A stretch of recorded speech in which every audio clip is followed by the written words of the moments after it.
Hello.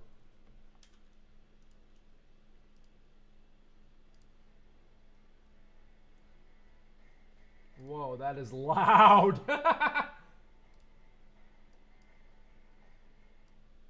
Little loud there. Fixed. There we go. I need to ping the Discord.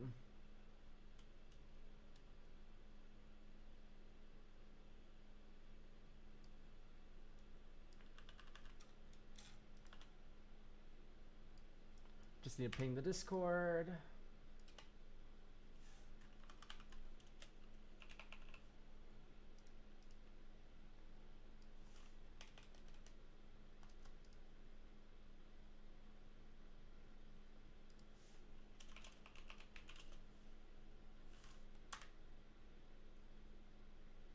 Okay.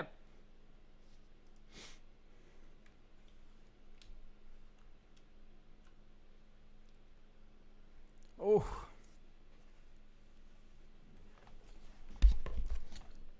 Okay.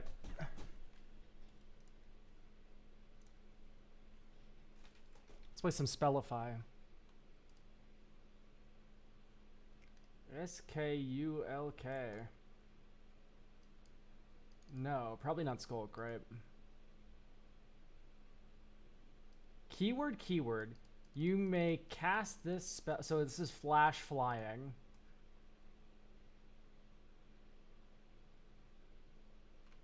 At least I think it's flash flying. You may cast spells as though... This is just High Fate Trickster.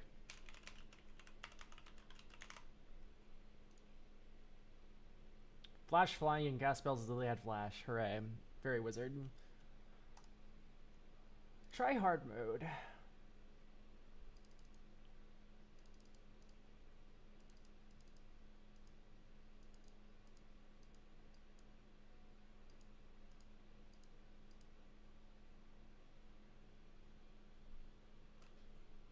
Put a +1/+1 counter on up to one other creature.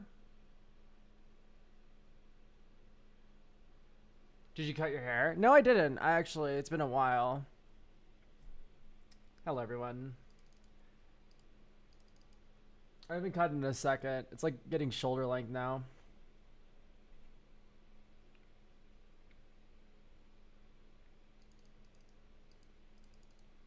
So if you...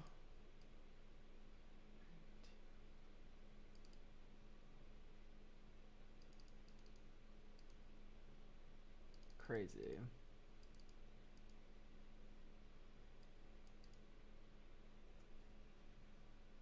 This is Nils Discipline Enforcer.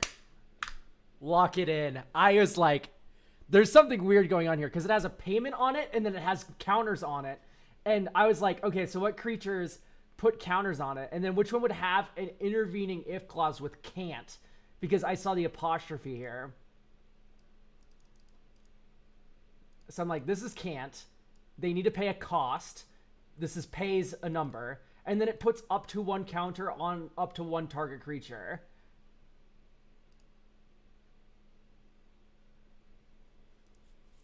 Okay, great. Shout out Nils. Let's do some Scrandle, I guess. Love the little chudling section of the face cam. Yeah, I decided to add him there just because, like, I don't know. Why not?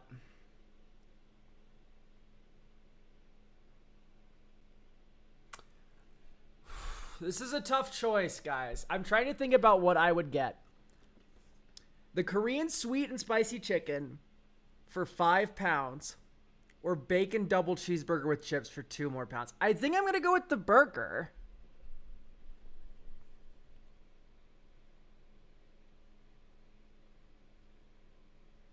Yeah, like that's super cheap for that burger.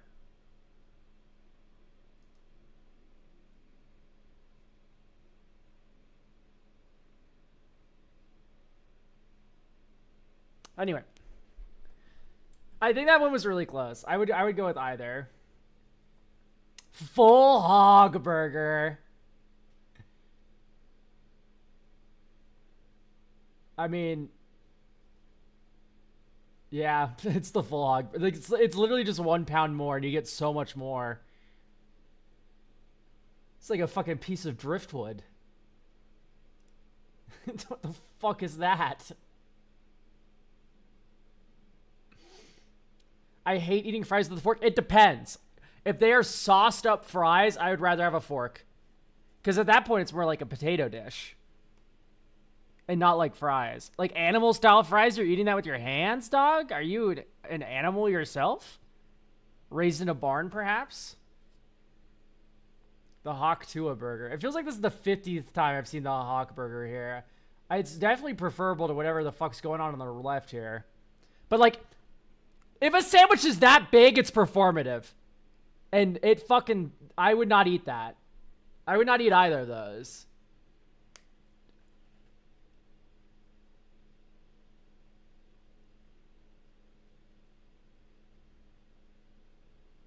Do you want me to like Shaggy from Scooby-Doo it?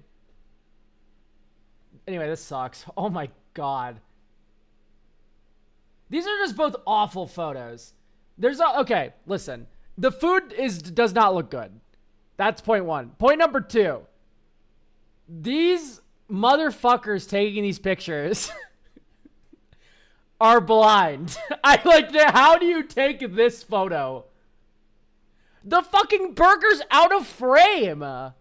You couldn't take... How does this happen? Oh my goodness. The Throbert Pattinson is an awesome username. Thank you for the tier 1. And Evening Hat, thank you for the tier 1. Both of you started a scam train. Thank you so much. Yeah, with a mayo and a large Coke, I'm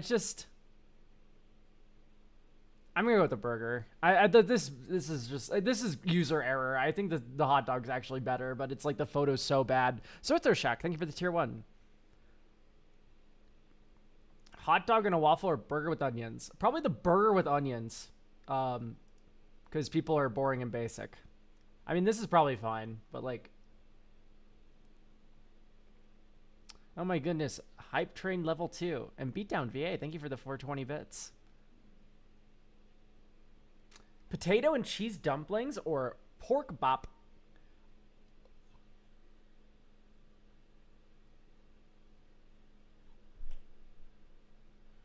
$33? Fuck off. What? All right, it comes with a beer. But like 33? Oh, that should not be.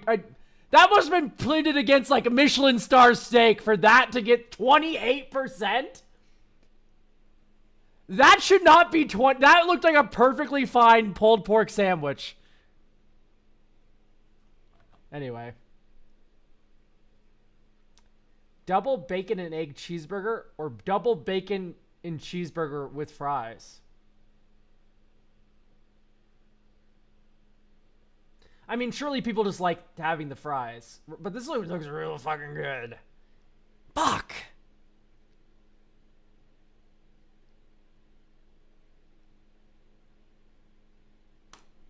I think it's the better looking burger. I think I would rather have one good burger than an okay burger with fries. But to be fair, I think that one was really close. Yeah, no, the bread also looked a little mid. The bun. Bacon cheese fries or fish chips and mushy peas. Dude, this fish and chips looks awesome. Mushy peas, yuck. You are 8 years old.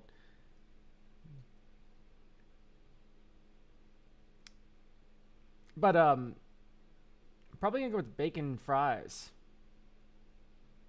But, like, this is $10. This is, like... But the mushy peas tax. Like, people hate mushy peas. Which I don't get, honestly. They're probably just fine. I haven't had mushy peas, but, like... I don't know, I like peas. Anyway, I guess I'll go with the $5 fries.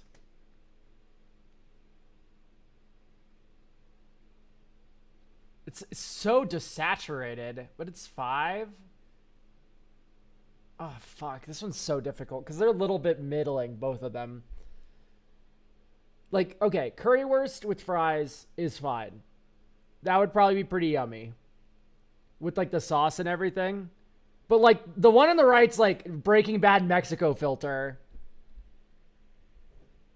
It's this one is legitimately so this is user error. This photo was taken like how do you get this?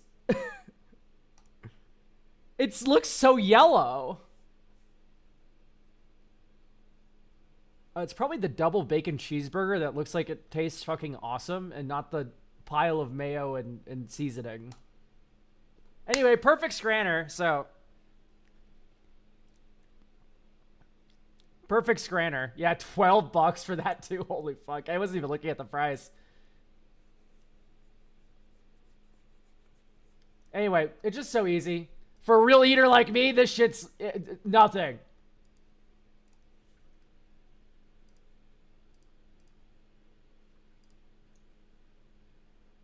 Okay, so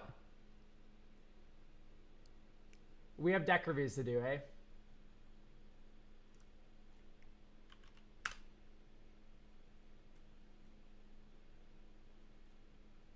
I had such a big day yesterday, chat. I was okay. Night before, watched the movie. I watched The Invite, which is the what the actor? I'm an idiot. Seth Rogen movie. I almost said Joe Rogan. Very different, Mr. Rogan.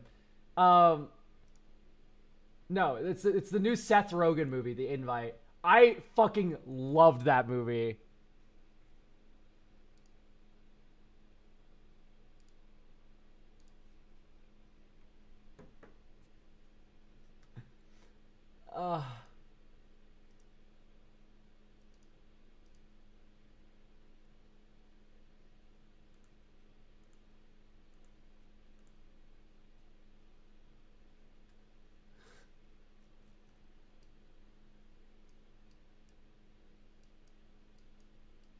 But so Seth Rogen, that movie was very good, and Seth Rogen was actually really good in it. I liked it a lot.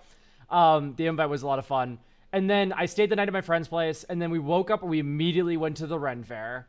And I just had to like, it turns out Ren Fairs are just a bunch of drinking. So I just like chained a bunch of beers all throughout the day and just had like a perfect buzz all day. And then we went into poker night at my friend's place, and I won Texas Hold'em poker that night versus like 7 other people, which is pretty awesome. What was it about?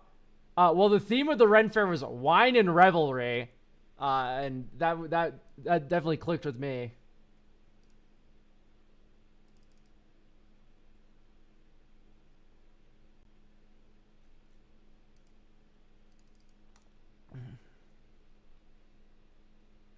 I'm not in a polycule, but I had fun at a Ren Fair. Well, I'm not in a polycule either, and I had a great time. What was it about the movie? Oh, the movie! The movie is about relationships in like the abstract. If you blurred your eyes and watched the movie, the theming is mostly around relationships, which is awesome. It was good. Yeah, if you like alcohol and screaming, you're gonna like a Ren Fair. That's that's the laydown. If you like wearing like a peasant outfit and getting wasted and yelling at people, Ren Fair's where it's at.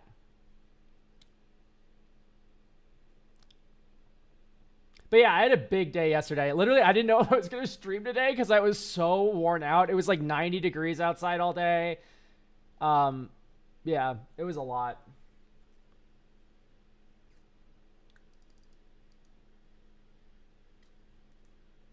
Anyway, who do we have here for deck reviews?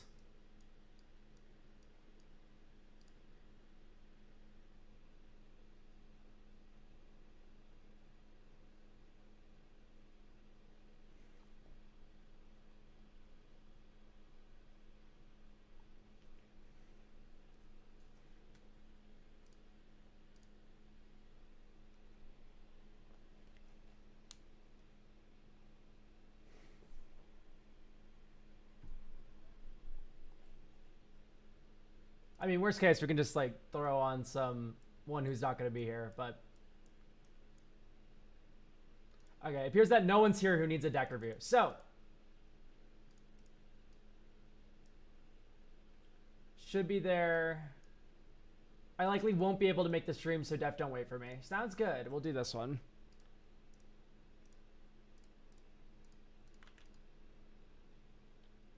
Oh, we have a Flage deck. Like to see the Arena of Glory. Okay, so June. This is my Flage deck where the game plan is to never escape Flage and instead use reanimation spells / effects to trigger my permanents for value, as well as just other ways to benefit Flage before he sacks himself, so like fling, blink effects, etc. No budget restrictions, UB is fine. Currently, the deck feels very slow and takes a long time to get going. The deck doesn't really play anything till turn 3 and then slowly plays a single card out each turn. Yeah, your curve does look a little rough. The fact we're starting at 3 here. I don't know why we're Faithless Looting if we don't care about filling up the graveyard. 43 feels like a lot of lands for this low curve Boros deck.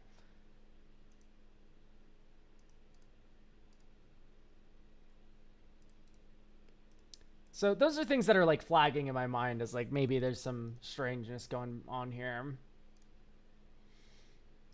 I think I kind of just want to get a good play test of this deck first and see how I feel about it, but we can kind of go from there.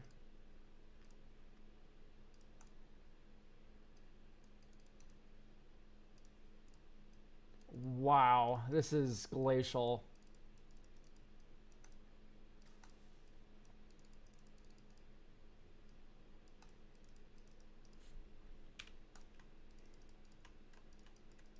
Ping ping. Dies.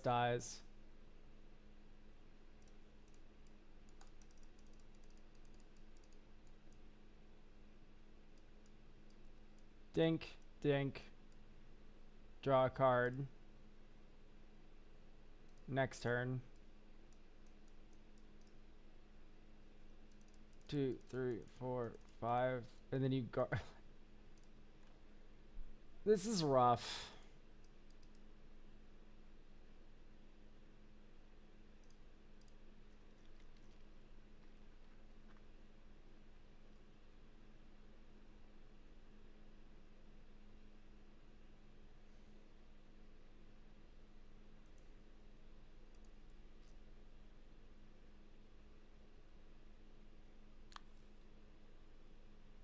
Five mana whenever it attacks, and it's a 3/4. Woof.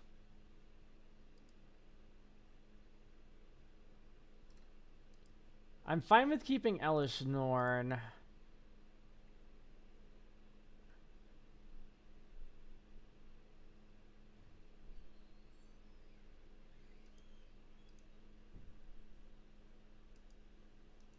I guess. I like the cure roll. The cure roll makes a lot of sense to me.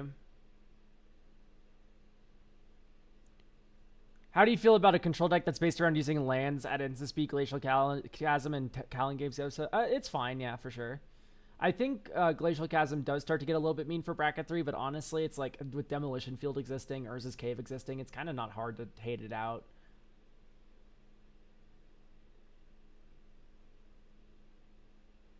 I'm just really not impressed with the efficiency of a lot of these cards.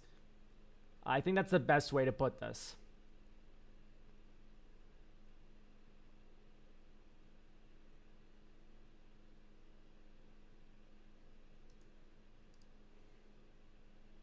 I don't like Fling. Fling's a 2-for-1, which is kind of middling. Warstorm Surge, fine. I get it. So we're trying to make a bunch of Flages. That's the joke with these cards. And then you get a bunch of those triggers.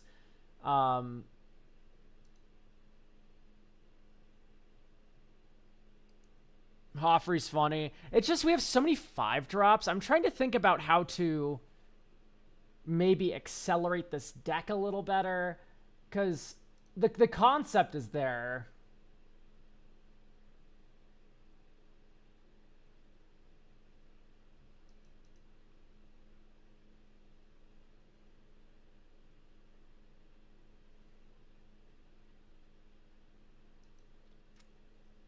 It feels hard to get this through.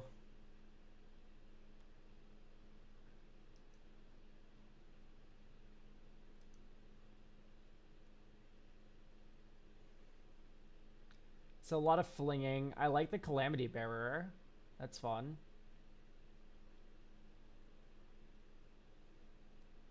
Mirror of Life Trapping. You're onto something there. It's like Panharmonicon, but more annoying for your opponents, which I kind of like.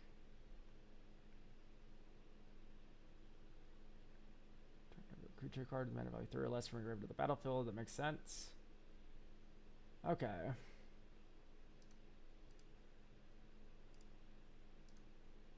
Flare. It feels expensive.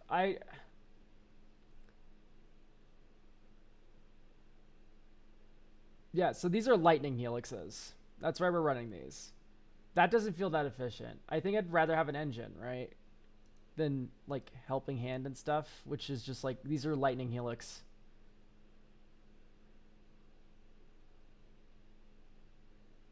Which I don't know if I'm a big fan of. At least Savins, you can flash back and like grab a second thing. Not a fan of the timing of brought back, although you can use it with fetch lines to ramp, I guess. But we don't have that many fetches. We have Fabled Passage. Period.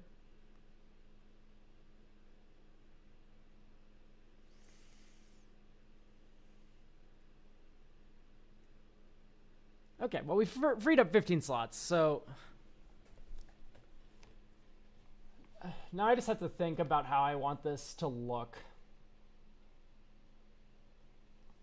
We could make this deck more controlling, which gets you more time.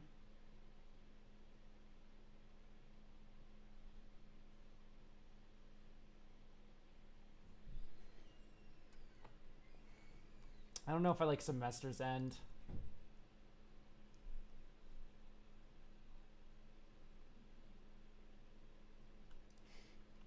Winter Soldier. Let's read this thing. When it attacks, not when it enters. This is not better than Sun Titan.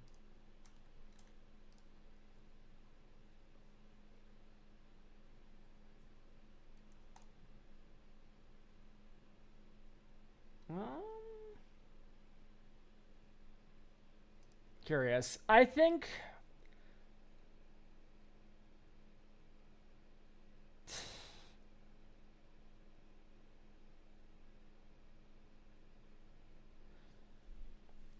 I'm trying to think of like, okay, do I want this to go slower? And if I want it to go slower, how are we going to make that stability happen?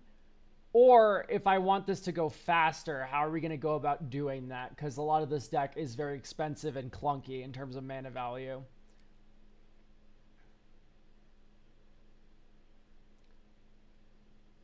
Because Thought One's like, we're going full Worn Power Stone artifact ramp. And then the other half is like,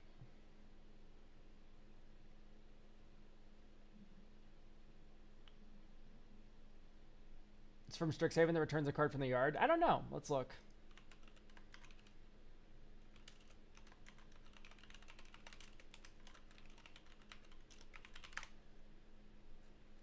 No. This is an SOC.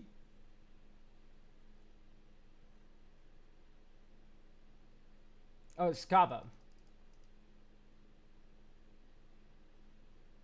It has a finality counter on it, so we'd have to put it back in the command zone. No way.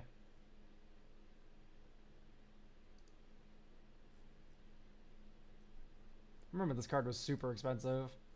Okay, I'm very much not impressed with the options here. All right, so it's time to lock in and actually commit to something. I think I want to go the slower controlling route with this deck.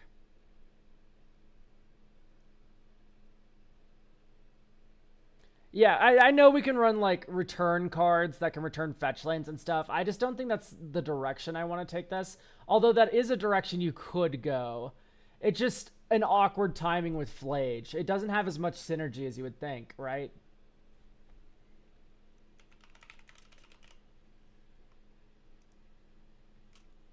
So let's get Parting Gust in here.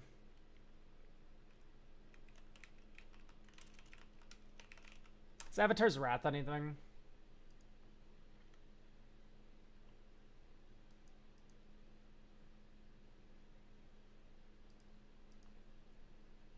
Because you go like Avatar's Wrath, keep my Carol. Everything else goes away for a turn. You can't cast your commanders. And then you're able to do the Flage stuff. You could also Pillow Fort pretty hard here.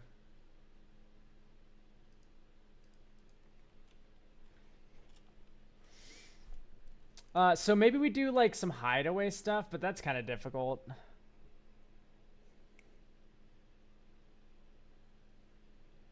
Because Felia doesn't work. If only White had Stifles.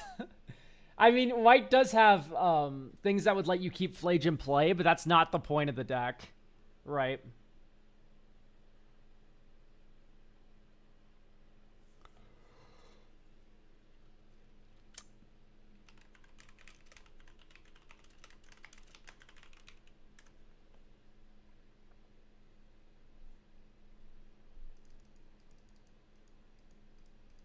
Flicker something and then return a 3-drop or less.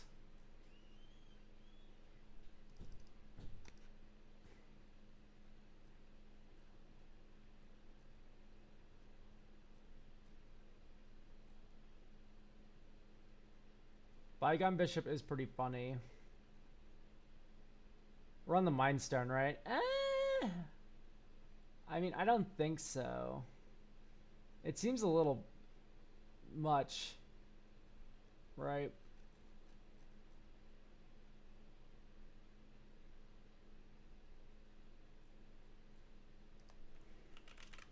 Because it's like 6 mana to harness that thing.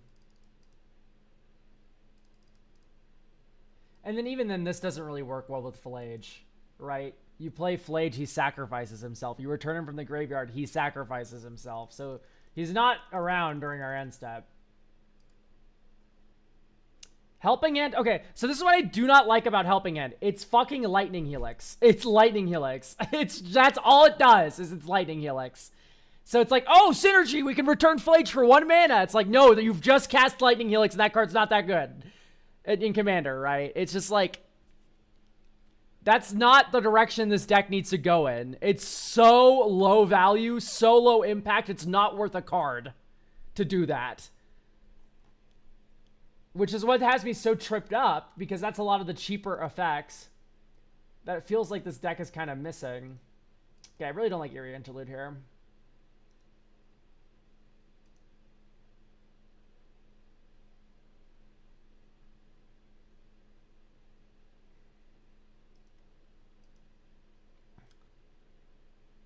Okay. Rionia. So think. What happens when you put Flage onto the battlefield? He dies. What does Rionia need? A creature on the battlefield that, like, for combat. AKA when Flage is impossible to have in play. So, absolutely not.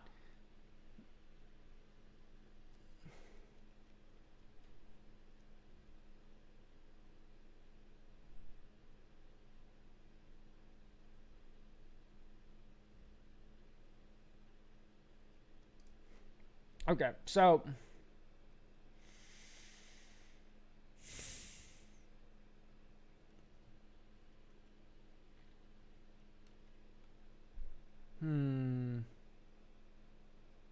I mean, we could go the Hushbringer route, but it doesn't feel correct. Right, because the joke is that if you have Hushbringer, Flage entering doesn't sacrifice himself. You don't get the Lightning Helix, but you do get the cancellation of the Enters and sack it, and then you like Arena of Glory into play. Like, that's not nothing. But it's also just betrays the rest of the deck, which is why it's like, I can't add that. It's just a 6/6 though. Yeah, with a fucking insane attack trigger. It's a 3 mana 6/6. That's fine. And it's your commander too.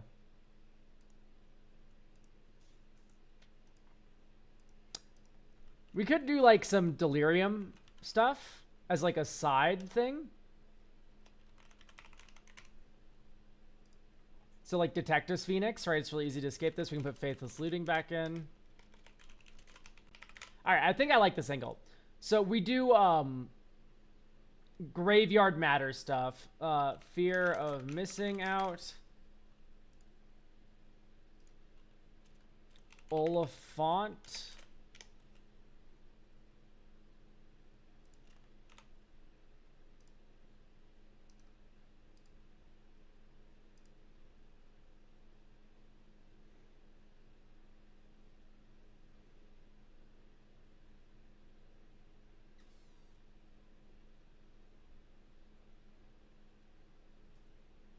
So probably could have planes with the Oliphant.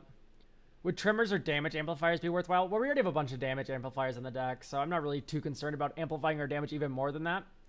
This is going to sound crazy. Sundial the Infinite and Bounce Lands to get extra value out of the Sundial. You could do Sundial the Infinite. Yeah, I don't hate the idea of Sundial the Infinite. Sundial the Infinite also can... No, it can't wombo with Mirror of Life Trapping, can it? Because you'd cast a thing, and then this would try to spit out a creature. Then, yeah, it's all one trigger. Okay. What are red clones? There's, like, a few that would work. Like, Jaxus would be, like, pretty yummy, right? Because she discards cards, which I kind of like for filling up the graveyard. Yeah. That's what I was thinking. End the turn with Sundial. Yeah, Sundial seems kind of interesting. I would at least want to play it with it. Electro Duplicate. So, we're going to look at the spell. We're going to notice that's a sorcery. And then we're going to look at Flage. And then we're going to connect the dots on why I'm not really too interested in a Electric Duplicate. But, oh, Delirium. Because there's, Fear of Burning Alive that I kind of want in the deck.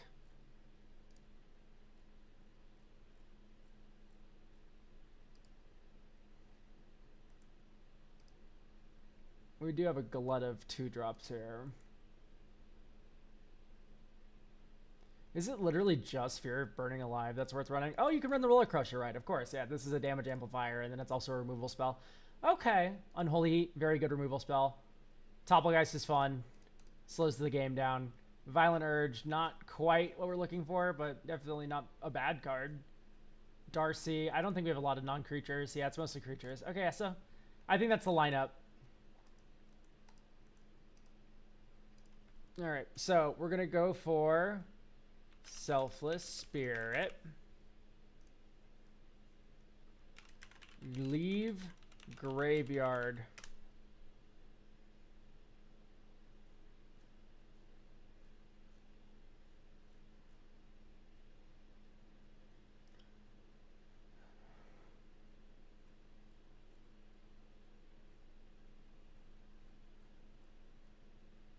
I'm not really impressed with our pickings here.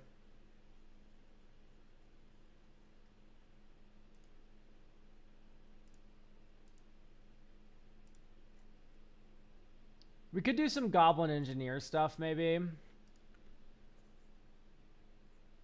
Whoa, the Roller Crusher rides an enchantment? I mean, I guess that makes sense. This should be an artifact, though, right?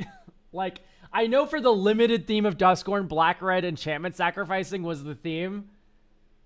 But, like, surely this should have been an artifact, right? I'm not losing my mind there.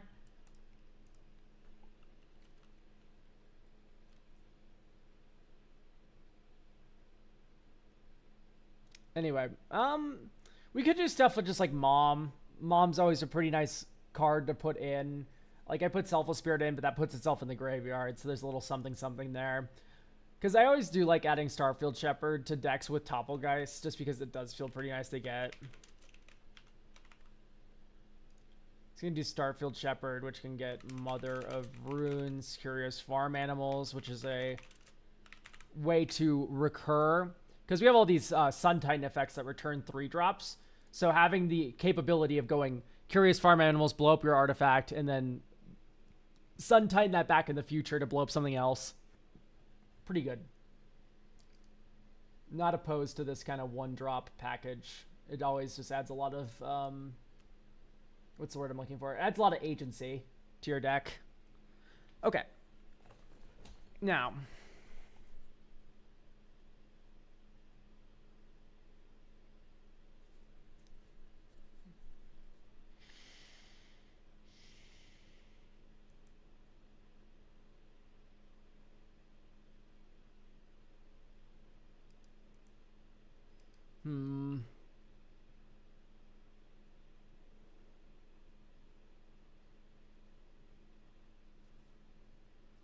we could do some more graveyard filling stuff. Like I'm thinking like Season Pyro, but it's like 3 mana's art is so full, which has me worried.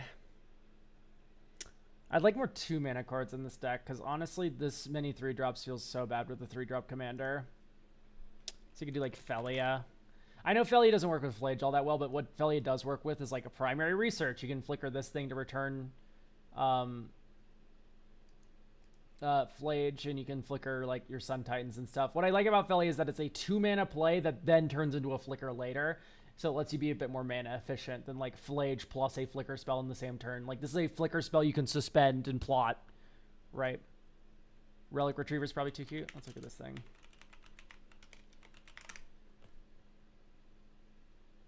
It's not bad. It's just like kind of whatever, right? I'm like not really excited to like ramp into anything too big here. But definitely not like a bad card at all. I think we can do like...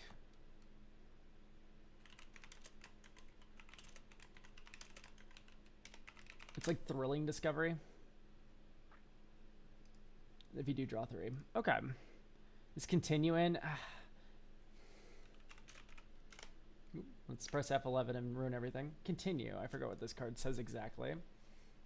4 target creature cards that were put there from the graveyard to the battlefield this turn, return them to the battlefield. So this is just worse than Helping Hand, right? It has some more utility and so far, and if you get board wipe, you're able to return everything, but like, most of the time this is just worse than a flicker spell, I think. Anyway. There's some more side use cases for it, I suppose. This might be an anger deck. I'm normally not big on anger, but this might be an anger deck. Just because we do have a lot of discarding. We do have more mountains than... Yeah, like 10 mountains. We're probably going to have some amount of access to. Here, we'll cut another... I'm going to actually cut a Maria. For a Ash Barrens or whatever. I just think a Maria is way too slow. And there's like nothing that really we can get off of it that I'm like too excited about.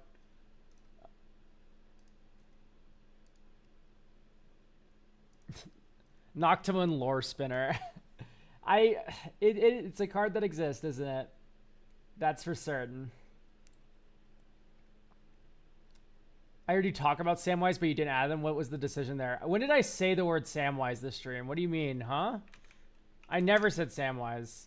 Return it to your hand, by the way, right? Which is its 1 target permanent card. Return it to your hand. Yeah, I'm just not a big fan of returning Flage to my hand and then recasting it. Yeah, no, I was not talking about Sam in the slightest.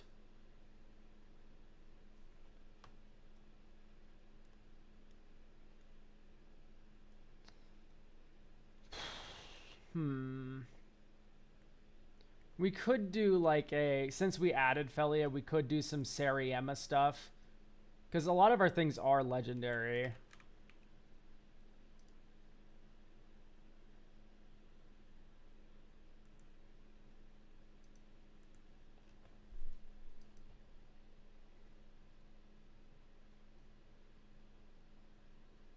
I'm watching a couple streams at once, dude.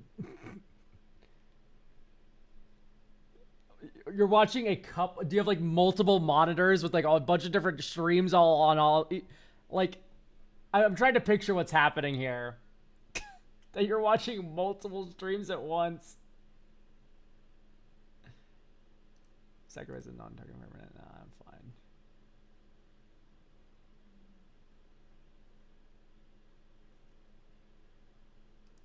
One eye on each stream. It's fucking like a chameleon.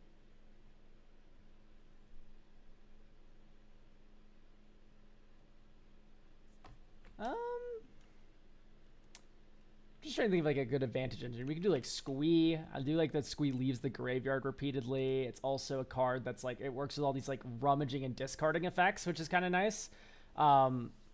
Because you'll never go down a card when you discard Squee, and then Squee also repeatedly leaves your graveyard, which has a lot of synergy with some of your other objects. It's Redemption Choir, and I just don't know if we go wide enough for Redemption Choir to like ever be on. But we could maybe do something like Solitary Confinement. So here's my thinking with Solitary Confinement. We have Lauren of the Third Path. We have Squee, because you can discard Squee and then upkeep, return Squee, and then discard Squee to the Solitary Confinement again while doing like some Flage looping. If you have like Primary Research while you're doing that, that's another way to draw additional cards each turn. If you have the Monarch while doing that, that's another way to draw additional cards.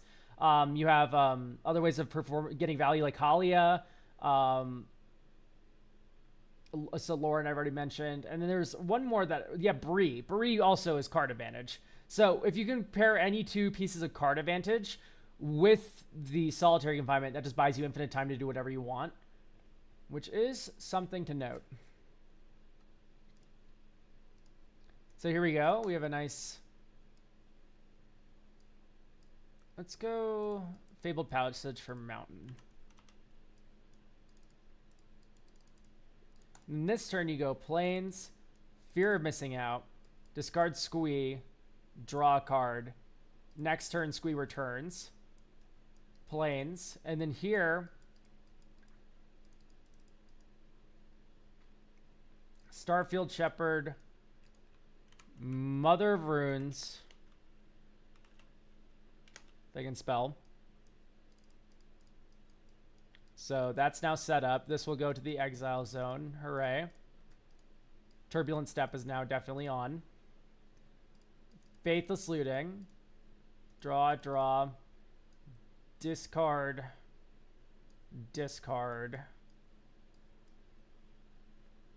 And then here you can like give Pro something and swing. You can even Flage this turn, honestly. Dink, Flage you. And then Squeak comes back on upkeep.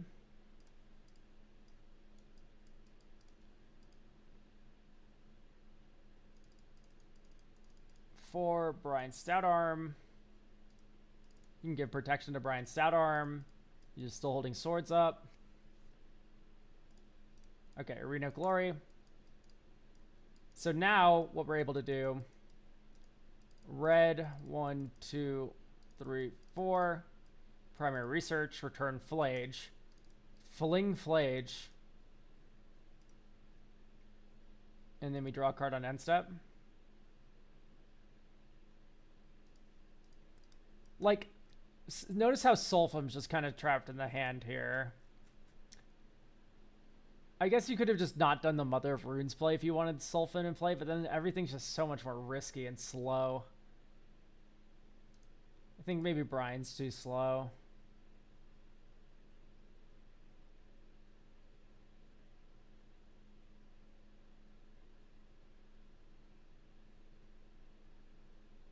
I think Choir's better than Sun Titan. Well, better's just like not the right word to use, but I think maybe. I haven't play tested this enough to like know Redemption Choir is correct. But it's not like, I don't know. If we get a couple more playtest games like that, I'm comfortable keeping it in. Because like I don't think of 36 even being as like a lot of creature. I think it's like after you hit 40 creatures, that's when I'm like, ooh, okay, Coven's on every game guaranteed, right? It's definitely fine. Also, just the curve of some of these cards just feels so awful. Where it's like, okay, yeah, you can... Yay! Okay, great. We've used the Flage now. All right, 1, 2, 3, 4. Here's my setup piece for Flage, who's in my graveyard. Okay, here's my setup piece for Flage, who's in the graveyard. Okay, great. Here's my setup piece for Flage, who's in the graveyard. And then it's like, what are we doing? Is there any reason one would run Tameo Safekeeping over Defend the Rider other than in a life gain strategy? So, these cards are different. User. Ready? I'm about to blow your mind. There's a reason this card is $5.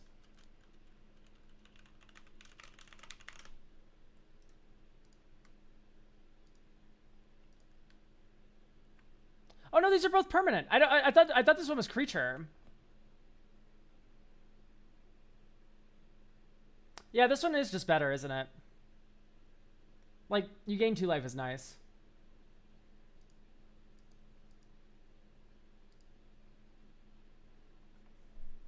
Yeah, no, Tamiya's safekeeping is just kind of okay. Defend the Rider is definitely better for most other applications. Yeah, I thought this was just creature only. This is definitely way better.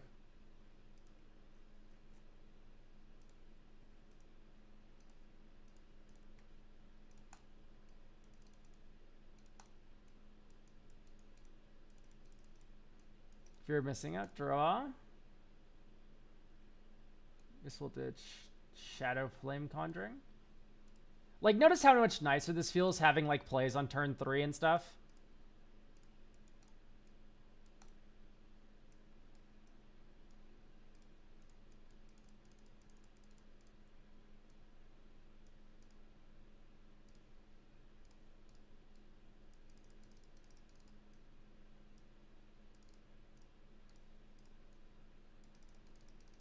So, like, this is a lot of this deck, right? It's like we're building up, building up, building up. If we get board wiped before Flage comes down, that is humiliating. 1, 2, 3. Flage. Oh yeah, true. Tamiya's safekeeping is better for Pauper. Believe it or not, the common is better than the uncommon in Pauper. But anyway, you pay 1. Create a token that's a copy of it. So this is 3, 6, 9, 12. And then this one dies. And then this one dies. Wait, no, but it'd be... Yeah. Because that was already counting the doubling. And then this one didn't have a flying counter, so it comes back with flying. So that's another 3, 6. It just doesn't do that much damage, this deck. Like, this game plan of, like...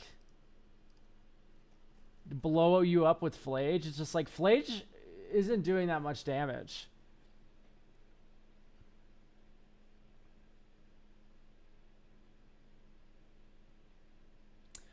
Which, I mean, I guess is just okay. Like, if this is the gimmick you want your deck to do, and the gimmick's not the best, maybe that is just okay. It's okay to have a weak commander deck.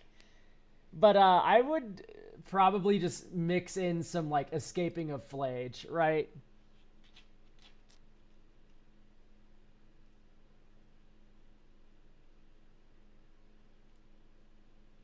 Is it ever worth doing double trigger stuff? It's fine. It's just like, damn, is fucking Catterick expensive? Is Shadow Flame Conjuring expensive?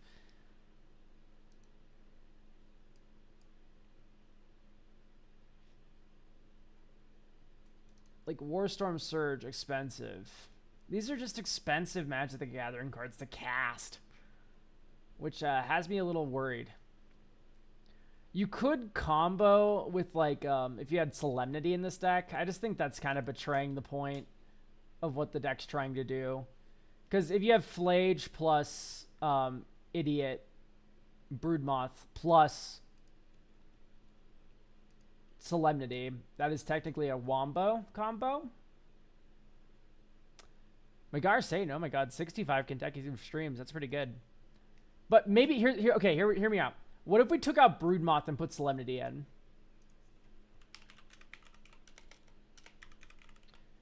And then you ran like Excava and the stuff that returns things and, like, puts finality counters on them.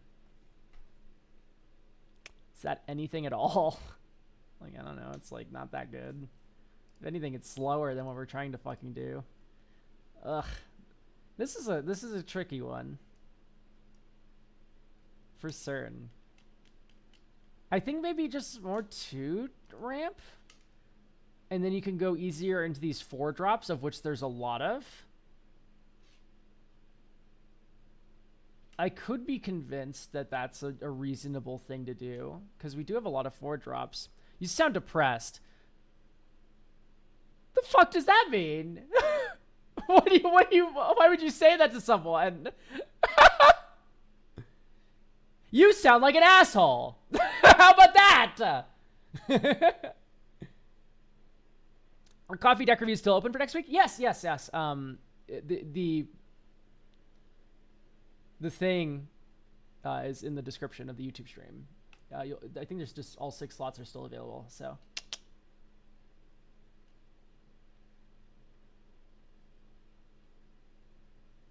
About how few I see. About how few synergies there are with the commander, not in general. Okay, okay. I was like, what the hell? Yeah, you sound pretty deflated, man. You sound pretty depressed. No, I'm definitely a little sad that Flage doesn't have like more like this deck that can't work that well, just because of like how hard it is to do all the trigger multiplication.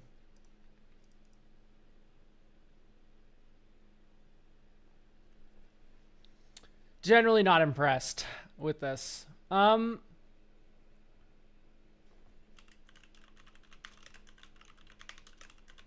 Whenever discard card. Flage is a 60 card, unfortunately. No. if you Arena of Glory, escape a Flage and Commander, that's still gonna feel fucking awesome. Guarantee you that. It's just more like flickering it a ton. That's definitely like a little slow, because it turns out just having a bunch of lightning helixes is not the best.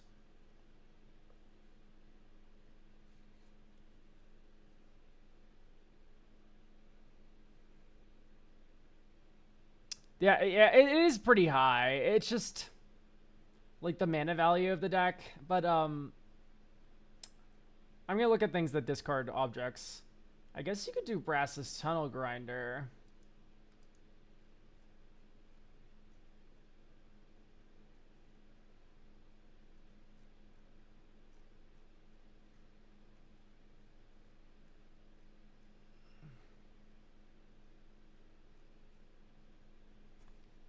Brass's Tunnel Grinder is definitely not an awful card. Been known to be pretty good. Maybe has his Monument. Now let's just look for mana value too. O-Tag. Ramp.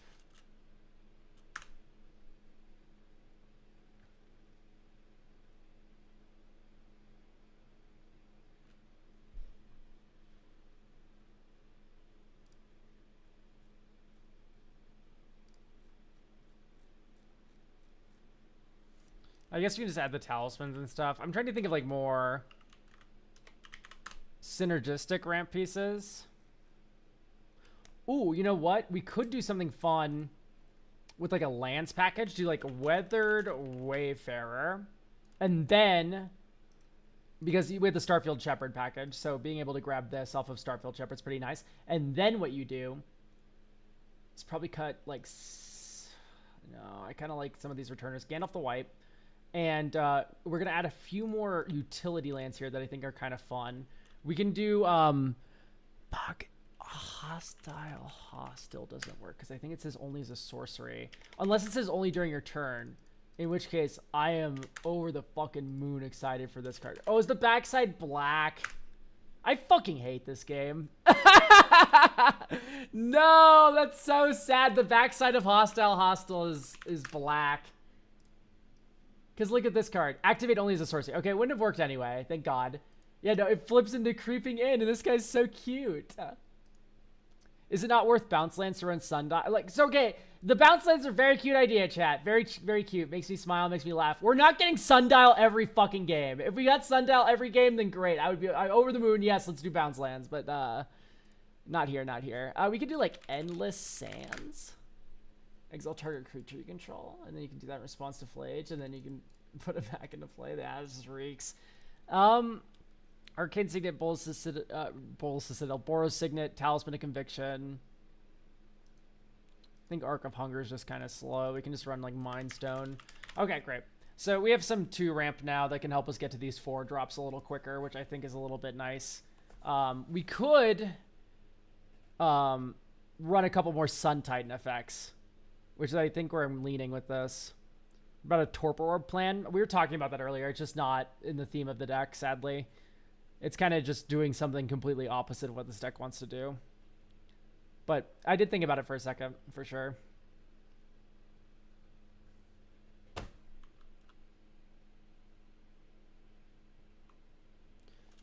So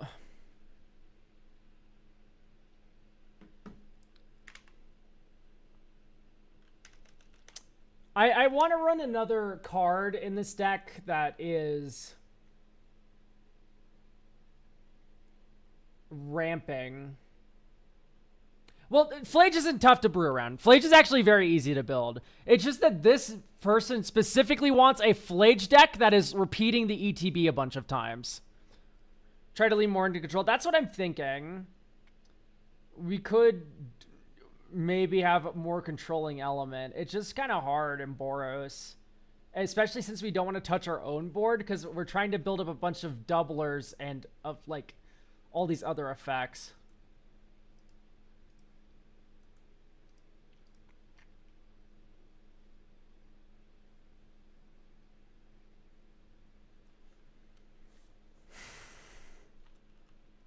Plus, Solitary Confinement's already helped a lot with the control kind of plan.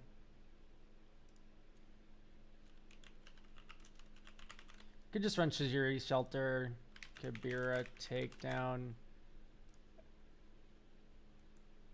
Sure.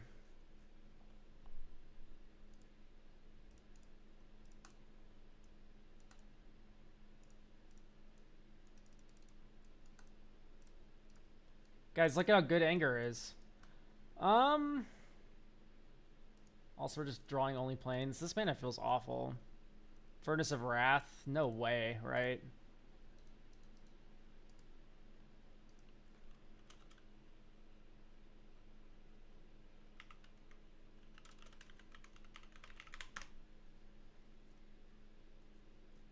We're in Glittering Massive.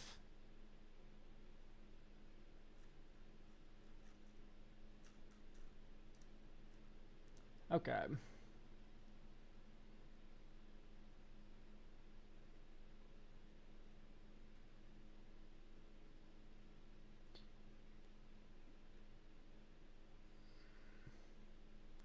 Okay, Skydex, I've already talked about multiple times why I do not like Helping Hand. Helping Hand is a 1-mana Lightning Helix when Flage is in your graveyard at sorcery speed. That's just not a card. It's not synergy. It's nothing. White Orchid Phantom Claim Jumper Reanimation Package. I can't get excited about... Because Knight of the White Orchid only works on turn 3. So it's bringing you from 3 to 5. Which is fine in a deck that cares about 5 drops. But this deck's mostly 4s. So I want to go from 2 to 4.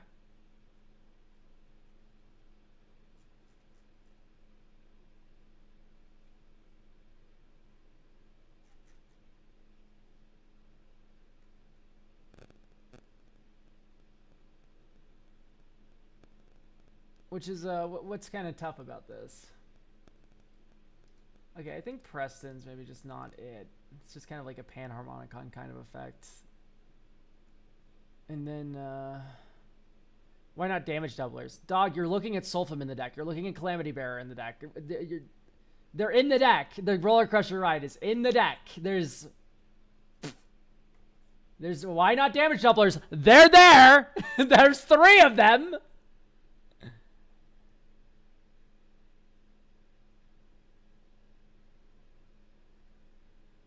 You can use Helping Hand and Reanimate Knight or Claim Jumper, Lauren, the Gaffer, keep rolling big enchantments.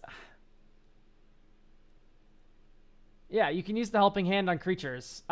Keep in mind, I'm someone who hates Unearth as a card. I think Unearth is very bad. It's just like, you figure out very quickly that your graveyard is not always full, and these cards are sometimes fucking dead. It's really just not that good. And it's like, if I'm already doing that, I'm on Savins, first and foremost. I'm still on Bounce Lance, and it's so good with all the catch-up ramp White has. Still cute. The catch-up ramp that White has goes from 3 mana, guaranteed, right? You can play, before you play your land on turn 3, you play Knight of the White Orchid, and you ramp, and then you play a land for turn. And if that lands a bounce land, you can, you know, land yourself while still going forward in mana. That's where that play pattern's very good. This deck, once again, does not want to ramp from 3 to 5. It wants to go 1 drop, maybe, 2 ramp, 4, and then we can start doing stuff. Wheels and Draw Punishers, that's just a totally different deck than what we're trying to come up with here.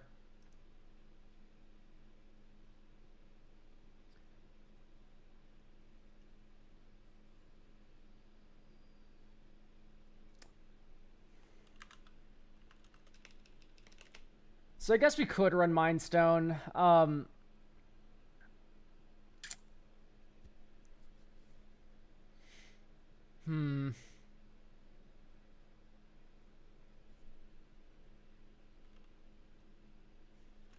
not sure what other mana value 2 kind of object I'd want to be running. Oh, why is my webcam frozen?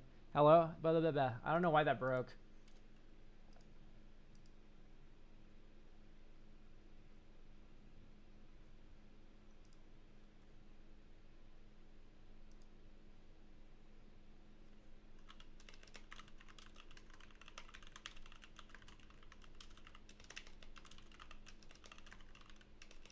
Wait, Sword USD is better for Lance. Okay. Why is Jaxus in the deck? Okay, so when you have an ETB that's really good, what do you want to do with the ETB? You probably want to get it again. Although Jaxus says only as a sorcerer, right? Like Jaxus, actually Jaxus doesn't work. You're right. Ding, ding, ding. Activate only as a sorcery. Yeah, I know you're right. So I guess it would be... No, I don't know if Kiki's right.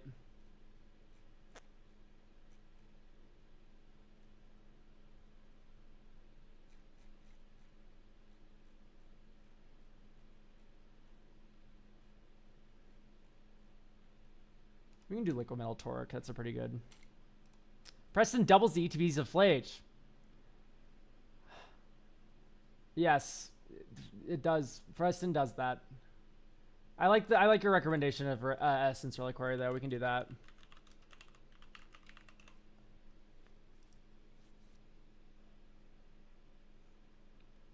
We can do Essence Reliquary. Yeah, but we cut Preston just because I don't really think... I don't like Panharmonicons here.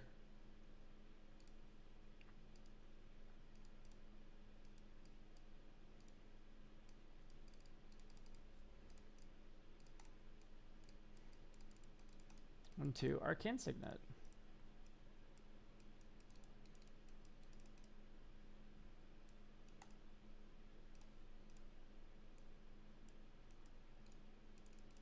Like, here's this Dawnstreak just kind of rotting in hand. Here's our Flage doing nothing.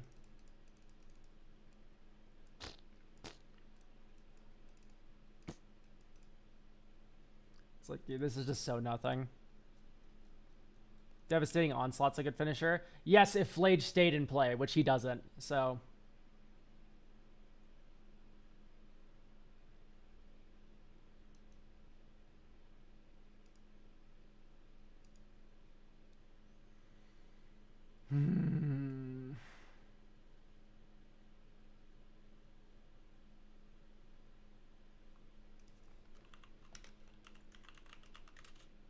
Is Fable the Mirror Breaker good in this deck? Probably. But, I think we just need more return effects now.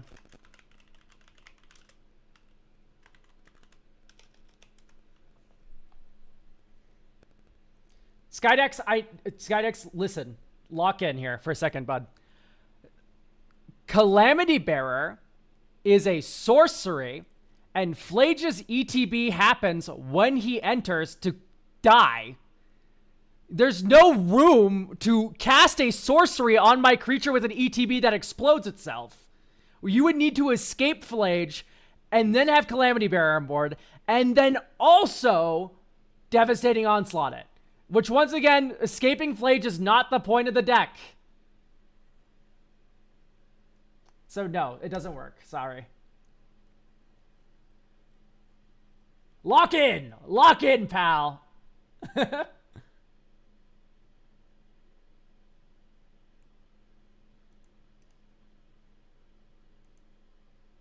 So do we have Savine's Reclamation? Yes, we do. Angel of Indemnity is something. I like the card's fine. Like I was talking about earlier, we also have just a bunch of 4-drops already. Wait, I'm stupid.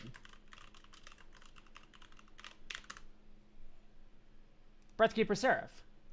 Flage enters, Soul Bond onto Flage, sacks Flage, and next upkeep, Flage come back. This is kind of slow, though. Your next upkeep. I don't know why I thought this returned on an end step. I thought this card was just slightly better. Fuck, bummer. Terrible, terrible. Like, that's just worse than Celestine, and Celestine is, like, already, like, in my opinion, a little bit middling.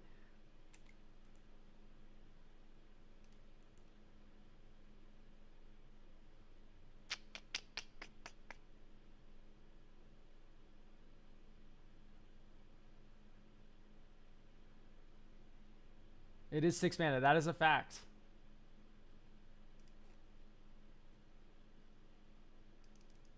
Only mana value 2 or less.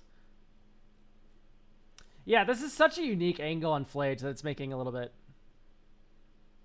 Is there a Maria? We're talking about a Maria already. I just think 2-color deck. Also, we need a lot of mountains for Anger to work, and I do think Anger is very good in this deck. So I can't justify a Maria. We would need to run so many planes, and we're primarily red deck also for the damage doubling and stuff. Could do pre-war Formal Wear Felia.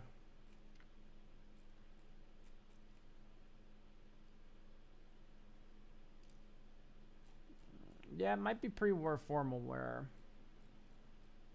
I do like that object is flicker. And then maybe we just do a Hideaway package, because I do like Hideaway, so let's do Flicker Wisp.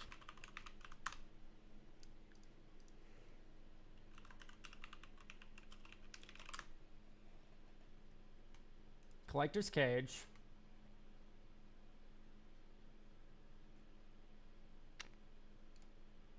Spinerock Knoll. Only if you control 4 or more legendaries, which I don't think is impossible, but it is hard. Alright, maybe this is just too much. This is better for token decks anyway. Celestial Dawn with Emeria. So now we're running a dead card to make a engine that's like low-key just not the best work better. I don't know.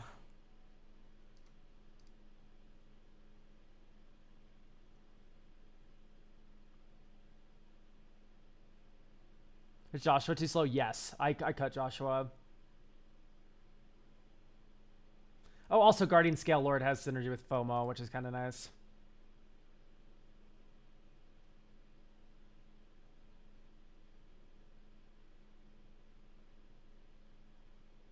Yeah, I don't really like Reprieve. Alright, let's play Dust. Draw. Mountain. Oliphant. Elegant Parlor. Surveil. Top. Next turn. Dink. 1, 2, 3. Valakut Awakening. 1, 2, 3, 4. And then we'll draw 5. Next turn. Arid Mesa. Fetch. Tight Plains.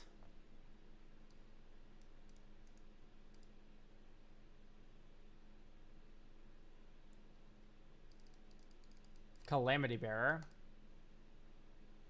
Is Bishop of Rebirth too slow? Yes, 100%. 1, 2, 3. And let's not tap like an idiot. Flage does 6 damage to something, we gain 3 life. 1, 2, Thrilling Discovery. Gain 2 life. You may then discard 2 cards. We'll discard Detective's Phoenix and Squee. And then we'll draw 1, 2, 3 cards. And then next turn we return Squee. Suzuri Shelter. And then we go... Damn. If this was a untapped land, you can go 1, 2, 3, Kirill, Oh no, you need to play Redemption Choir anyway. So we could probably just play Redemption Choir. Or we can do Squee. And then this turn, it's so hard. Like literally, we don't have Coven.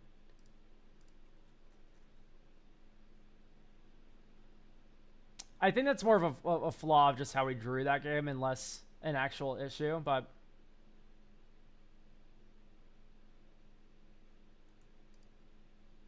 like the flow of that game felt a lot better than the other games we had, which I appreciate.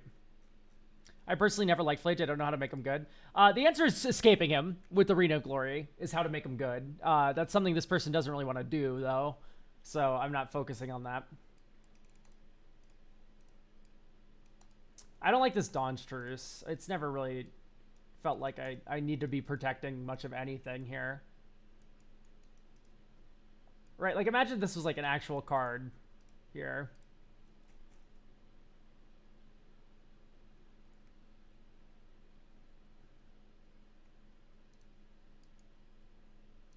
I don't even know if I like Shajir's Shelter.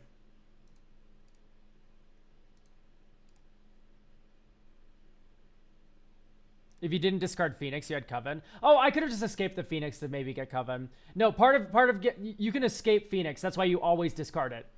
You're able to escape it for 1 red.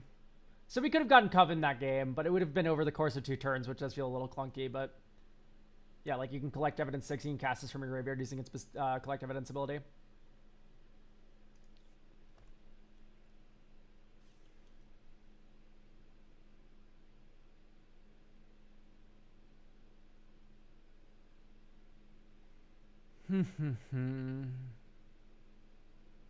Durgar Hedge Maze. I mean, that's like, it's fine. You have the evidence? Yeah, we cycled Oliphant that game. That's part of why I put Oliphant into every deck with Detectives Phoenix, because this is a land, and it's also a 6-drop that you can exile from your graveyard for the collect evidence. But yes, we had more than enough evidence to do that.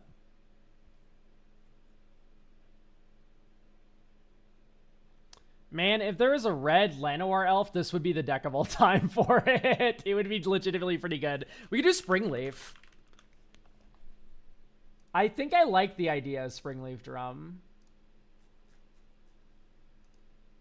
Because we have this like creature that's going to constantly come back. Or maybe do Relic of Legends.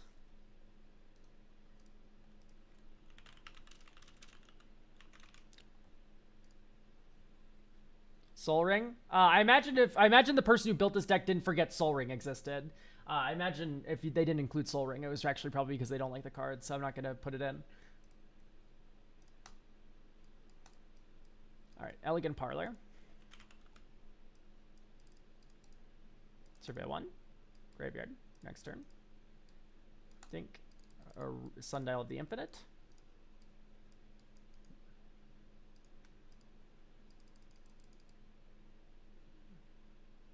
I mean, just pass here, right? There's literally nothing you can do. Bummer. 1, 2, 3.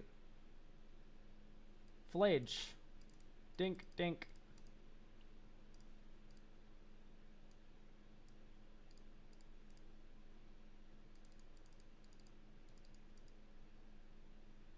Bree. Swing. Dink. End step. We gain life this turn. Till you exile an online card, you may cast that spell. Otherwise, put it in your hand. I'll put it in my hand. 1, 2. Give this flying and lifelink. Dink, dink. So we've gained 9 life now. Cadric. Okay, and then you can flicker Flage. Hey, look, non-token legendary permanent entered the battlefield. We may pay 1. We'll pay 1. So that's 2 Lightning Helix. Do you have off-color fetches? No. We talked about a brought back strategy, but what I don't like about brought back is you cast Flage. Flage sacks himself. And then you need to sack a fetch lane and brought back now. So we're talking about a 5 mana turn to do that with like the most mana efficient one. Second Sunrise? Good luck, dude. That's 7 mana. It's like, it's just not the best, right? Just for the fixing, I guess. Yeah, I mean, like, I don't think me saying, hey, off-color fetches are good is really adding much to the deck review. Colossal Pow is a ramp with Fledge. Let's see. Oh, that's the one you can crew, right? Can you... Maybe. Oh my god. I love hitting every button on my keyboard that doesn't do exactly what I want.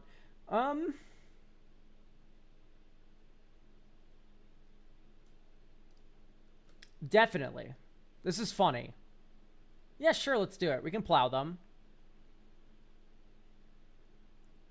It is very funny.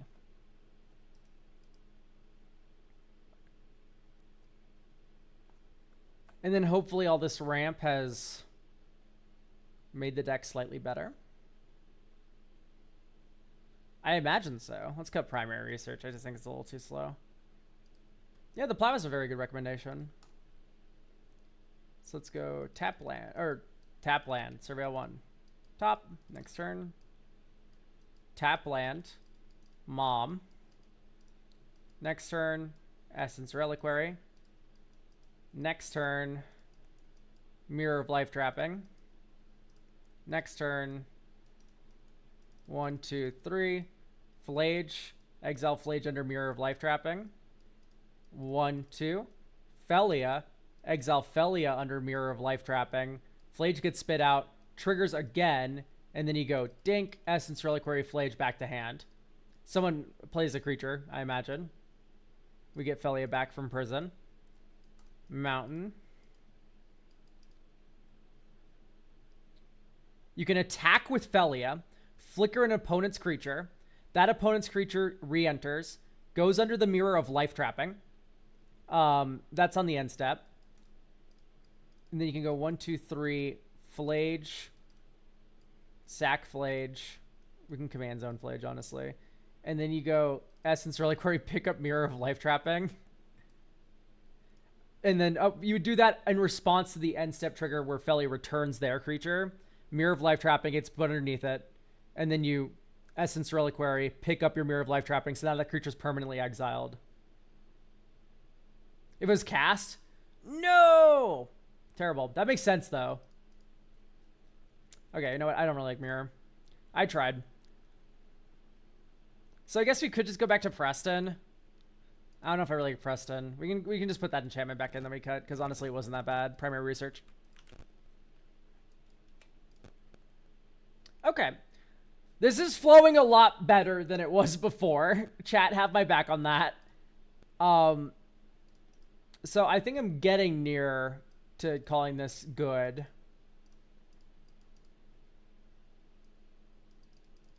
Mind Stone. Next turn. Turbulent Step, which is probably online. Bree. And then you go 1. View library. Spectator seating.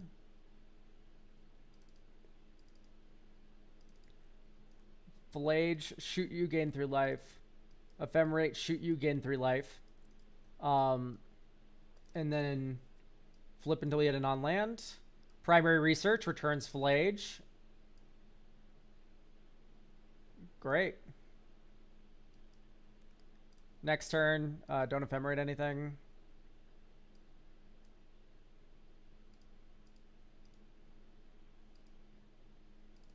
Two, 3. Loyal. Oh no, we want to go Redemption Choir this turn. We have Coven. Flage re-enters. Shoots something. Dink. Dink. Okay, now we flip on end step. Takase's Welcome enters. And then here you have the engine of 1, 2, 1 white. Dink, give this flying and lifelink. Swing with this. Oh my gosh, we have Coven. And then you draw 2 cards on this turn, and then you can even sack Mind Stone. You can get Weather Wayfarer lands. Okay, so I don't like Anger now.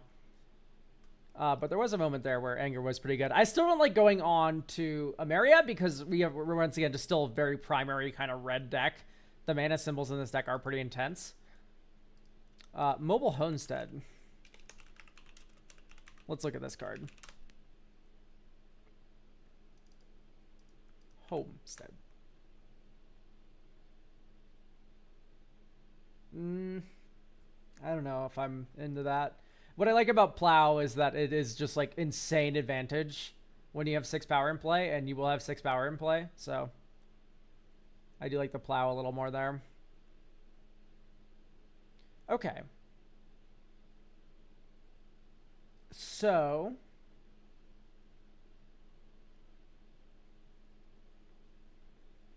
I guess we could just go for a Panharmonicon or something, but I really don't like how that sounds. So can someone give me an idea here? Rumor Gatherer. Don't hate the idea. I don't hate the idea.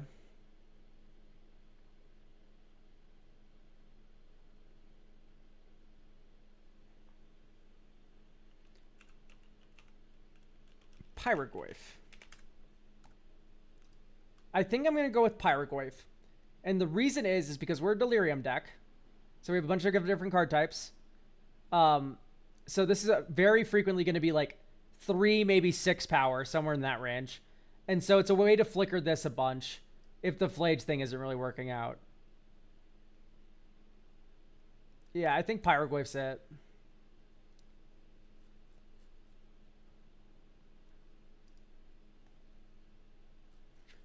Okay. Definitely a very, very weird angle for Flage. So it's definitely pretty hard.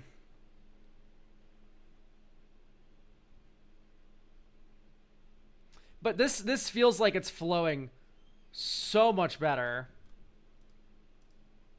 in terms of how we're curving, because we're going like 1, 2, 3, and then you can do Luminous Broodmoth, and then here's turn 5. You go Elionorn, or you can drop FOMO, either or you can drop. I would go Halia here. So you go Halia, 1, 2, 3. Flage, shoot something.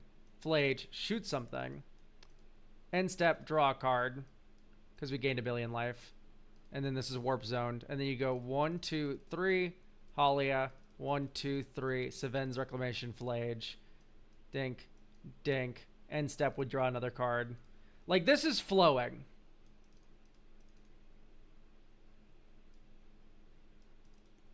Here you can go Faithless Looting, draw 2, and then discard 2. 1, 2. Talisman. No, you can't do Talisman, but you can do 1, 2, 3, 4, 5. Flashback Sevin's Reclamation, get back Arid Mesa, get back Flage. And then you go white, Ephemerate, Flage. Sack Arid Mesa, get Elegant Parlor. Surveil 1, squee to graveyard, and then draw a card off of the Halia trigger. Like, this is flowing. At the very least, it's not killing anyone. Going pew, pew, pew, pew, pew. Shooting people for 3 damage repeatedly is not killing anyone fast. But you're doing it a lot. And I think at the end of the day, that's just this person kind of wants to do. So I think this is set.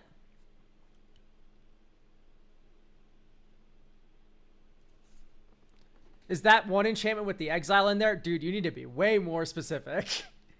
Exile for damage dealt. Oh, are you talking about Virtue of Courage? Virtue of Courage, I like better in Storm decks, where it's... This deck has limited mana. Storm decks don't have limited mana. They have bounded cards. Yeah, the Plow recommendation from chat was stellar. Very strong suggestion from chat there. Valkyrie's Call, I think, is a little too expensive. The joke about this deck is that we just have a bunch of 2-ramp that we've put in, and that 2-ramp is good for casting 4-drops and not really good for casting 5-drops. Yeah, I'm surprised only 17 Flage decks have Colossal Plow. I guess it's only really good on turn 2. But even then, if you like, it's easier to weave a 2-mana play into a turn, so it's probably not that bad. Okay. Anyway, I think this is good to go. Thank you so much, June, for getting a deck review.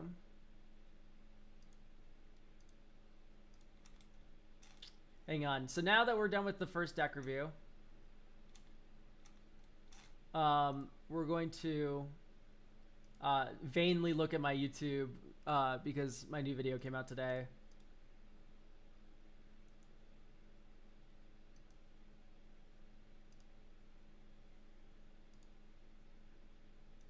My views have been lower than normal recently. I don't know why.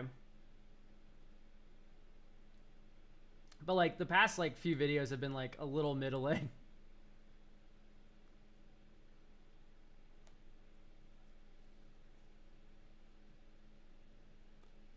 Why did Toby Fox retweet this? Oh god, what is this about to be?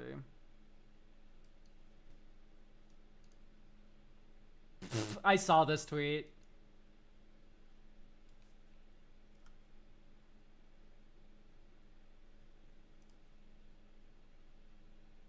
Since I watched the stream, I don't find myself watching the videos. That's fair. I don't know. I try not to overthink it.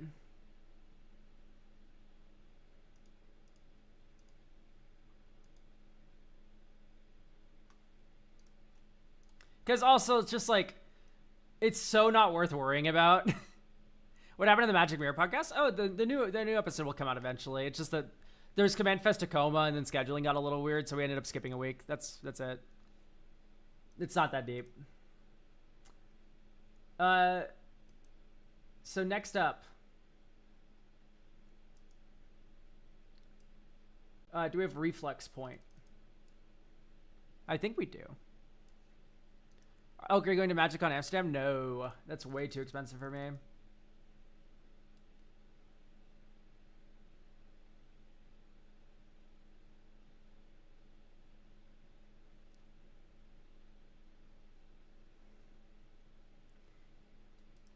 At the end of the day, so long as the streams keep doing very well, I've literally like, I think of myself primarily as a streamer more than like a YouTuber.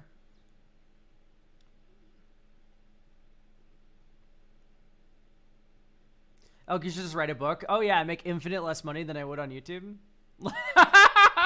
I'm sorry, but that's literally how I feel about the idea of writing a book. It's just like, it's way less fun, way less engaging. It's like,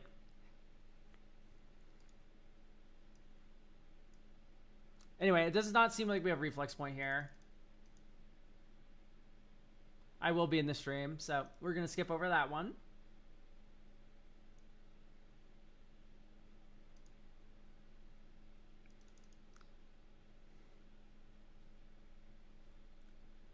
Do we have Liz here? Paging Liz.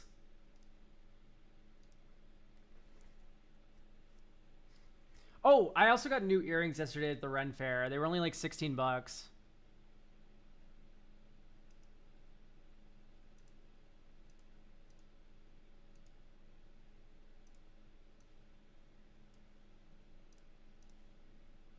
Yeah, here, I got these new earrings.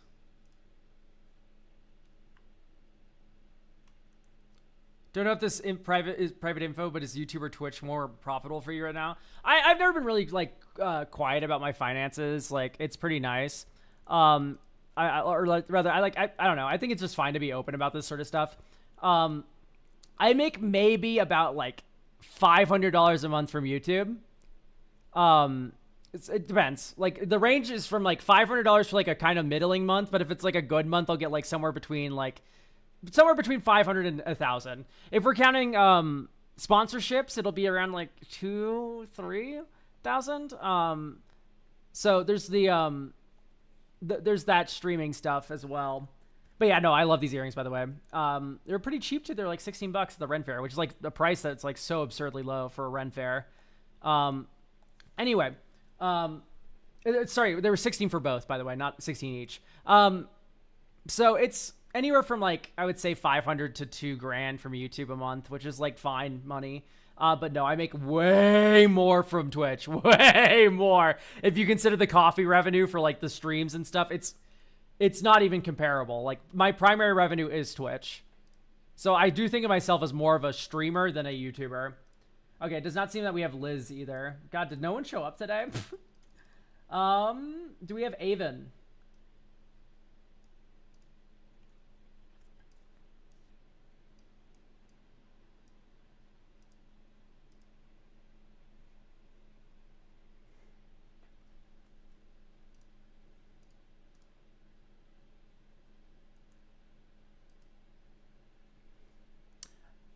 It does not seem to, but hey, look at that. I'm fine to watch it later. So we're just going to go ahead and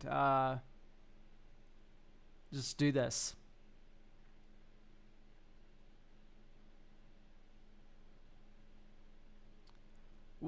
Wish Twitch did the Kick thing where they pay per viewer rather than only subs. I have no idea how Kick does their monetization, but I will generally say that Twitch does not pay shit. Twitch does not give you money for streaming on this platform. I get all of the money basically through the coffee. Kick is an evil website, yeah. I mean, I do make a decent amount from subs and stuff, but dude, 50-50 split, fuck off. Fuck off. Oh yeah, I'm never streaming on Kick. Ever, ever, ever. Okay, anyway. Goat Simulator aims to tutor up the off-nabbed goat. I see! And then make clones of it and nuke the table all at once with Black Sun Zenith. Cool. The deck has had a high number of tutors and clones to try and toolbox style it. It quickly started as a joke deck, but was quickly loved by the play group. I'd prefer to keep the deck semi-budget, no cards more than $5, though exceptions can be made for the exceptional synergies. Okay. The deck is feeling a bit stale and slow. I went to figure out better ramp/card draws, since right now it wants a huge amount of mana to pull off its win. I'd like to make it a bit more efficient and add some new toys to liven up the deck again. Okay, my first idea is maybe we're just too in on the off-nabbed goat. I think the off-nabbed goat is like a great Muddle the Mixture target. It's great with Black Sun Zenith. I like that either of these can get God off Muddle, which makes it very consistent. I like that you can also get Doppelgang off of Muddle. Like, these are like interesting lines. But I feel like maybe if we're only in on the goat, the deck can get gimmicky, which is something I think we're going to try and resolve here.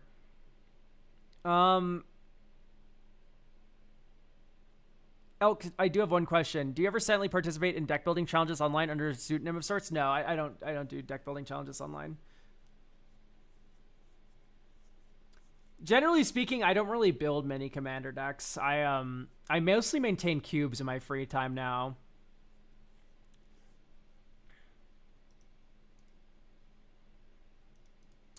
Okay, I am a little underwhelmed by the random ass rampant growth in here because it does not feel like... Okay, we do have a decent number of 4-drops, which is okay. Fucking Celestial Reunion? What are we grabbing? Do we hold 2 creatures of that type? Oh, we just have Changelings? That just seems so clunky, though. Personal Tutor. I guess that's just to get Black Sun Zenith or Doppelgang. That's not bad. Explosive Edges, though. I'm more in on Cultivate. Sure, we can have a Cultivate. I kind of want this deck to go 1-3-5. I don't know why. It's just like kind of the vibe I have.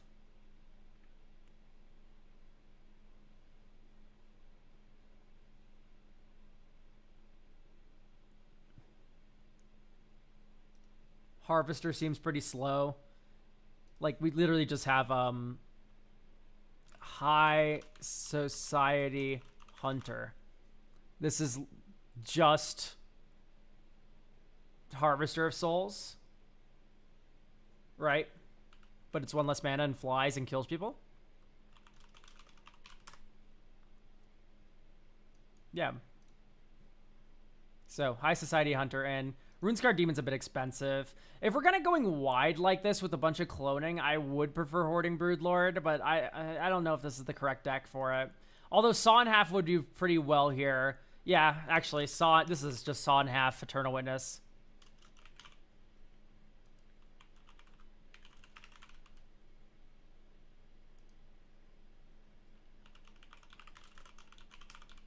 Hoarding Broodlord. Malevolent Rumble. Honestly, I don't know if I really like the Personal Tutor. It just seems a little slow. I like the Muddle way more. And in fact, we can cut an island for a Waterlog Teachings. And now we have a way to tutor up the Muddle the Mixture, which can get anything you want. Okay, I like that a little more.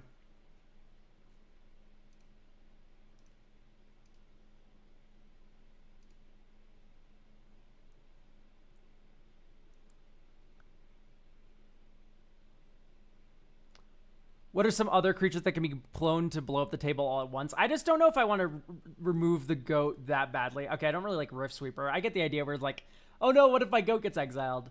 Then, I don't know, clone their things, man. there's other options. Muldrotha seems a little slow. Like, you literally have Volrath, which can steal anything you want to.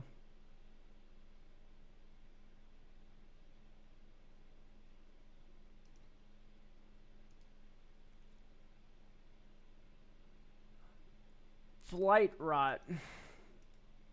I get that's like kind of an on-theme kill spell, but I don't know. 4 -1/-1 counters is going to kill a lot of things that you may not want to kill, and then it's going to also just be a shitty kill spell for the things that you do want to kill. I don't like that either way. So Elf enters. This is only really good with the other object. And I don't like Heartless Summoning anymore now that we have the Eternal Witness line. Okay, so I hope you're well. I enjoy your content. Thank you. Yeah, I'm doing pretty fine. So we freed up a few slots now. I think I'd want to cut a forest or an island for a traverse, the Uvenwald, all-timer. And then we can go up.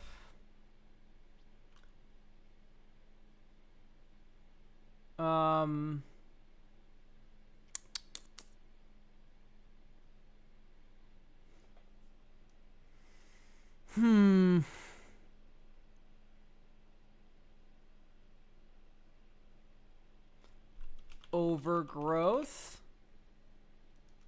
Wild Growth. I normally do like Arbor Elf stuff, but I think that is too slow.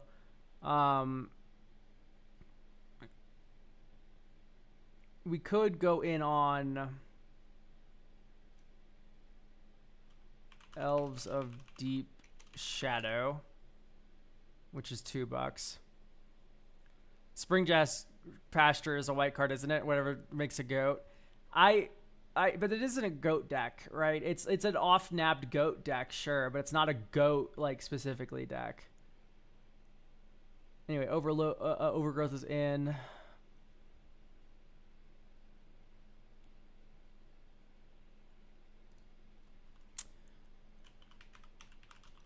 Llanowar Elves.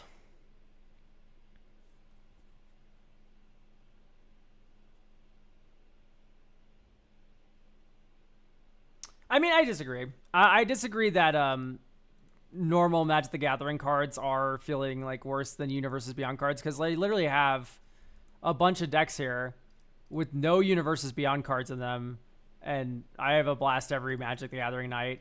I don't think you can blame Universes Beyond for, like, you know, pushing power levels and whatever, because you can just build a commander deck without any UB every single time and still have a very strong deck that does everything you want. Isn't Necroskitter good in this deck? Yeah! Yeah, it is! This one does have one Universes Beyond card in it. I lied. It has Summon Leviathan. Yeah, Necroskitter would be awesome here. Necroskitter, whenever a creature controls, an opponent controls with a -1/-1 counter dice, you just fucking yoink mine. That's pretty awesome. And you can Perplex for it. And since we're putting Perplex in, Toxic Deluge, there's just some games where you want to pay 6 mana for this card. So I always like to put those in together. If anything, Modern Horizons is a blame. It's just, I don't know. This is how games work. Don't worry. It's not a big deal. You can definitely say things like, I do not like it as much as I used to. That's like a valid line of thought for certain. But to say, like, this is all because of Universes Beyond, it's because of a lot of things. It's never one thing that's causing this. But, like, going, like, I don't like how the game feels right now, that's a fair thing to say. Anyway, what else to include?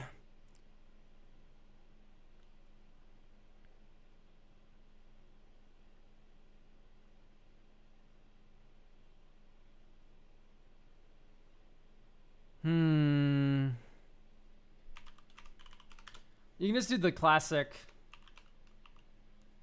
I blame it all in capitalism. I mean, you're not wrong. Anyway, Uchalan's pretty fun.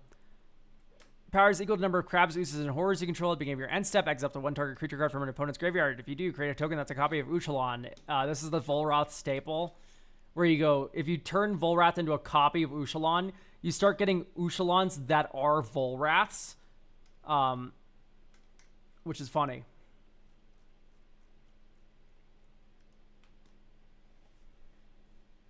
Maybe some Undying things. I don't want to touch Undying with the 10-foot pole. It's going to turn this deck into a combo deck really fast, and that's not something I'm super interested in. Dink. 1, 2, 3. Nature's Rhythm. Go get... not Arbor Elf. Whoops. Let's get... Elves of Deep Shadow. Yeah, Elves of Deep Shadow. Next turn, Forest. 1, 2, 3, 4, 5. Volrath. Swamp. 1, 2, 3, 4, 7. Dink. Type creature.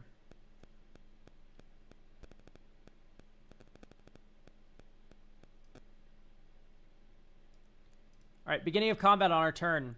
We'll put a counter on this target creature. We'll now pay 1. Volrath will become a copy of Uchalan. Alright, end step. Exile to one target card from an opponent's graveyard. Dink. Make a token copy of Volrath. There's no other one, let's say. And I'm pretty sure this is a non-legendary copy of Volrath named Uchalan. Please, someone support me here. I have no idea what happens here. All I know is that this works a little bit. But I don't know if it's clunky or weird. We do have 2 or more basics. 1, 2, 3, 4, 5, 6, 7, 8. Hoarding Broodlord. Saw in half. 1, 2. Dink. Saw in half. Hoarding Broodlord.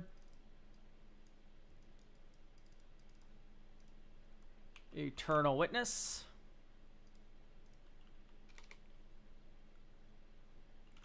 Off-nabbed Goat. Okay, maybe actually you get off-nabbed Goat. Black Sun Zenith. Next turn. Reliquary Tower, which I honestly do not hate in its entirety here. It's funny. Okay, off-nabbed Goat. 1, 2, 3, 4. Naga Fleshcrafter. Move to combat. 1, 2. Make both of these Volraths into copies of off-nabbed Goat. And then you go 1, 2, 3, 4, 5, 6, 7. X is 5 Black Sun Zenith with 3 copies of off-nabbed Goat. Oh, no, 4 copies of off-nabbed Goat.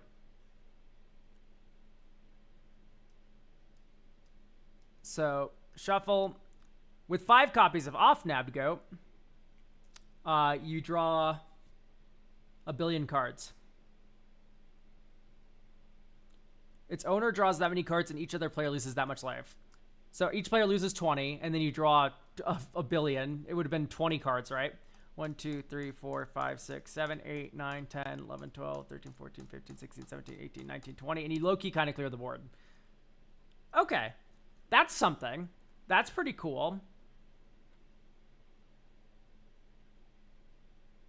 That game felt kind of good. I don't know if I like Phyrexian Reclamation that much anymore, just because we do have the Eternal Witness. And in fact, I was about to say in this low curve deck, but it's not really a low curve deck, is it? I was about to say Chthonian Nightmare might be a little better, but like honestly, I just don't think you run either. What's your favorite shifting woodland target? Mine's Nova Blastworm. Dark Depths. Dark Depths make Merit Lage. But Nova Blastworm's a good answer.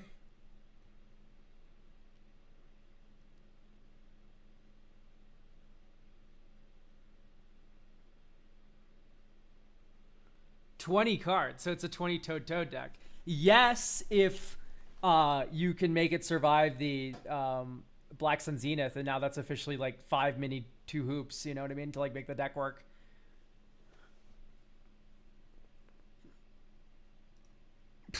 I don't know if I like the Lotus Light Dancers as much, but anyway, I like how the Uchalan was playing there with the Hoarding Broodlord, where it was kind of going wide. You just have 4 more mana and play it later. Nice. And then we have to wait an entire turn cycle and then untap with it. Yeah, right. Dog. I think that's a little too slow. We can do Wound Reflection. Just a fucking solid card, in all honesty, and then it makes these goats way more lethal, way more of the time.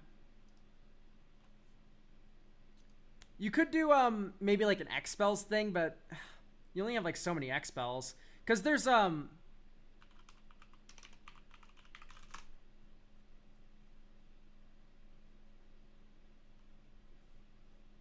Unbound Flourishing. Whenever you cast a permanent spell that has X in it, you double the value of X. Whenever you cast an instant or sorcery spell or activated ability, if it has X, copy it. So maybe you do X spells. Because this makes your goat plan a lot stronger. And then it also makes your other plans a lot stronger. What does Zimone say? The newest Zimone, not the other 50 of her that exist. Precon Zimone, where are you? There you are. It costs 1 less to cast for each counter on Zimone. Whenever you cast your first spell, you put 2 counters on Zimone.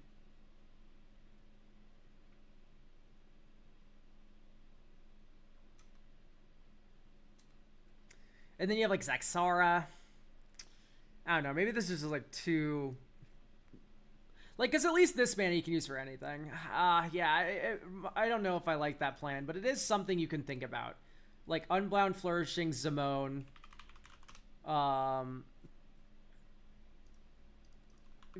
Villainous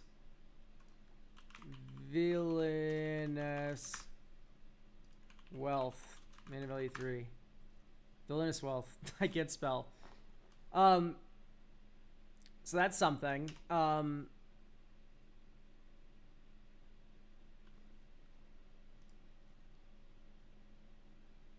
Chord. Villainous Wealth. Oop, this should be in considering.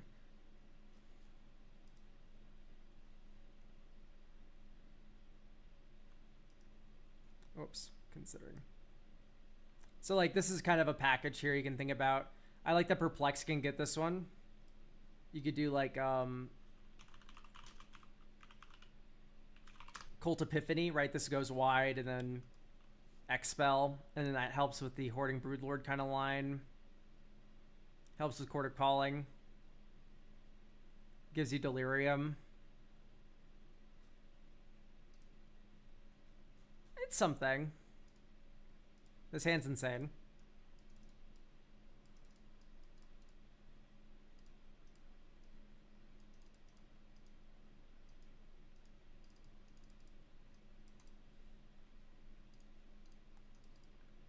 So, green, blue, 1, 2, 3.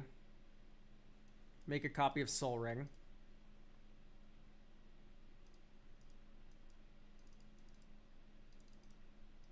Spark double.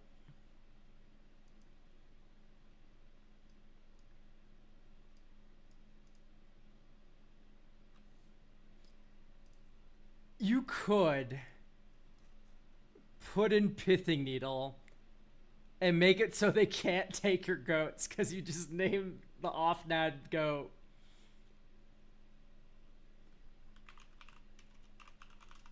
I don't hate that.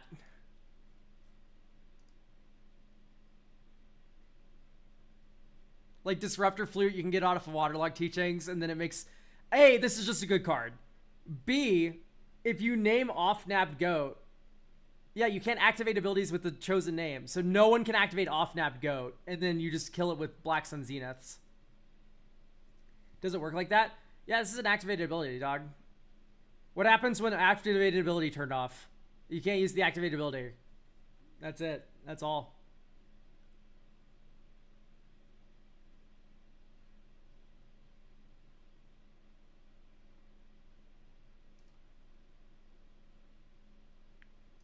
Once again, Eternal Witness, I think, is just better than Aurora Processionaire.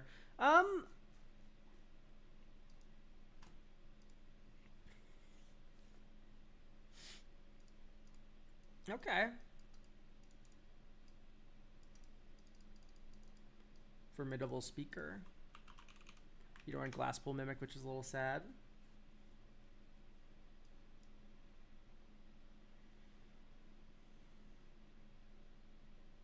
Could get Necrosketter.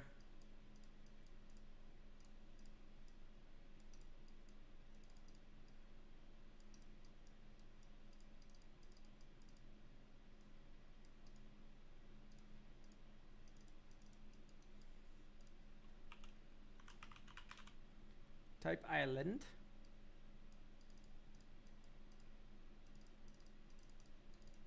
Counter your spell.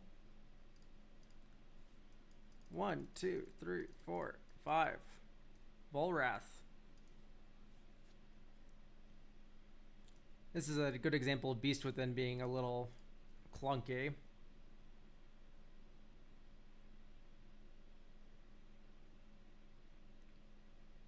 If we're bringing back stuff from the graveyard, why are we on Reliquary Tower? Because when you like X's 20 off-nap Goat and it doesn't die, like this is not a bad Reliquary Tower deck. It's definitely still not the best, but like, it's not bad.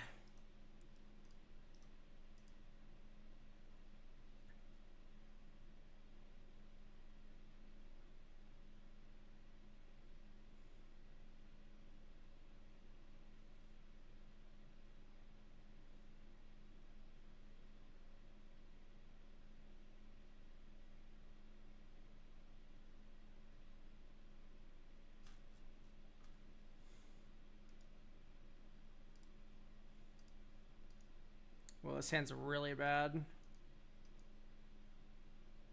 Okay, this is keepable.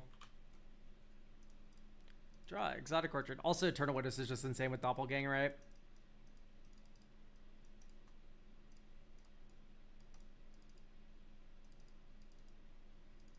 Make a copy of someone's creature.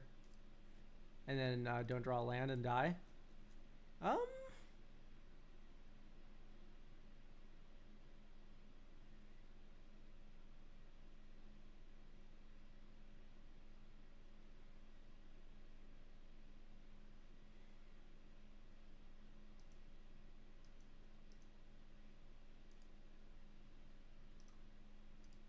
Hang on. I have an idea.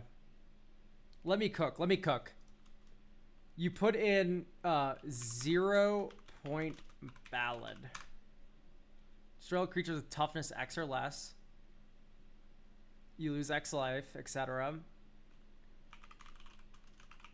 So now you're able to loop this board clear with the Eternal and Timeless Witness in here, which does not feel that bad.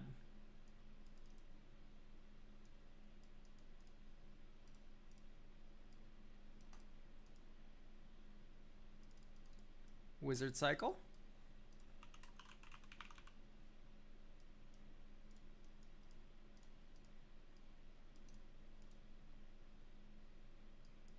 There's a path to an off-nap Goat right there. Actually, let's play Exotic Orchard. 1, 2, 3, 4. Spellseeker, get Black Sun Zenith.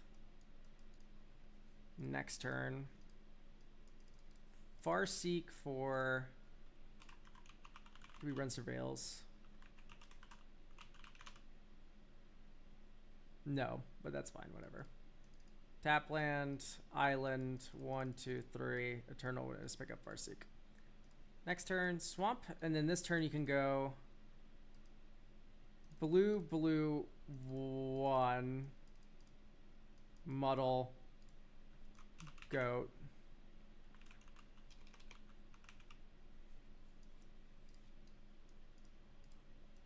One, 2, Farseek.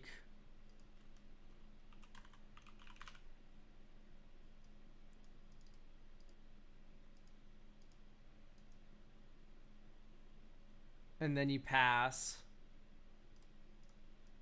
And then this turn you go black, 1, off nabbed goat. 1, 2. 1, so that's 1, 2, 3, 4, 5. X is 5, Green Sun Zenith. Draw 5. Ooh. 1, 2, 3, 4, 5. Next turn. Flooded Grove. Also, Woodland Bellower really likes Eternal Witness.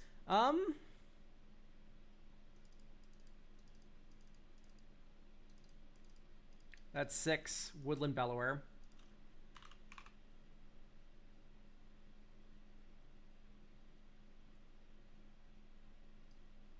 Formidable Speaker. Discard Deathcap Glade. Or I guess you discard right. Formidable Speaker goes and grabs Timeless Witness. And then you go 1, 2, 3, 4. Timeless Witness. Yeah. This got reshuffled. My fault. Timeless Witness retrieves off-nabbed goat.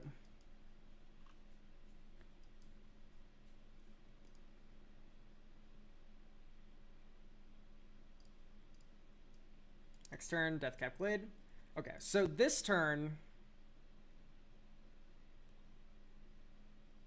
1, 2, off-nabbed. So 1, 2, 3, 1, 2, 3. Make X copies of target permanent. So we're gonna do 2 copies of off-nab goat and 2 copies of Timeless Witness. Timeless Witness will return Doppelgang, and it will return Muddle the Mixture. You can untap this too for fun, I guess. So I guess we could have done one more of each of these. And then you could have also copied Formidable Speaker, Woodland Bellower that many times. Or you could have just done a land. Sure. 3 more Sudden Vultures for me. Okay, so we can get Spellseeker back. Why not? Okay. Next turn. And then here you go. Dink. Dink. 1, 2.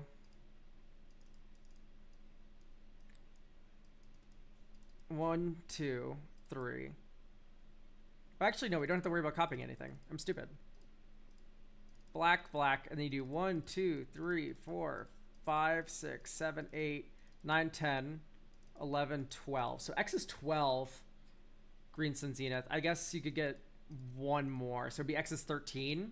If you wanted to first, you could spend 5 of that mana guaranteeing that you have a counter spell. You already have Muddle. You already have Muddle. So yeah, just cast this for X's 10. Or 11, rather. Oh, I haven't gotten it first. Okay, you need a Muddle for it, of course. So this is X's 10 Black Sun Zenith, which is 40 damage to each opponent. And then we draw 40. Okay, okay. It's clunky. It's a little bit fragile. That's not the point of this deck, is to be that consistent. But that aside, this deck was able to kind of impress me. I don't know if we should be running actual clone. I think we're maybe just running too many of these objects, especially since Doppelgang's in the tutor toolbox rotation. I do like the Naga Fleshcrafter. The Metamorph has me a little dubious. Spark Double works with the Commander kind of well. Stunt Double Flash is a little slow. Vizier is a little slow. So let's get Spore Frog in here.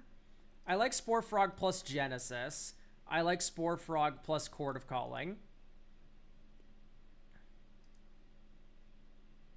Or like all of these becoming fogs basically is pretty nice. These creature tutors. You could do like Springheart Nantuko. Should we add Kokosho as a secondary target? We were given a budget of no more than $5 for each card, and Kokosho's a little pricey.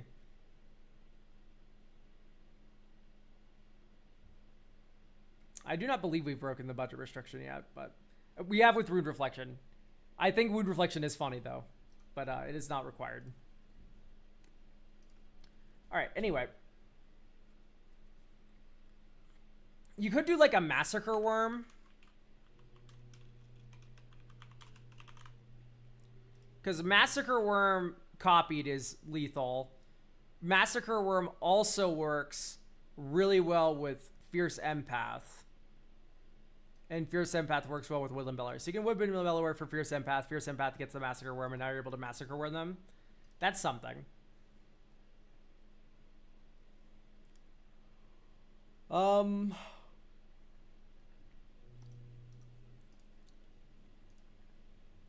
Is Vein Ripper too crazy? Isn't Vein Ripper $7,000? It's $6 now. Okay. Can also be sawed in half. Yeah.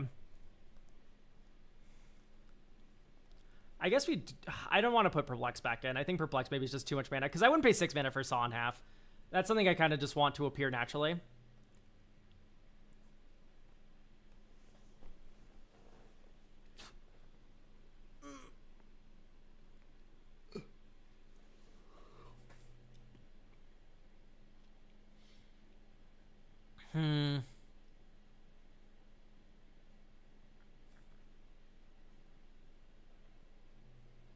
Echo casting Synopsium. 6 mana to get an off-nabbed goat. There's just no way, right? I'd rather run Springheart. Springheart, I think it's still under $5. Yep. So Springheart and Tuco is great because A, Delirium, it's multiple creature types.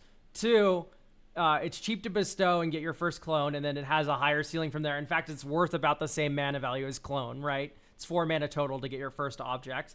And then from there, anything else is gravy. Number 3, it goes wide, which is important for the Convoke of Hoarding Broodlord and Court of Calling. So those are... It literally just has so much synergy, right? Kind of non-negotiable.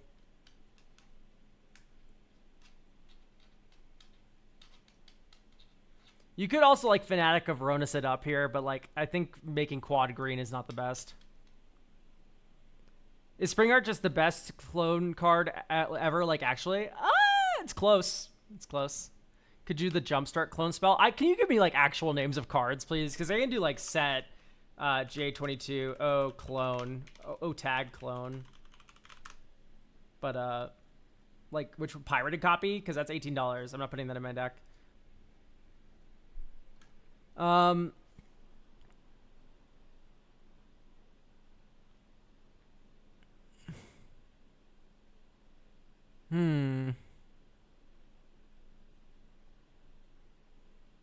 Maybe Shared Summons is a little much. I just think 5 mana to do nothing is kind of bad. I mean, it draws your, like, 2 best creature spells, I guess. That's not the worst. But it's just, like, we already have so many tutors and stuff. Quasi-Duplicate. That's not Jumpstart. Quasi-Duplicate is from Ravnica Remaster. Oh! You meant Jumpstart the fucking mechanic, dog. Awesome. I'm a fucking idiot. I like it. I like it. This is a good suggestion, actually. That's so funny. Yeah, I don't mind Quasi-Duplicate. I like that it costs 3 mana both times.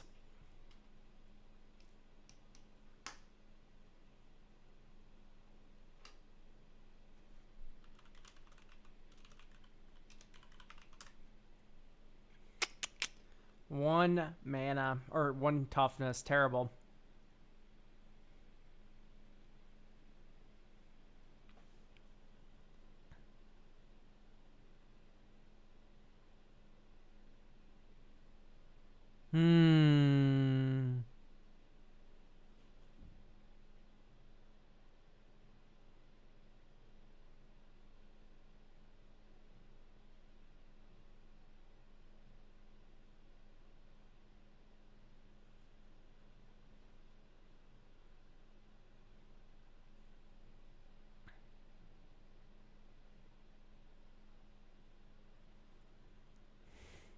I'm trying to think of some more ways to work with some of the discarding that we're doing here, because we have a Cult Epiphany. I mean, I guess that's just nothing. I don't know. I like some of the graveyard loopage we're doing. I want to kind of make more use out of Volrath, because it doesn't feel like he's doing all too much besides being a -1/-1 counter engine, which is pretty good, especially for Necroskitter. He's also, maybe just, I don't like Graveshifter that much. You know what? I don't like Archaeomancer that much either. Although it fits in the Wizard cycling package. That's the one thing, is it works with Step Through. Okay, yeah, that's fine. It's fine. That can be our 3rd Eternal Witness. I like Naga Fleshcrafter because it takes our wide board and turns them all into fucking idiots that are huge and terrifying. And then Spark Double lets you clone Volrath, which is fine. Waste Not, maybe? Quantum Misentanglement, but it's a new legend. I don't know if I want to stick with the clones theme, especially since, like, I don't know if you need more clones than Doppelgang. Legitimately, I think Doppelgang's just already that good. You do, like, aggressive Biomancy. Isn't it, like, fights up to 1?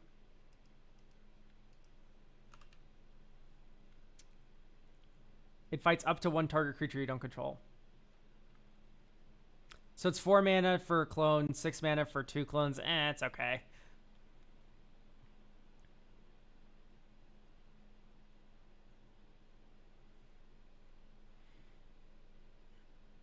So we have 4 slots to play around with.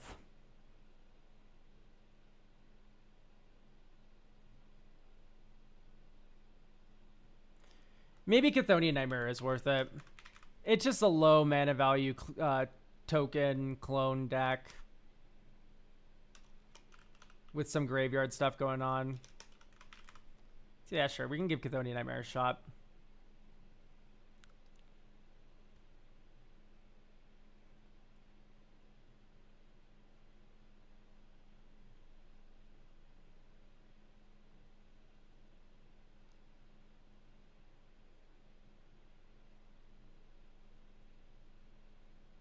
Like, Overlord of the Baelmerk would be really nice, but fuck, he's so expensive. But this would be an insane Overlord deck.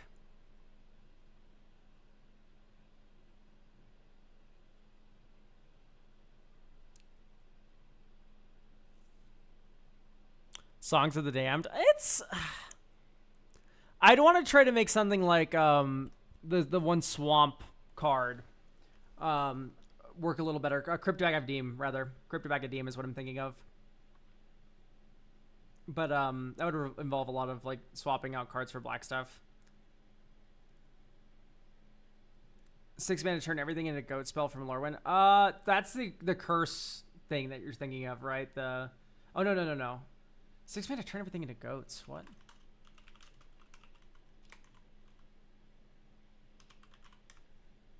Oh, mirror form.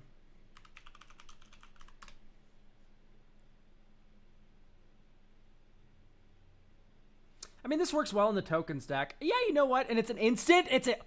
The fact that this is an instant is crazy because you can get it with Waterlog Teachings.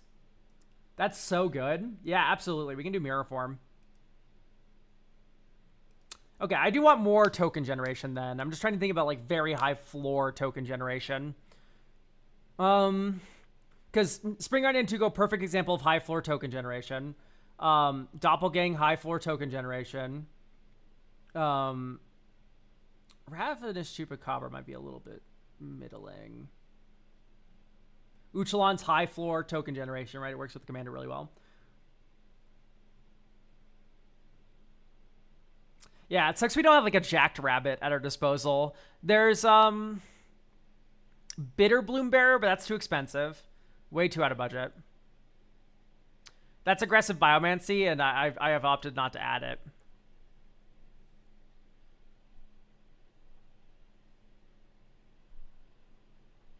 It just doesn't scale as well as Doppelgang, which has me uninterested. And it also doesn't scale as well as like Rite of Replication.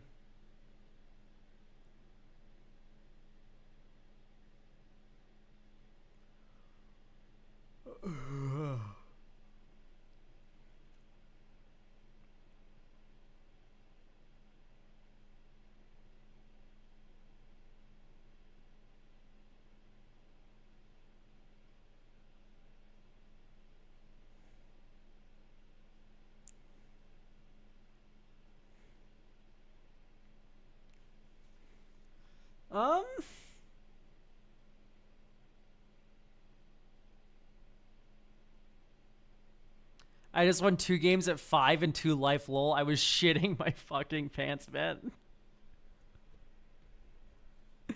What an awesome thing just to fucking broadcast out there, dog.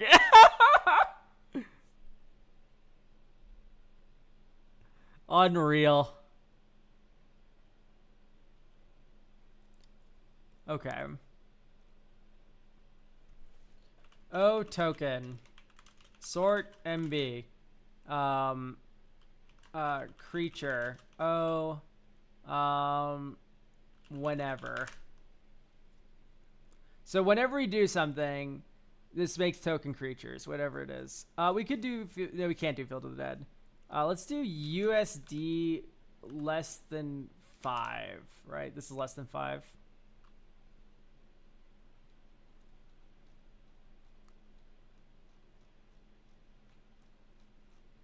Ash Nasty. I don't know if I like Ashnod that much. Ooh, Grist is an option.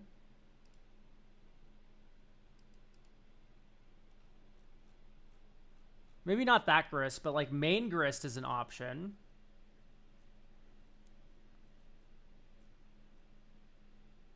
Broods. Broods isn't that bad. I don't know. This would kind of become a combo deck really quickly if you did Broods combo.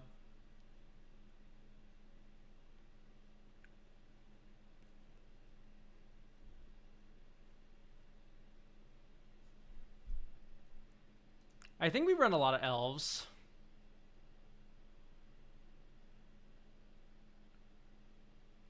Nope.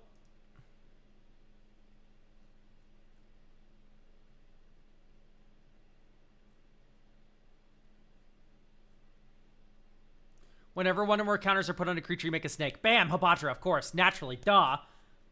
That makes a lot of sense for this list with the fucking commander. Tendershoot Dryad. I just don't like 5 mana make a bunch of dorks. I think like it should be like 1 to 3 mana, somewhere in that range for the token generator. But yeah, Hapatra's perfect for this deck.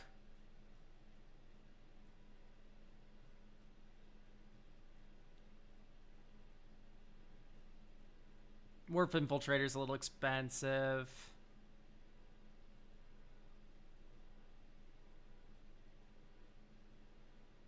Nest of Scarabs in. Yeah, Nest of Scarabs can be the last one.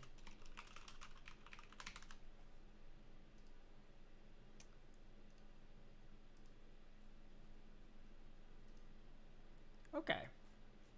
Yeah, so by the way, there's Basking Broodscale combo, which is Basking Broodscale plus Blade of the Blood Chief, which is whenever a creature dies, you put a counter on an equipped creature, and then you put Trinket Mage in, Pithing Needle,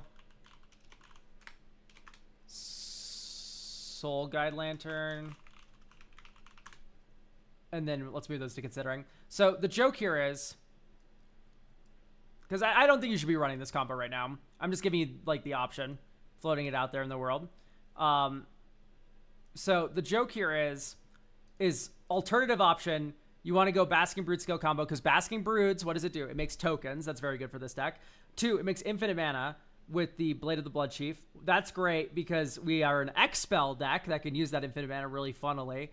Right, if your only mana sinks are Black Sun Zenith or Doppelgang or whatever the hell, maybe I'm not into 0 Point Ballad anymore. We can put in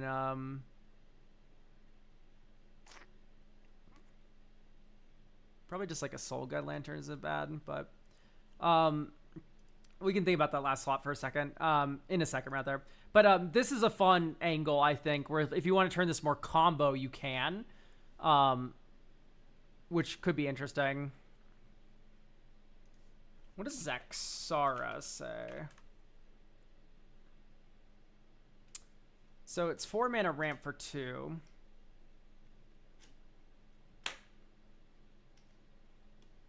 That could be something. You could also just go Enduring Vitality, which I think is the correct play. Although I think this card's actually too expensive. Yeah, it's $13. Oh my god. Creatures you control have type creature. Add mana. Creatures you control have vigilance. Nope. I figured there was another one of these, right? I think it only adds green.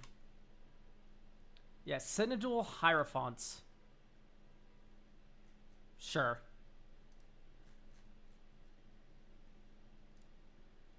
Was you. Alright, this is not a keepable. World where all is free.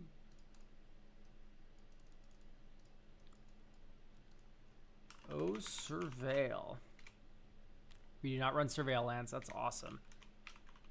Type is land. Type swamp.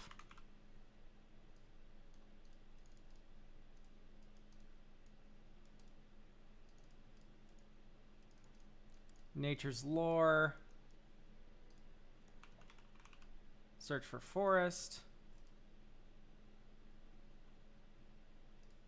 Next turn.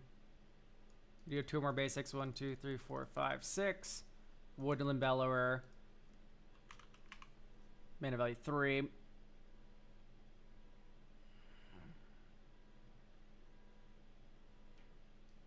Formidable Speaker, discarding Blooming Marsh. Springheart Nantuko. Next turn. 1, 2. Springheart onto Formidable Speaker. Land drop, Formidable Speaker, or Springheart Nantuko trigger. Dink. Make a token copy, Formidable Speaker. Discard Spark Double. Type creature.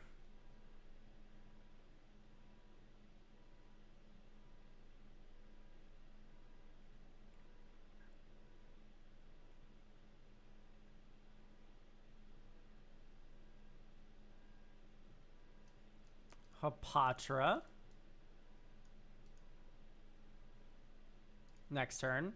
And then this swing you like, this turn you can go 1, 2, 3, 4, 5, 6. Think you can copy someone's creature.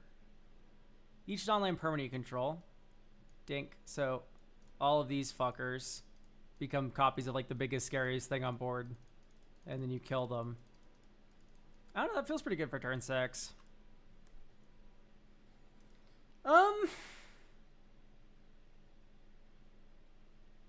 We really don't have a lot to do with this hand, but Volrath is that good.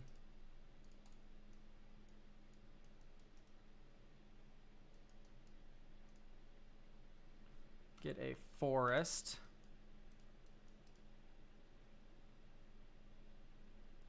I guess you should get an island, actually.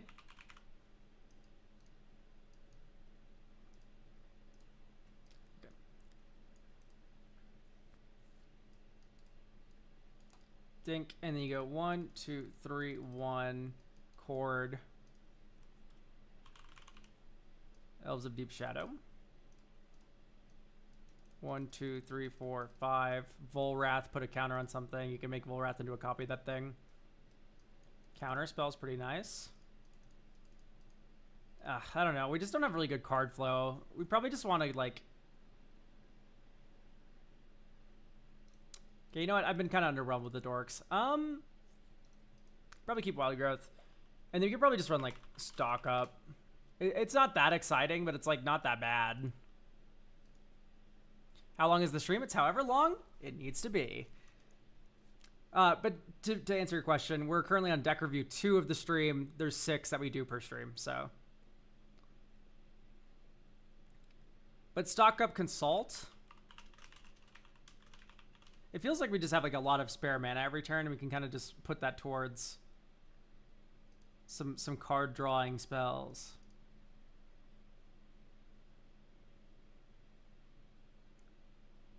Nice, a hand that casts nothing. Nice, a hand that casts nothing. Nice, a hand that casts nothing. We're running a correct number of lands, right? I'm not going crazy. 39. That's fine. Especially with Malevolent Rumble Traverse.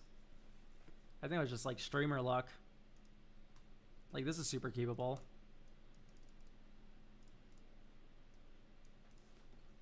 I like how VTuber Elk points at your mouth all the time. Well, yeah, how else, where else would the words be coming from? Like, you know, how else would you know?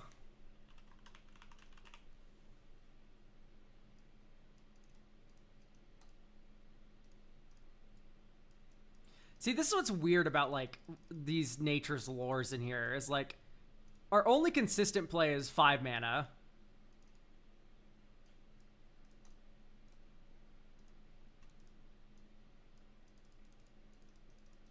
Anyway, Volrath, clone your creature. Dink, dink, dink, dink, dink, dink. Uchalan. Surprise! Put a counter on Uchalan. This becomes a copy of Uchalan. Dink. I'm going to give you an offer you can't refuse. And Wizard Cycle for Spellseeker.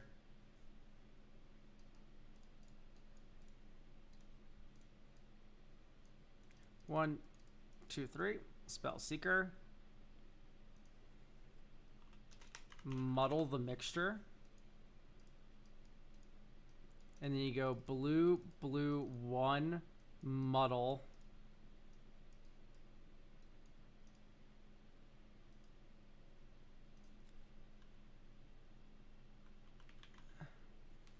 Black Sun Zenith. 1, 2, 3. Black Sun Zenith for 1. So everything has a counter on it now. So Volrath can copy anything. You copy Ushalon. Huzzah.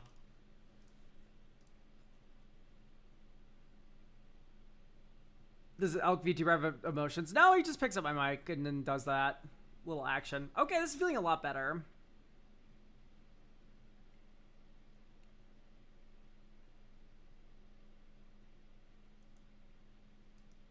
Yeah, I like this. I think we have enough side plans now with the Mirror Form, with the Hoarding Broodlord, with the Massacre Worm, that I'm good to just pass this off. Okay. Great.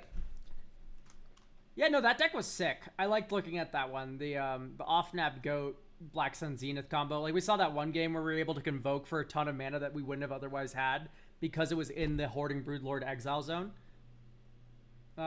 Great. Do we have Ethan?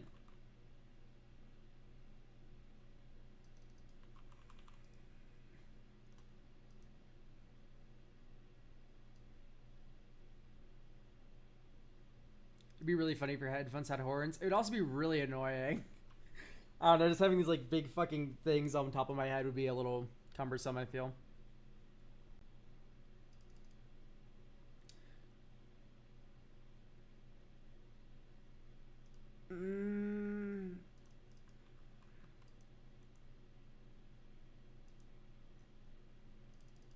Do we have Reflex Point as well? Question mark. I will be in the stream, so says the blurb. Reflex Point says, hi there. Oh, just realized. Okay. If I'm not there, do it without me. Sounds good. Shiko and Narset.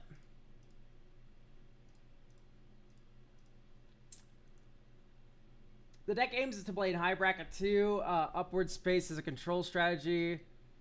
Using Shiko Narset's ability to copy auras onto permanents and players to control the board. Using curses to direct player aggression. Depending on how the card draw is going. Never built an Enchantress deck. So the deck's sculpted to have more focus. Additionally, I do not think I have an effective finisher for the deck. What do we run? We don't run Overwhelming Splendor. I don't want to be too mean. Curse of Exhaustion is a good example. I want to keep the game fun and interactable. But Overwhelming Splendor is awesome. Terrible. Okay, I know that's also Shiko, but... Riptide Gearhulk isn't that heat.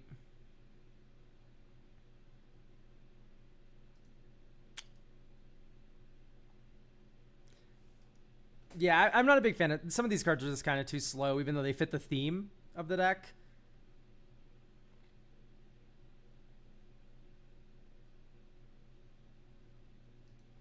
Yeah, there's just some cards here from the pre-con that I'm not a big fan of, and also just some clunky cards that I feel like are not going to be like really conducive to your game plan.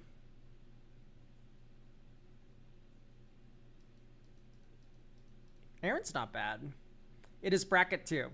Yeah. You're allowed to have good things at lower brackets. This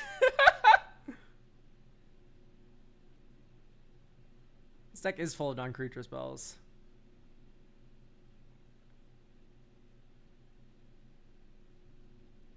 Dog Displacerkin's in this deck. Okay, it doesn't look like there's that much evil shit going on in it, besides maybe Invasion of Theros. Frantic Search. Gitaxian Probe. Mishra's Bauble. So just adding these 0 mana cards, right? These are very easy to go 0 mana cantrip, because this draws a card. This draws a card and also targets, so you can turn this into a divination of sorts with any other spell. Snap is already in the deck. Okay. Yeah, like, and then Frantic Search, of course, is the same thing as Snap, right? It's just free to cast.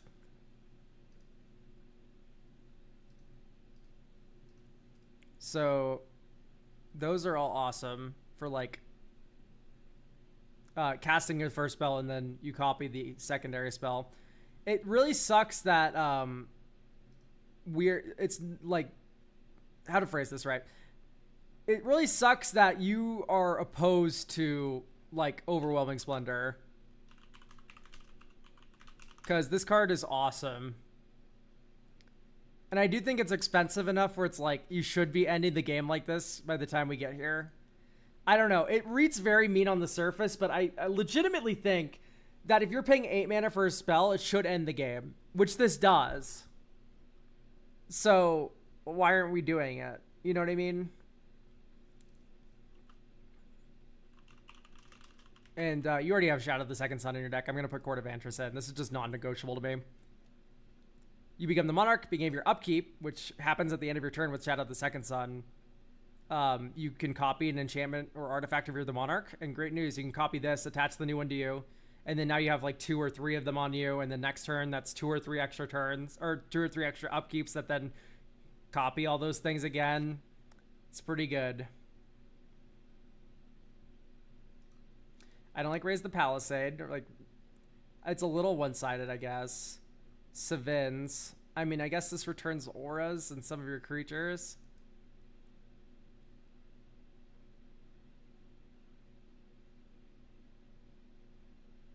I like the Tragic Arrogance a lot. So much so that I kind of want to put in the Eternal Wanderer.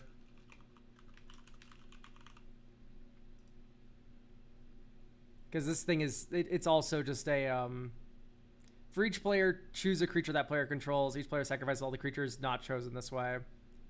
What about Second Sun as a win con? Oh, Approach of the Second Sun. No, I don't really like that. It feels like it's just kind of there and not really part of the theme of the deck. Okay, Nettlecyst maybe feels a bit slow. Instant and Sorcery, of which we do not have that many.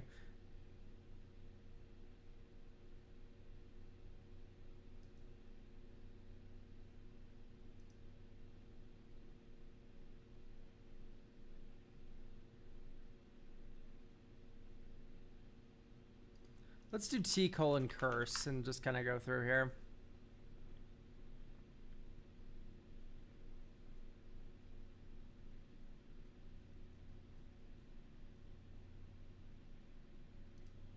I do like Curse of Surveillance. Sure, a Binding. That's good value.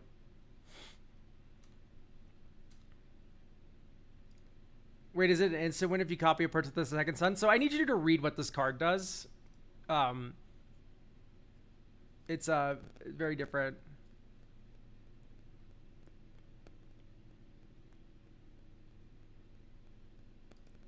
Anyway. 38 lands is a little low for control. Going up a Lorien Revealed. Oh, it's already in. Haha. Never mind. We're doing kind of okay. I'd like maybe one more spell. Or one more land. Maybe just to sink into Stupor. $5 and then it's a spell that's also a land, which is a good thing to have in this deck that cares about spells. I like that.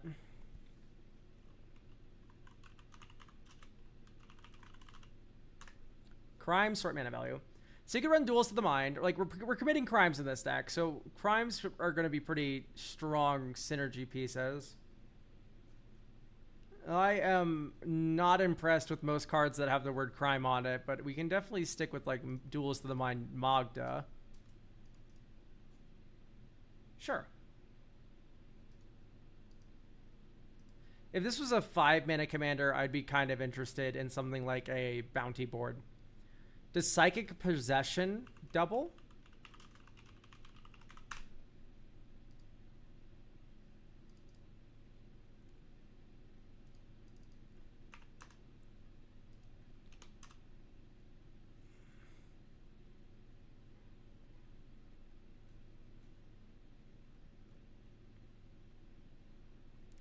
I do not see a single card that you could be talking about. So, I don't know what Psychic Possession is. Mystic Monastery. Island. Temple of Epiphany. Bottom. You scrolled past it. My fault. 1, 2, 3, 4. Commander. I am a little bit concerned about your commander's safety. I mean, maybe it's just like fine.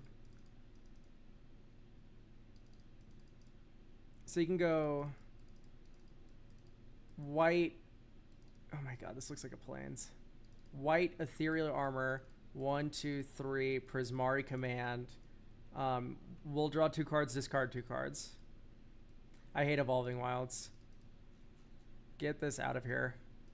That should always be Ash Barrens in a non-landfall deck.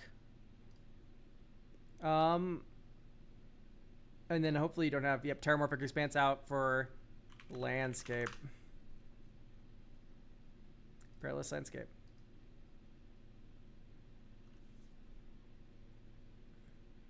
Yes, this would work in the deck.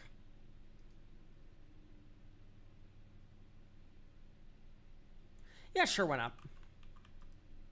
This is especially funny with the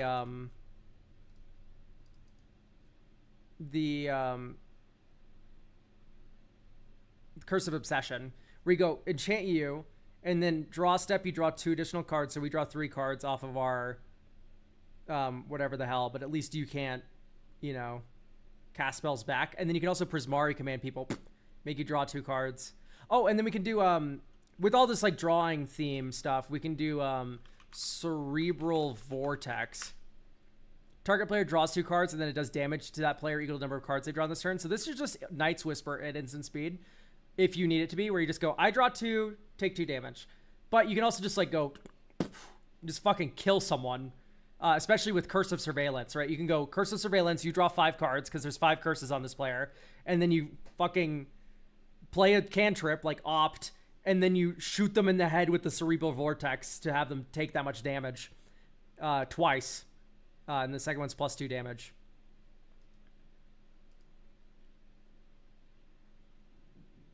Okay, we added a bunch of cantrips that I like more than Sleight of Hand. And I don't know if we need the Ethereal Armor. I think we're going to be mostly burning people out. Although Hanada is a little middling without X spells and such. But it does reduce the cost of all of our enchantments and everything, and then makes opponents a little miserable. Maybe that's fine. Alright, let's play Dust.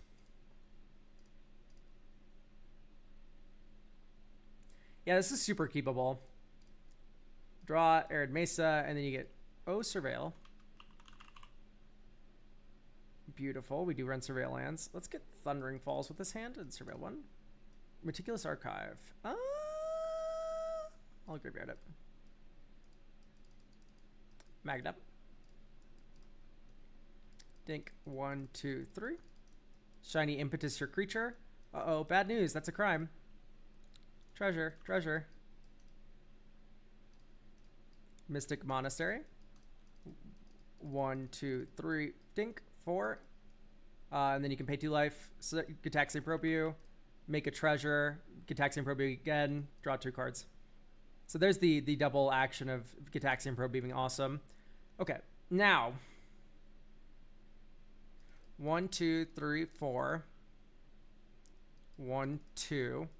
We can ossification our land, exile your creature, and then we can hit you with the Psychic Possession ×2. And then that's a crime, so we make a treasure token. We then make a treasure token from Shiny Impetus. We then draw 2 cards on your draw step, and then we don't draw this card. Adhikar Wastes. Okay,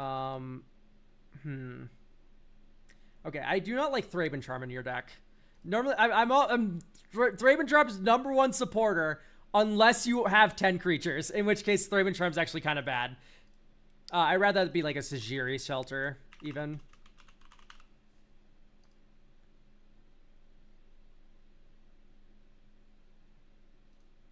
Okay, I'm kind of underwhelmed by Iron Lad.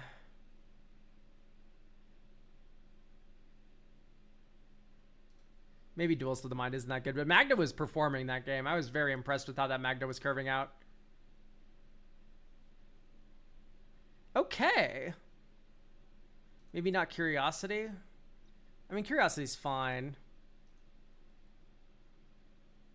I don't like Sleep Magic. There's better options than... I like Witness Protection enough. There's Cryo... Mana value 1. Cryo Shatter. -5, -0. Whenever a equipped creature becomes tapped or is dealt damage, destroy it. And then there's also... Loses abilities... Mana value equals 1 type aura.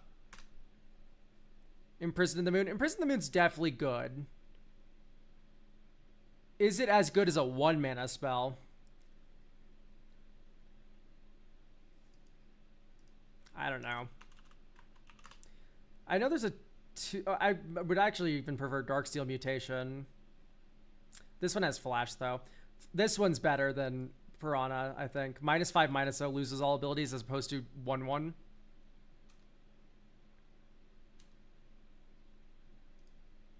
I was just thinking about this is Curses.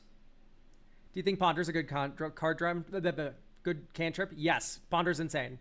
Ponder's not instant speed, which makes it a little bit questionable, but it is definitely fine. But I just don't think we're lacking for plays like that, is all. Okay.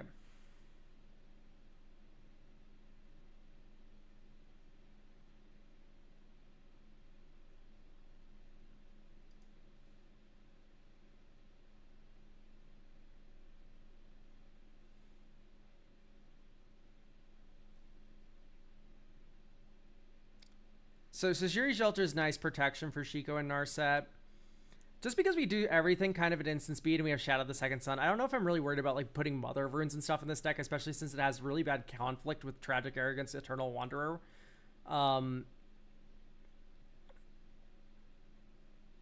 We could run Copy Enchantment. So instead of Copy Enchantment, you would do Estrid's Invocation. So Estrid's Invocation.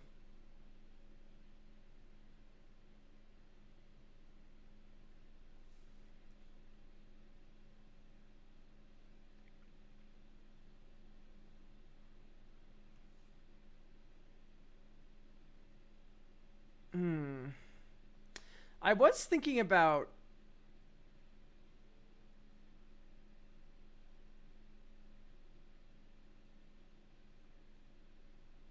I just don't know. It's tough.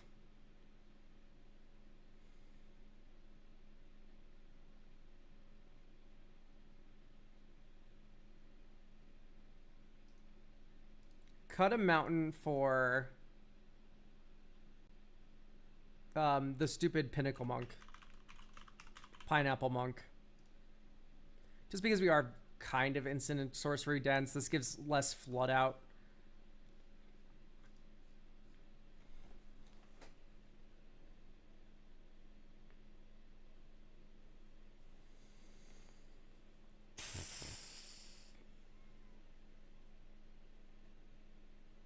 I don't know why we're running Pongify in a white deck. It's okay. I don't know. I just prefer these auras because these actually kind of fit the enchantment theme too. Ephemera with the Monk. I was thinking about it. It's just that we don't have a lot of things that we really like to flicker. I guess you could just recycle stuff with it. And then it's kind of like a protection spell for Shiko and Narset. Okay. I could buy that that's fine.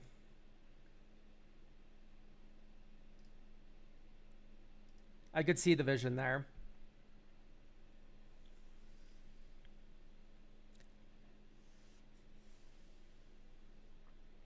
Or removal is so much more brutal. It's also a lot more fragile. You can just flicker whatever's on. It is on. You can just blow up an artifact or enchantment, and then you're free. And then you've effectively countered their removal with disenchant. So it's worse in some ways for sure.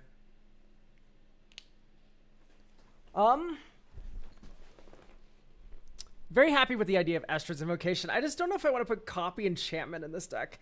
You could do a Clever Impersonator.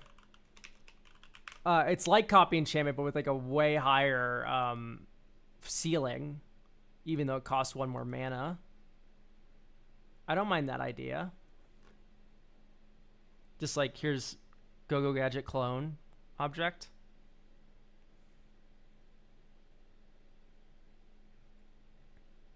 I think the coolest thing is definitely Curse of Surveillance plus Cerebral Vortex that we have going on. I like that quite a bit.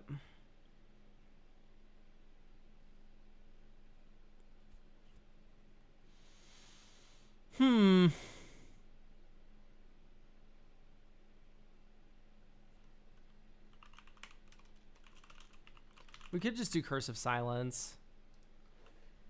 I do think the curse count's maybe just a touch lacking. So just getting, 9 curses and then kind of 10, kind of 11 with Clever Impersonator plus Estrid's Invocation. And then you also need to consider the fact that Shigo Narset is also doubling all these curses. So if you play 2 curses in a game, chances are that's actually 4 curses in play. And so you'd get 8 cards off of Curse of Surveillance in that situation, right? Okay. So let's play Tap Mist Veil Plains. Command Tower. Mountain. Goad your scary creature that I don't want to touch me. Get a treasure. Dink, dink, dink, dink. Commander. Ephemerate Commander. Get to protect it or whatever. Opt not to. I guess I can Ephemerate. There you go. That's spell number 1 this turn. 1, 2, 3, 4, 5. Here's spell number 2. A little something called Curse of Surveillance. I guess we would have gotten a couple more treasures here. So anyway, Curse of Surveillance times 2. Beginning of a chain to player's upkeep. Any number of target players other than that player draw cards equal to the curses. So there's 2 curses. And so you'll draw 4. 1, 2, 3, 4. Next turn. And then here you go. Blue. Gitaxian Probe. Or I guess you just pay 2 life. Draw a card. And then you can hit him with the double bounce. With the Sink into Stupid. 1, 2, 3, 4. Court of Vantress. We become the Monarch. Draw a card on our end step. Next turn. Ooh, Adagia. I think Adagia is maybe just a tap land for no reason. Like, I guess it can theoretically duplicate curses. It's just so tough to have like the power necessary to do that. Would Aura Finesse play in this deck? It triggers Crime Stuff twice.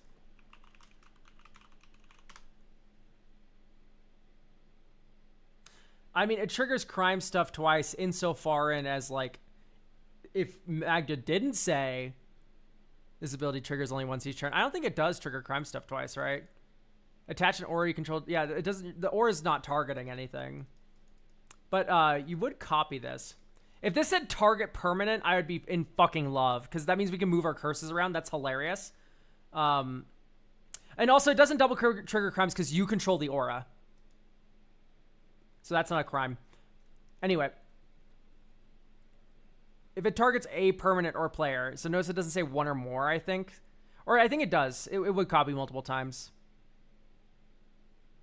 Okay, great. Either way, I think this deck's about set, honestly. I think we got there pretty quickly with this one. It helps that I was kind of brewing a Shiko and Narset kind of list. So tap land, Adhikar Waste. Like, here's Mishra's Bauble and Get Probe being fucking awesome, by the way. Mountain. Cerebral Vortex on end step. Draw 2. Next turn. Ooh, don't miss my land drop, please.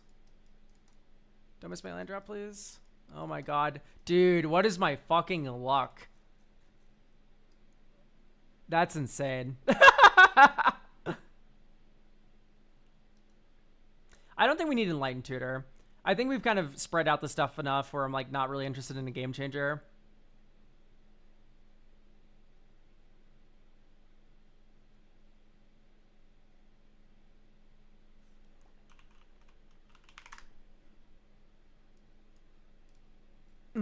Only creatures can be enchanted this way. Terrible, terrible, terrible. Target player draws.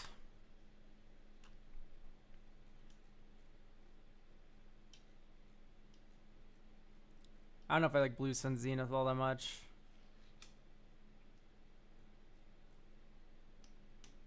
Could do Deep Anal. This is just 4 mana.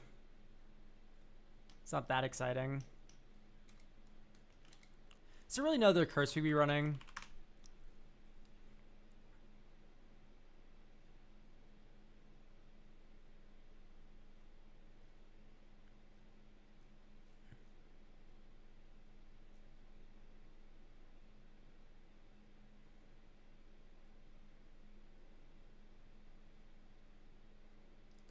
Do Curse of Verbosity.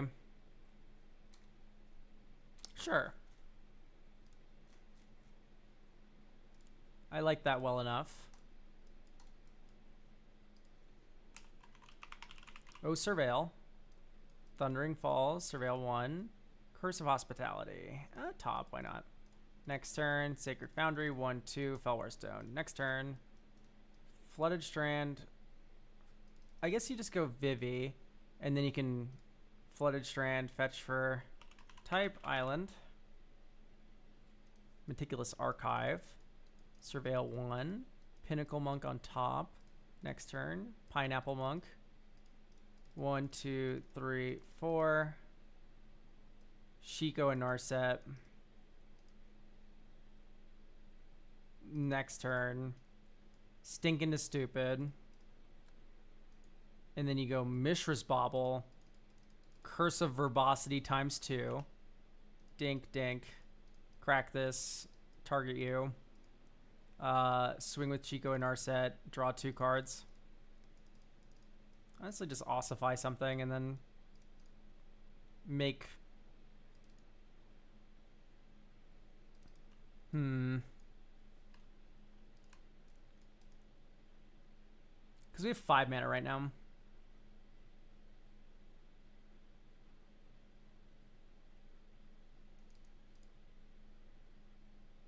Martial Impetus something and then ossify something? Sure.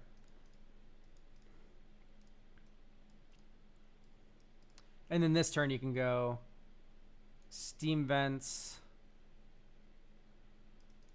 And then you do 4, 5. Lorien Revealed. 1, 2, 3.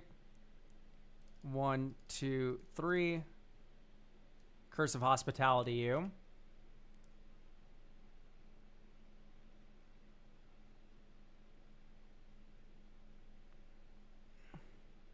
Okay. So swing at you, draw 2 cards. Then exile the top 2 cards of that player's library. Okay. And then this turn's where you get to have fun. Because you go 1, 2, 3, 4, 5. Curse of Surveillance. This, like, even if Vivi's dead. Curse of Surveillance this guy. And you can snap first to get a copy. And there's 6 curses attached to them. So we can then go ahead and pass. Or actually, we can attack them and then draw 2 cards because of the 2 curses on them. And then, when we get around to their turn, we have 2 upkeep triggers. Any number of target players draw cards equal to the number of curses attached to that player. So it's going to be 12 cards that they draw on target. So we're going to target ourselves and draw 12. 1, 2, 3, 4, 5, 6, 7, 8, 9, 10, 11, 12. And then an opponent, we can target them with it. And then you can blast them with fucking Cerebral Vortex. And they've drawn 12 cards this turn. They'll draw another 2 cards and then take 14 damage. And if you had like a way to go instant speed, like ephemerate this and then Cerebral Vortex them, it would be literally like 40, or like it'd be close to 30 damage. Like, that's reasonable.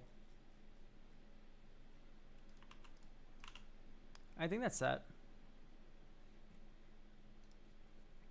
Great.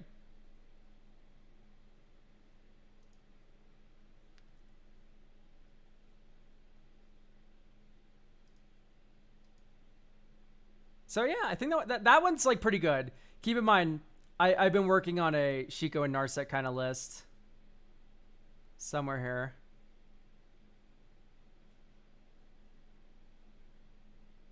Is it in here? Curses, yes. Yeah, like this is the list here. I didn't put Sphere of Safety or Whirlwind of Thought. Whirlwind of Thought could be good in your deck.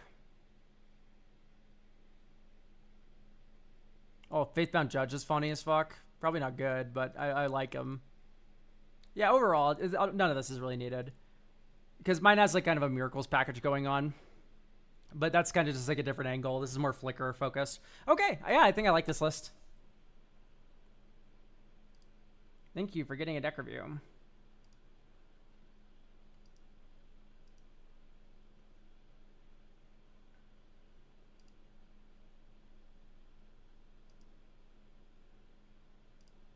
I actually close the tab here. Okay, so we're about halfway through now, chat.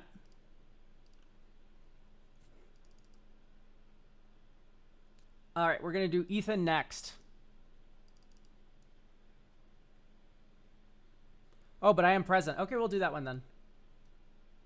Are you type quietly? Or Ethan? Or Liz?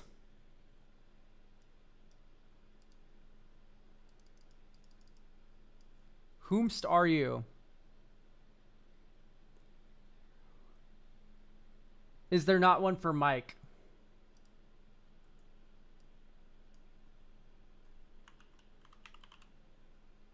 Phrase not found. What's your name on coffee there? Is it also Robert Patterson?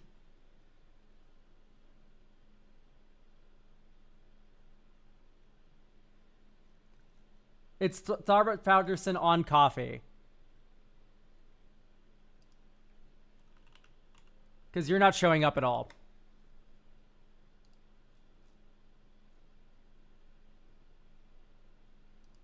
So I don't think that's your username on coffee.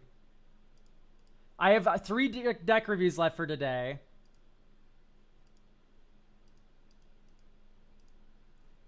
Wait, I think I messed up. I think I was doing Tuesday deck reviews. I'm an idiot. No, that's so bad. Wait, chat, I fucked up big time. Because there's like a wall of Tuesdays. Why did I start doing these? I'm an idiot, chat. No wonder why no one was here. I was so confused. No, that sucks. I've never done that before. Well, lol, that's awful.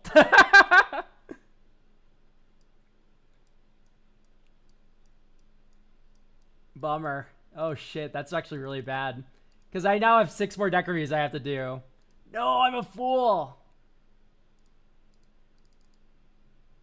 Foolish me. I'm trying to think of how to fix this now. That's so awkward. I think I'll just do all 6 today then as well. Fuck, bummer. Luckily, the ones that I did for the Tuesday stream they all said that it was okay to do it without them, which I'm so sorry that happened. That's so funny, but also, fuck, I'm such a fucking idiot. Shit. Oh, no.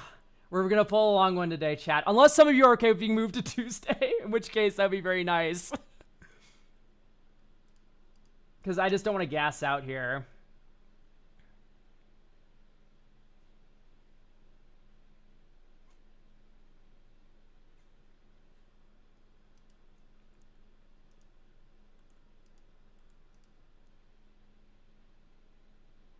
Still haven't recovered from the convention brain drain. I literally started today so exhausted, for sure. We could just do an extra long stream. It's just like, I was not expecting to have to do that.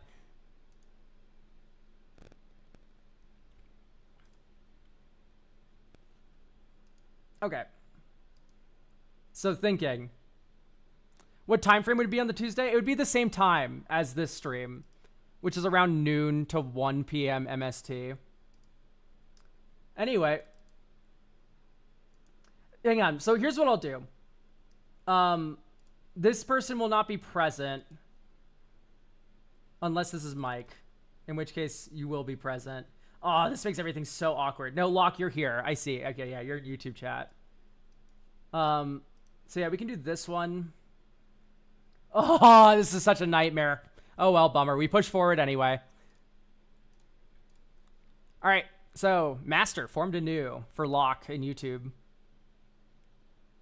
Body Thief. When you cast this spell, you may exile a creature you control and put a takeover counter on it. You may have the master formed anew. Enter the battlefield as a copy of a creature card in exile with a takeover counter on it. I see. Oh, it's a really weird clone.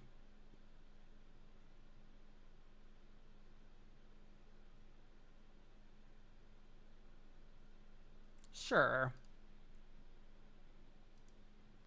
Please, God, spare me. This is such a pile of garbage. Ugh, umbilicus and stuff. Okay. The deck's game plan is to draw a lot of cards and find my favorite win cons: Color Storm, Stallion, or Champion of the Path. Wait, no, I'm reading the wrong blurb. I was like so confused. I'm like, the Color Storm Stallions is it? Aha. I've described the deck TLDR. I don't know how to build this commander in a way that works well with the ability. This is also in the primer, but the game plan is to cheat out big creatures or move into a toolbox combo deck. Please include all cards, including new cards in Universe Beyond. I want to share how playing commanders... Okay. Well, apparently there's a primer here, so let's read the primer. The plan is to cheat cards into play with them and cast the master multiple times with bounce spells to get a good cast ETB triggers, or to make him into something hard to deal with that can swing for commander damage. Okay. So we need some self-bounce stuff. So I don't know if I really like Umbilicus for that. Oh, whoops, I already duplicated this deck. Haha, funny me.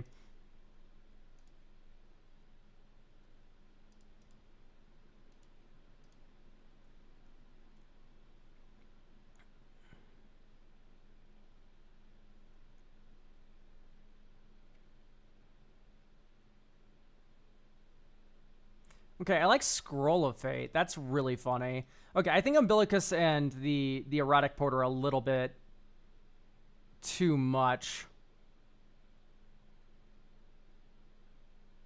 I like the idea of manifesting. We have Brainstorm, Brain Surge already. Pretty good. I like the Run Away Together. Peel from Reality feels a little dangerous, but it's probably not bad. Okay, Cancel or Manifest is pretty bad. Ponder, Portent, Seer, Envision. Diabolic Intent, Omen.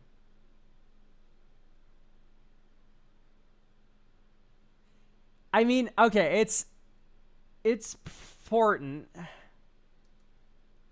This just isn't really real top deck manipulation, though, because it doesn't unstrand cards from your hand is all. I'd be a lot more in on, like, a Perplex. Perplexing for Scroll of Fate feels fucking incredible.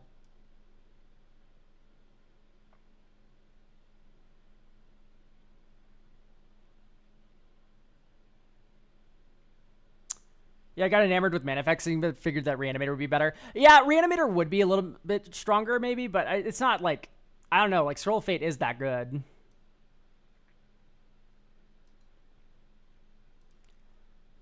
Oh, there just has to be better bounce spells, right?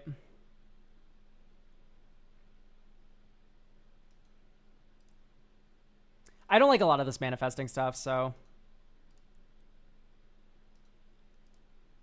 But I like Scroll, I like Perplex, I even like, I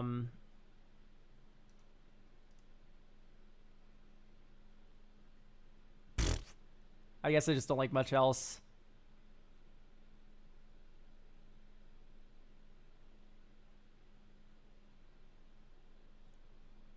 Face time for returns to Iron Manifest Dread. Okay, that's fine.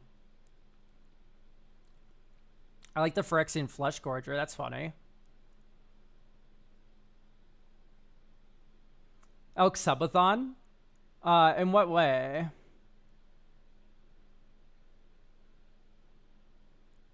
Yeah, this town ain't big enough. I like a lot more than Peel from Reality. But it's you should just run both, right? This is just another Run Away Together.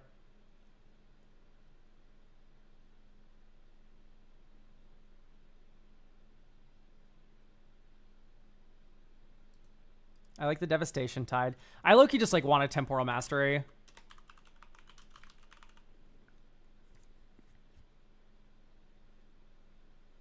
How many donos to play furry dating sims on stream? Name your price. Dude, give me 100 subs and I'll do it. Target player mills 2 cards and exiles their graveyard.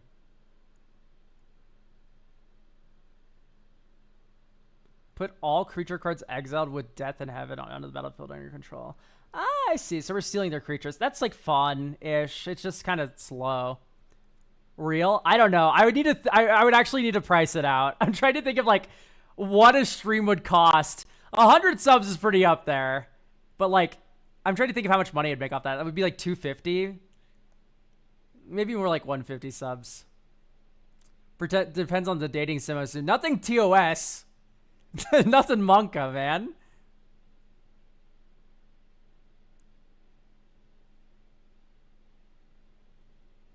Okay. What do we think about like Doomsday Excruciator? Because the main thing I'm looking at with the Master is like, yo, I can cheat cast triggers.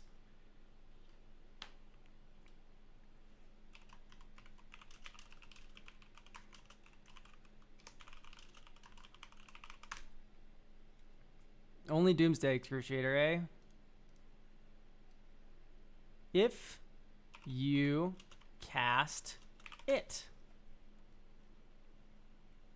If you cast it from your hand, which isn't going to be the case for the Master. I don't know why they had to say hand. If you cast it, return each non-dinosaur creature to its owner's hand. That's funny.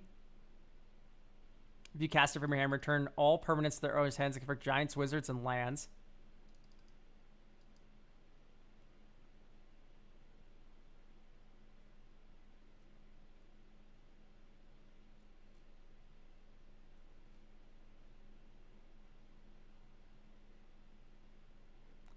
If you cast it from your hand, which you wouldn't have done with your commander. I mean, maybe, actually.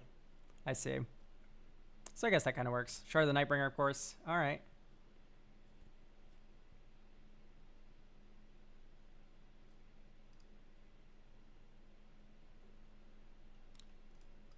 Okay. We could do Reanimator. Or...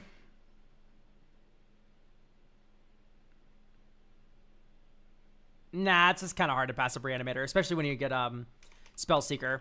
Because think about it like this. Spellseeker, Entomb, Reanimate. So here's the joke where you have... Where are you? Spellseeker. Spellseeker, hello. Spellseeker can be either 4 mana Reanimate something or... 4 mana Entomb something.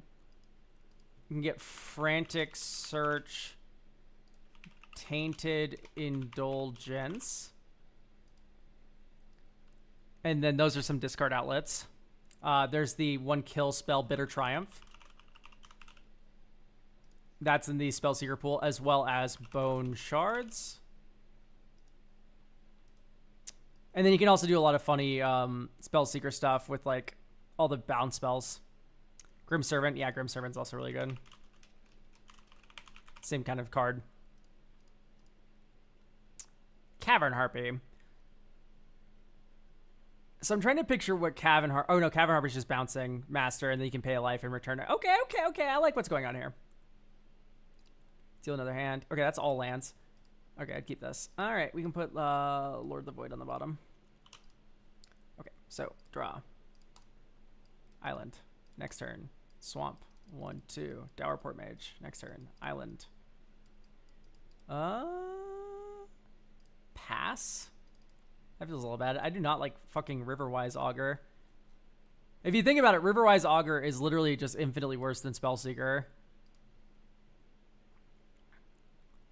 And besides, like, you can pay 1 more mana and get the stupid fucking Cavalier. Cavalier of whatever the fuck.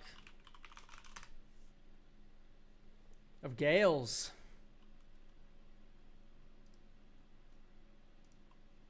Like, if you really wanted that effect, which I don't even know if we need.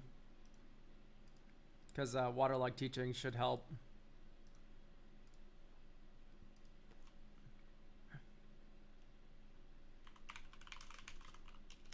Muddle the Mixture, Animate Dead.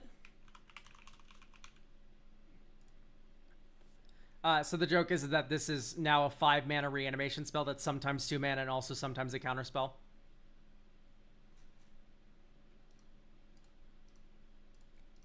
And then this mana is just nightmarish.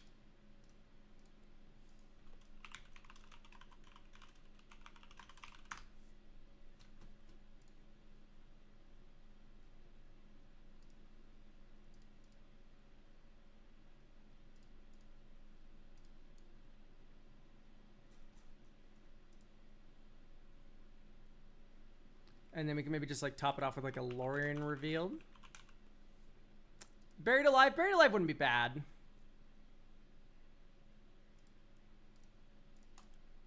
Undercity Sewers, Surveil 1. Graveyard Chef at Archfiend. Next turn. Mortuary Mire. Choose not to use its ability. Hagra Mauling. Oops, all tap lands. Holy fuck. Blue, Ponder. 1, 2, 3. Sure. Draw. Next turn. Watery Grave. 1, 2, 3. Spellseeker.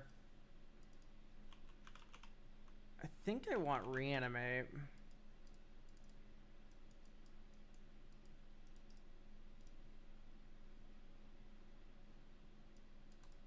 Wait. Let's just Perplex, and then we can get Scroll of Fate. And then you Swamp Cycle. Troll.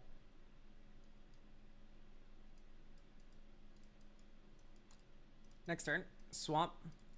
1, 2, 3. Scroll of Fate. Dink. Noxious Gearhulk. Blue, black. Exile this. Dink. This enters as Noxious Gearhulk. Next turn. Island. Blue. Portent. Dink. 1, 2, 3. Spellseeker. And then you get Reanimate. And then on your turn, I'll draw a card from Portent. Oh, I should have done this in the other order. I'm an idiot. No, I shouldn't have just Spellseekered at all. I forgot. Duh, you fucking shuffle your library after you tutor. So, and you don't play Spellseeker there. But, I kind of like the Portent for the miracles, but also it's a little clunky.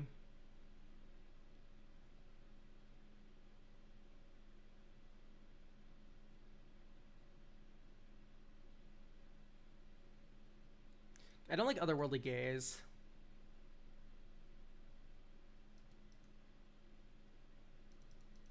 This is a little narrow.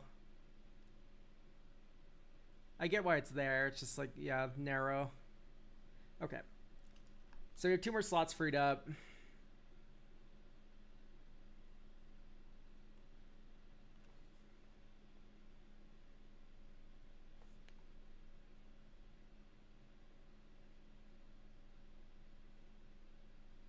Ghastly Conscriptions feels a little middling.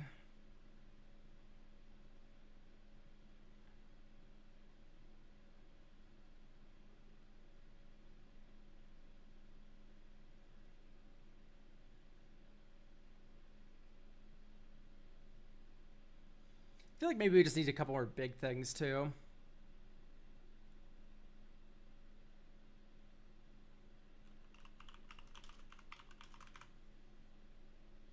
We can do Superior Spider-Man. This kind of does the same thing as the Master, and it's also a reanimation spell. We're able to like reanimate things from the graveyard, but also it's casting it, so you would get like all the triggers from like Doomsday Excruciator and stuff.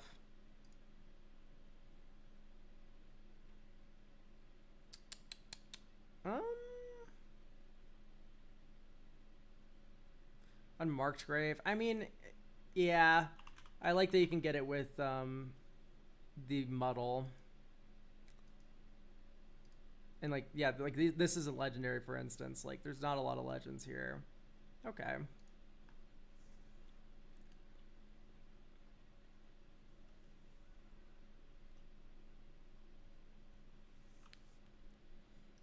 Okay, I don't think they came from the pipes, and also this seems a little slow. Just 5 mana for this? Ugh.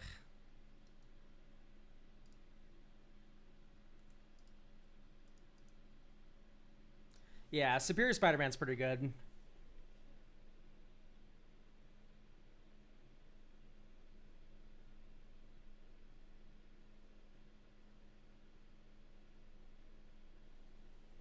What else could be fun?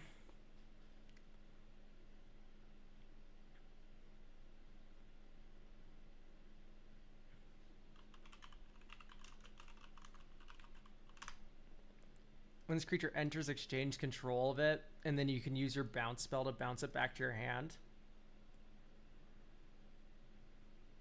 That's not nothing.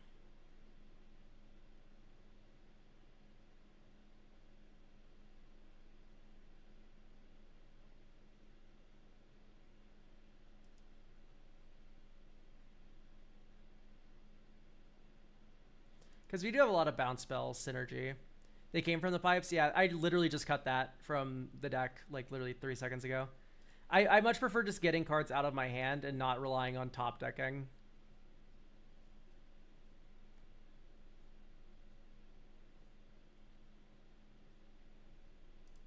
What are some other big fuckers we can put in this deck that are like not like super reanimate-y where like we need to reanimate them for them to be good? Because I want the master to be involved. So don't say like Valgavoth.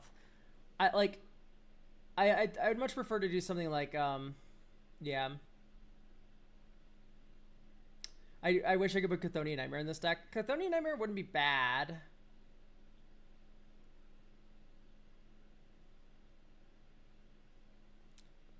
For certain, Chthonian Nightmare wouldn't be bad. I just don't know if it'd be like insanely good. You need like a different like token kind of idea here. I much prefer, yeah, Chthonian Nightmare and like tokens or aristocrat stacks.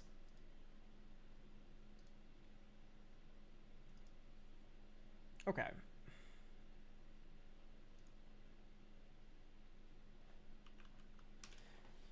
Um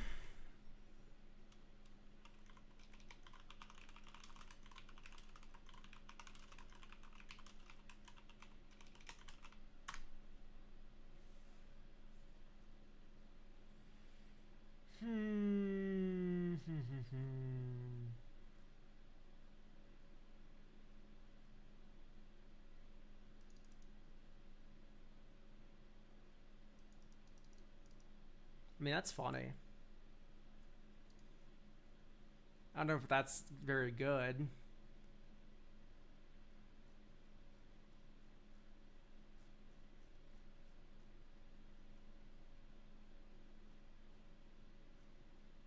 This commander is really cool.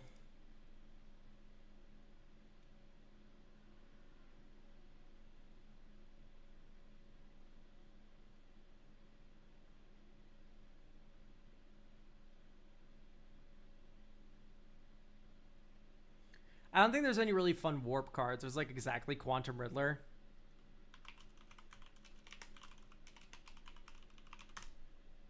There's Bygone Colossus. For 5 mana, you can have a 9/9 commander. Sure. Archon? Yeah, Archon of Cruelty is just insane.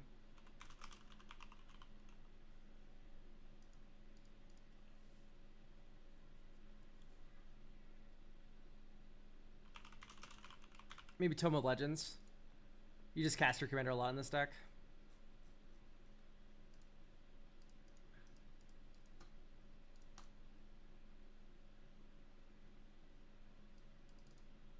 Island Cycle.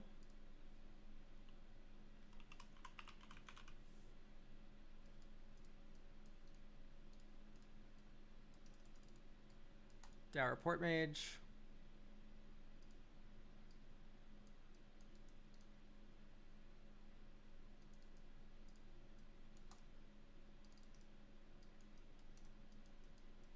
Oh, Nelly.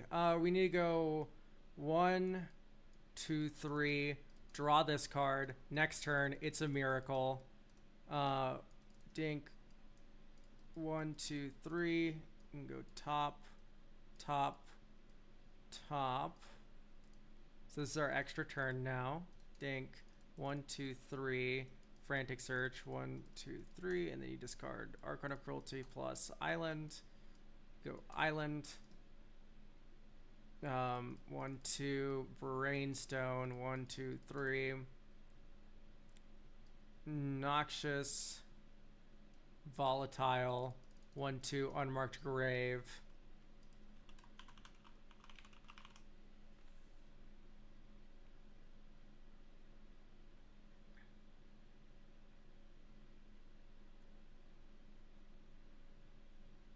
I guess you put Doomsday Excruciator in the yard. Next turn, command tower. 1, 2, 3. 1, 2. You may, I won't.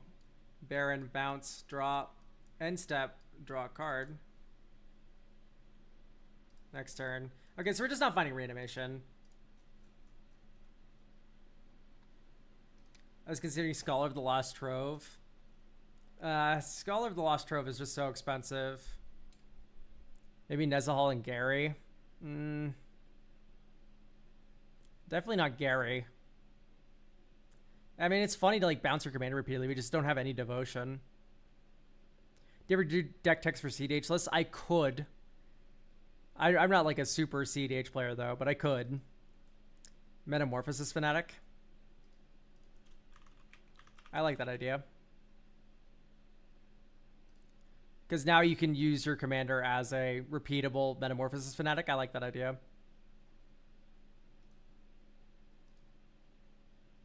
Alright, I don't think we have problems getting in the cards in the graveyard. I think we need to just get more filtering. Just do like stock up. Sure. Or we could do like consult the star charts.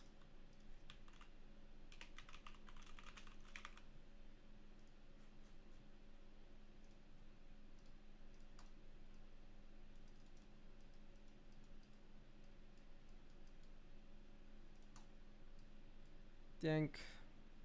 Direport Mage.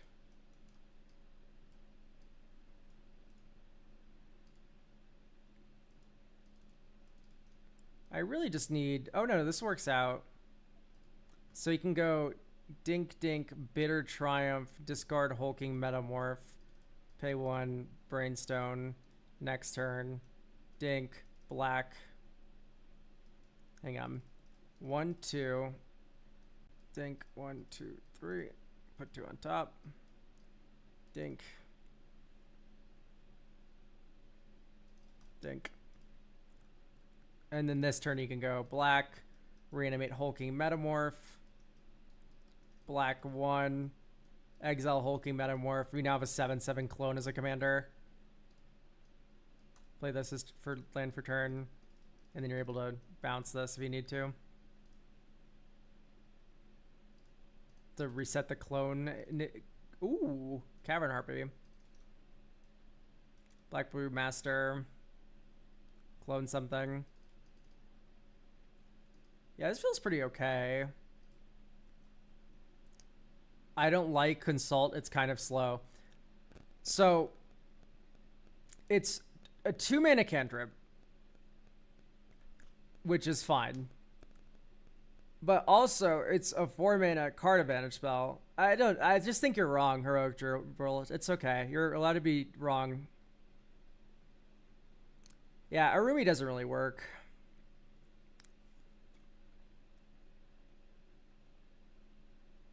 No, legitimately, it's just so hard for Consult to be bad.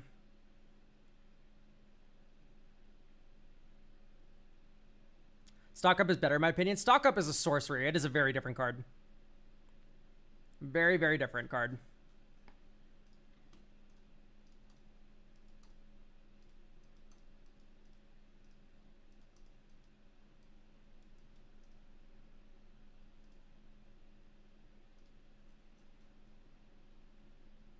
I've never casted it and was disappointed. What does that mean, Locke? Sorry. I don't know what concept we're talking about here. Are we talking about you've never cast Consult and you hate it? Because if that's the case, I don't believe you. Serum Visions out, I think.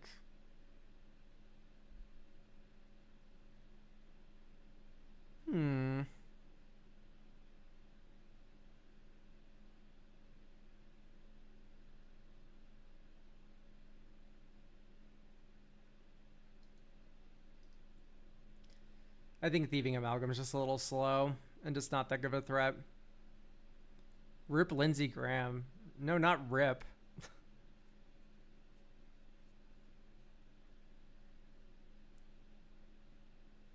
I've never been disappointed by casting itself to start shots. It's amazing. I see. There you go. Bruce. Rest in piss. That works. LGBT icon. I don't know about that one.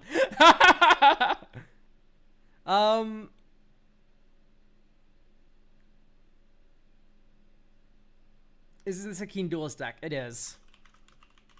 Keen Duelist Parker Luck? No, for sure. It's a giant mana value deck.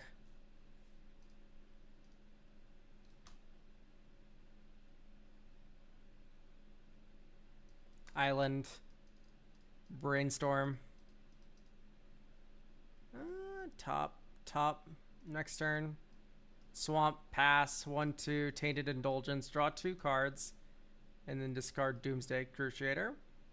Next turn, Swamp. I guess you do Shipwreck Marsh, and you can control the cause of Doom. Get Watery Grave. Next turn, Watery Grave.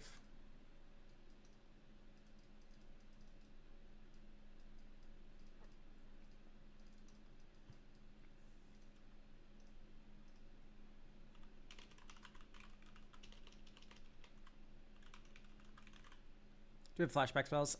We might do a deep analysis just to have something to do off the Entomb. Either way, I guess we could just do a big fucking creature. Do a Hulking Metamorph. That one was kind of fun. Next turn, and then here's the classic 1, 2, 3. Dink, dink. Discard. Discard.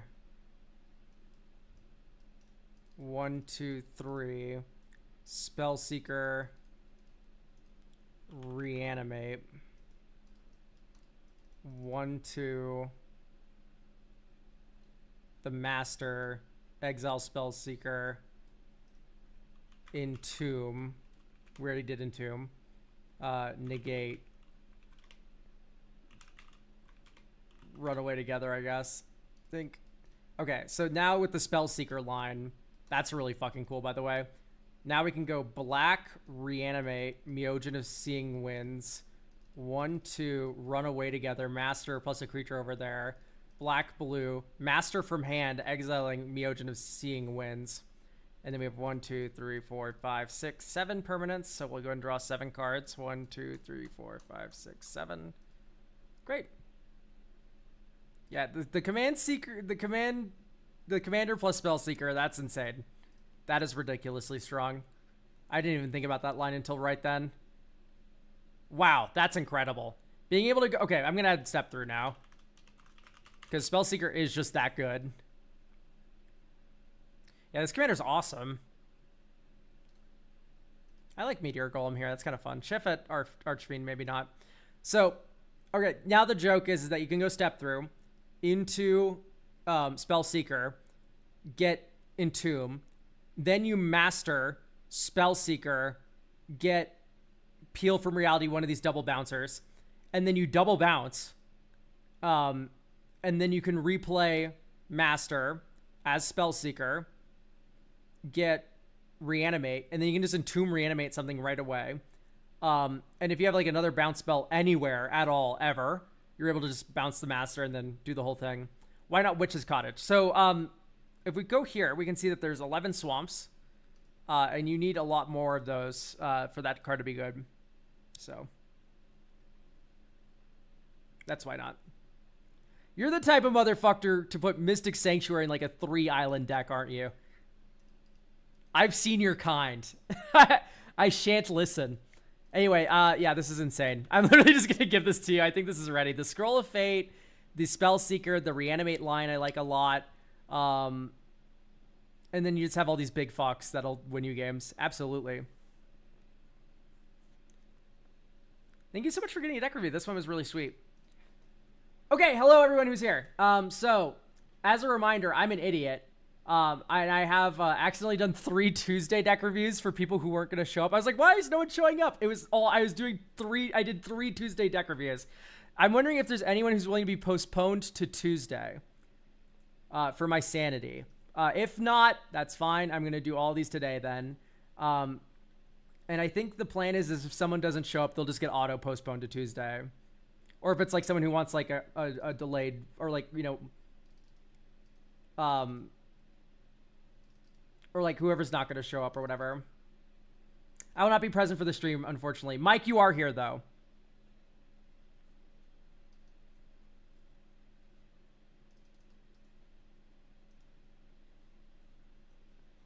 Yeah, so we can do Mike.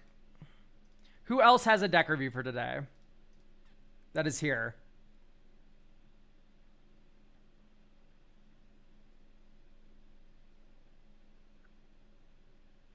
I do. And you'd like it to be today, Cather? Yep, here you are, Catherine.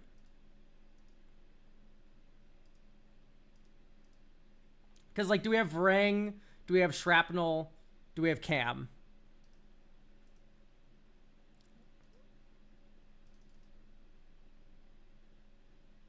But anyway, either way, we're going to do Mike's deck review now. Yeah, I'm sorry for fucking that up today. That was really fucking bad. At everyone. Anyway, okay, so the Mimeoplasm. This deck's primary objective is to self-mill into big creatures and then use the Mimeoplasm to copy their abilities and get huge. I usually end games through taking someone's turn with Emrakul or swinging huge Skithiryx and Lord of Extinction. It's a lot of fun and pretty consistent with what it wants to do. I have engines like Likeness Looter and other dredge cards to fill my graveyard, and Muldrotha to consistently pull whatever I need out. Would like the deck to stay under $500, sure. I severely lack ways to protect the Mimeoplasm, and once it enters, I've had multiple occasions where I ETB and exile, and then he gets sniped. Unsure of what to cut, bringing down the overall tempo and power of the deck. By the way, I got the sleeves, and they're so nice. Love what you do. Oh, thank you. Okay. So...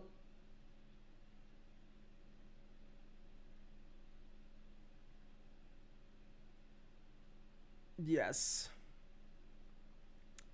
I'm liking all the self-mill. I am worried about Dredge if you do not have enough ways to discard cards. Which right now it is looking like you do not have the means to do. So I would rather just be milling normally. You have Likeness Looter.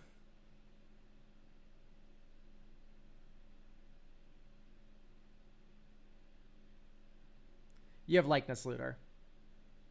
Yeah, so I don't like Stinkweed. Because you need a way to discard it constantly. I don't like Wonder unless you have a way to discard stuff constantly. I don't like Golgari Grave Troll. Although, is that big? It's not big in the graveyard, is it? It's a 0/0 in the graveyard.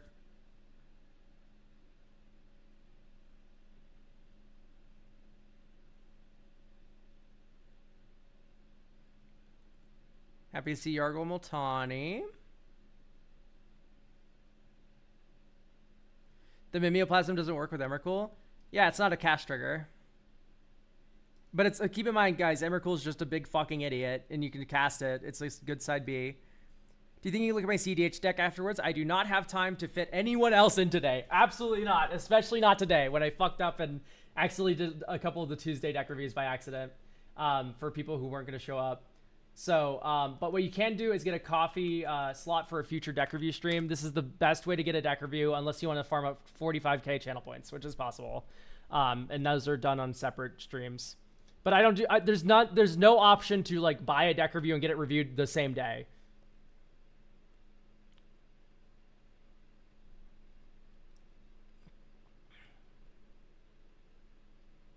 I like the Titanoth Rex. Or I like the Tyrannex Rex a little bit. I just think Skithiryx is better though, right? So my first thought is Guardian Augment here. Ta-da, 3 mana flash gives commanders you control hexproof and +2/+2. What if I offer you 1 million doll hairs? If you offered me $1 million, I would do it. Doll hairs, I don't trade in.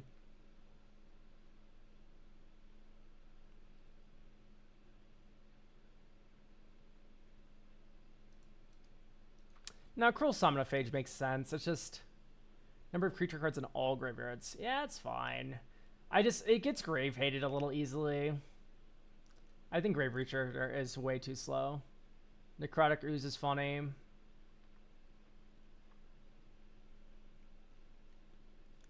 Is it that funny though? I don't think so, right? It's like, get his likeness looter. That's fine. Sure. Okay, it's okay.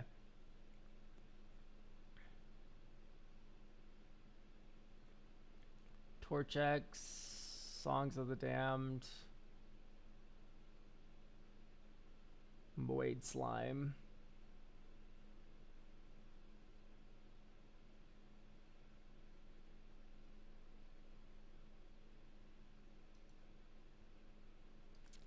I mean, there's just better options than Mulch to do that kind of effect, like Winding Away.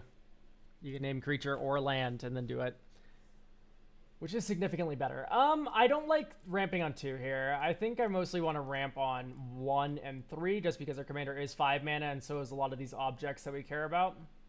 I don't know if I really like Victimize. Convert to Slime's okay. All right, let's do Traverse the Uvenwald.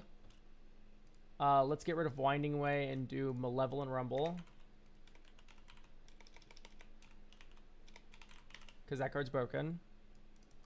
Malevolent. I got Malevolent Rumble, because that card's gross.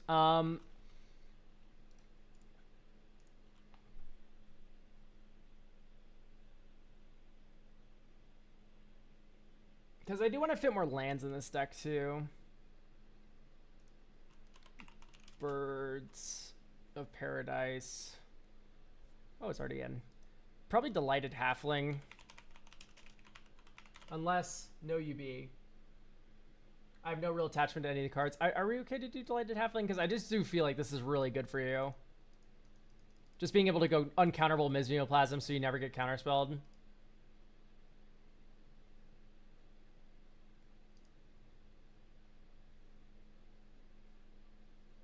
I mean, I don't think this is required at all, by the way, but it is nice that it's there. Shaman of Forgotten Ways, perhaps? Only to cast creature spells, but it has that funny, formidable effect that you can get on the Necrotic Ooze. That's kind of funny. I don't know if it's the best, though.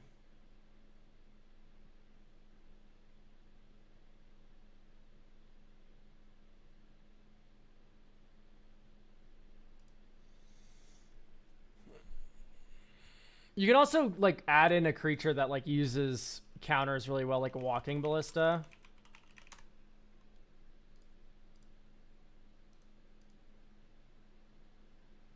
Because this is 18 damage with, like, Yargle Multani, for instance. Right, 18 power in the graveyard. It enters as a copy of Walking Ballista. Or you have Necrotic Ooze and Walking Ballista in the yard. Like, Walking Ballista is a Mimeoplasm all-timer.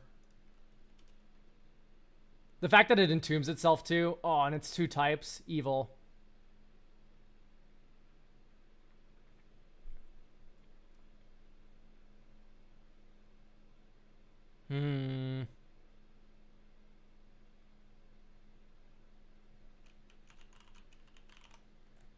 Probably Spellseeker, because it does everything you want. But we're over dollars now. 600 using Mana Pool. Ha ha ha ha. Anyway, Spellseeker, very good because you can get Reanimate. You can get Entomb. I would like to see Bitter Triumph. Bone Shards. Tainted Indulgence. Just these cards that, like, get things unstuck from your hand. These discard outlets.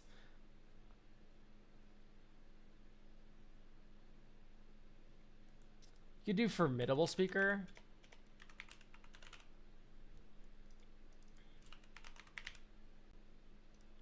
Right, Formidable Speaker. Enters, you may discard a card. If you do, you search your library for a creature card, reveal it, put it in your hand, then shuffle. That's pretty good. And then you tap it all off with the Spring Heart Nantuko. This is just a very good value line where you can go this into this, and then this is a discard outlet that gets you big things, and then this copy stuff. You can also just put this on the Mimeoplasm and like make a new Mimeoplasm every turn. That's really fucking goofy. I think that might be something. Grand Tower Arcane Signet. Misty Rainforest, Fetch Surveil. We do not run Surveil lands because we're evil, I guess.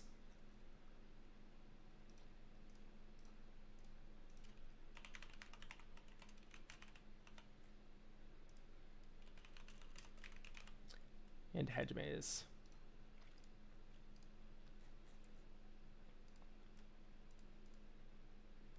Nope.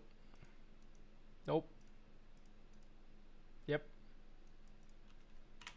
Okay, draw. Breeding Pool. Next turn. Dink, dink, dink.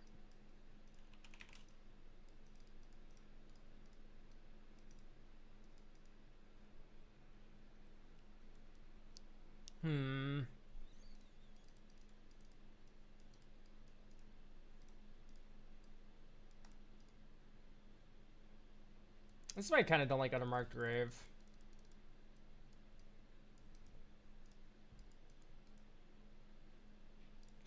Alright, I don't like Underrealm Lich either.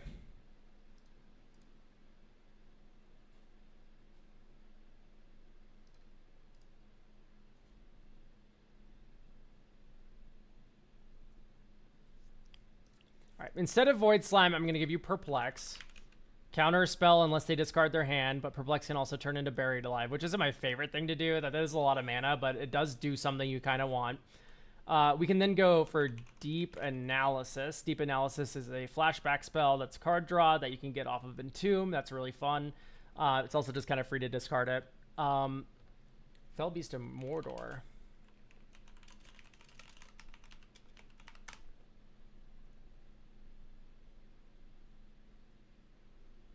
That is pretty funny. I like that card. Dope, yeah.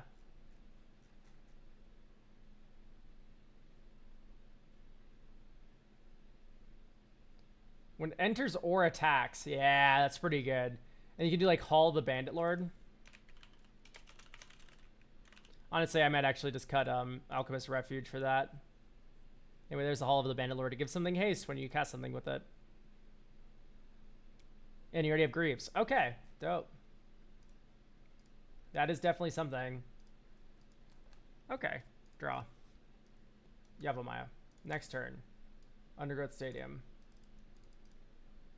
Grizzly Salvage. Put a creature or land card from among them. I'll choose Morphic Pool. Next turn. Dink, Morphic Pool. And then you pass, and you go 1, 2, 3, Dina's Guidance. You get Fell Beast of Mordor. Goldvein Hydra. I don't like Goldvein Hydra here. Fell Beast kills people. Goldvein Hydra just fucking twiddles around. Doesn't do anything. Alright, so it's turn 4. We can go 1 blue, Cruel Somnophage on ourselves. 1, 2, 3, 4. And you can go 1 black, Dink, Cruel Somnophage. Next turn. Dink, 1, 2, 3, 4, 5. Or we can wait a turn. I don't think waiting a turn is right. I think what you do is you go black, Songs of the Damned, add a black for each creature card in your graveyard. 1, 2, 3. And then, so we have 3 black mana, blue, green, Mimeoplasm. Mimeoplasm exiles Lord of Extinction and Fell Beast of Mordor. It'll get like, let's say 3 cards in each graveyard for each player. And then plus 10. 3, 6, 9, and then, so 19. 19, Fell Beast of Mordor. You can Revitalizing Repass it. Now it's 20. Heyo, the magic number.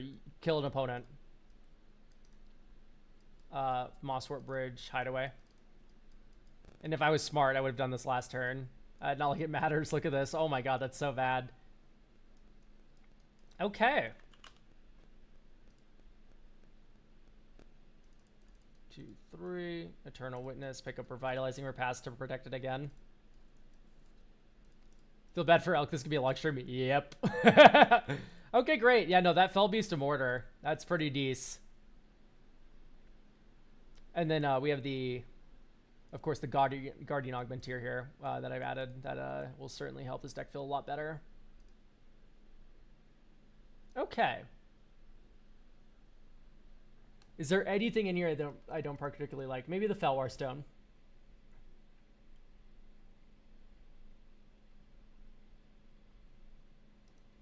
Maybe Life from the Loam. And then we can go up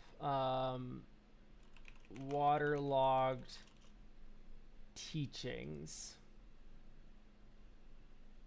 And Lorien Revealed.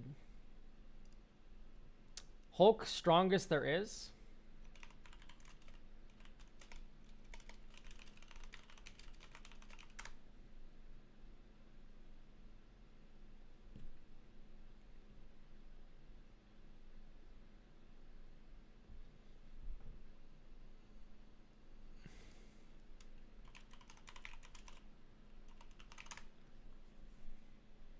Colonial Hydra's better, right?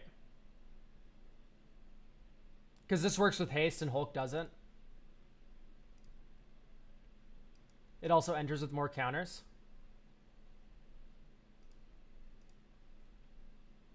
I do like the Colonial Hydra angle though, because it feels a lot like Fell Beast of Mordor.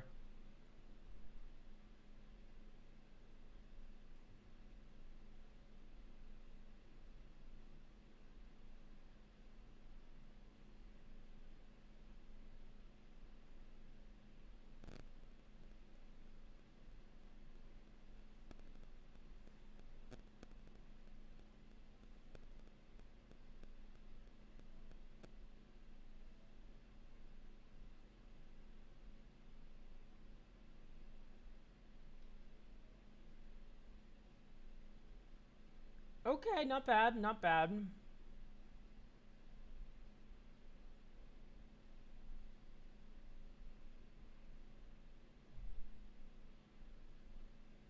Alright, I think maybe it's Living Death. I like the idea of Living Death being like, okay, we're swapping. I want to keep everything in my graveyard. That's my only concern. I want to keep everything in my graveyard that I can. And this should hopefully run a little bit smoother.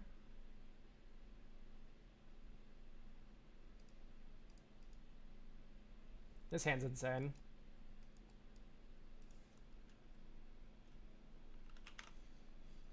Overgrown Tomb.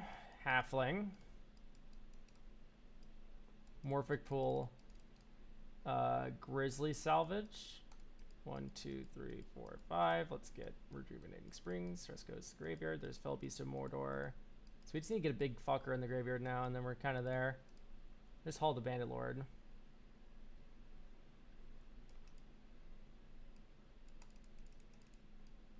Formidable Speaker. Discard Yargol Multani. Type creature. Get Guardian Augmenteer. And then next turn, Hall the Bandit Lord, pass, 1, 2, 3, Guardian Augmenteer. So now our shit has hexproof. Think this turn, Cephalid Coliseum, and then you go 1, 2, 3, 4, 5. The Mimeoplasm's entering with haste and 18 +1/+1 counters. And it's +2/+2 because of Guardian Augmenteer. So this will deal 38 damage to a player. And then you can untap the Mimeoplasm to block with it.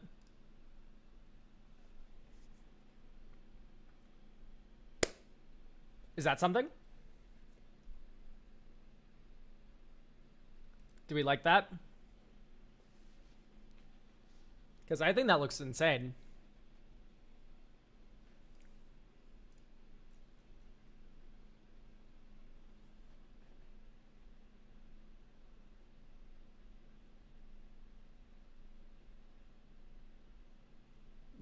Yeah, I'm impressed. The deck is doing great. I think maybe Molteroth is... I don't know if we want to stay grindy. Like, okay, we have Shielder to kind of grind out the game. We have Toxel to grind out the game. I just think that was... We have fucking... Jingatax is the king of grinding out the game. Where's the hard casting big idiots fitting into that? Like, I don't think it does. Yeah, and that frees up a slot for something else. Maybe another land. We can do, like, Sylvan Scrying. Maybe cut Emrakul. Why?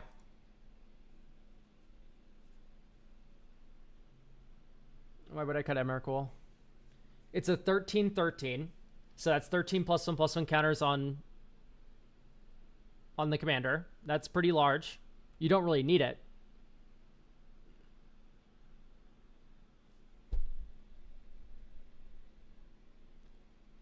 My graveyard deck doesn't really need one of the best graveyard payoffs there is.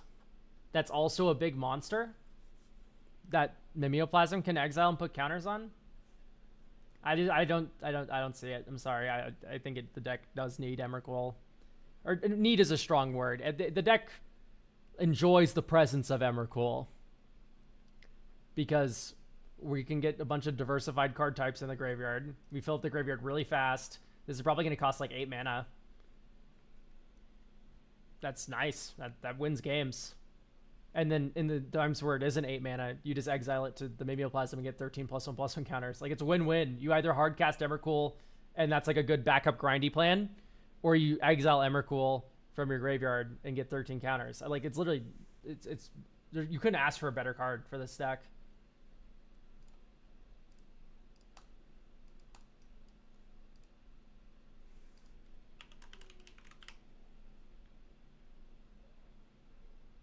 Get another City Sewers. Surveil 1. Stitcher Supplier top. Don't comment about fucking Stitcher Suppliers top. You fucking... One of you motherfuckers was going to do it. Alright, Aftermath Analyst, 2 lands. Dink. Pass. 1, 2, 3. Guardian Augmenteer. Next turn. Dink. 1, 2, 3. Dean's Guidance. Let's get Yargle.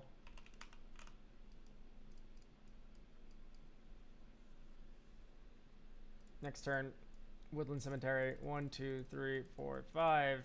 Mimeoplasm, Yargle Moltani. Fucking Aftermath Analyst, why not? Okay, great. It has Hexproof. You have Rogue's Passage. Why do we have Animate Dead? I mean, I guess he's Animate Dead this. I think Animate Dead's just kind of been cheerleading here, and I don't really like that. I think I'd prefer like 6 even.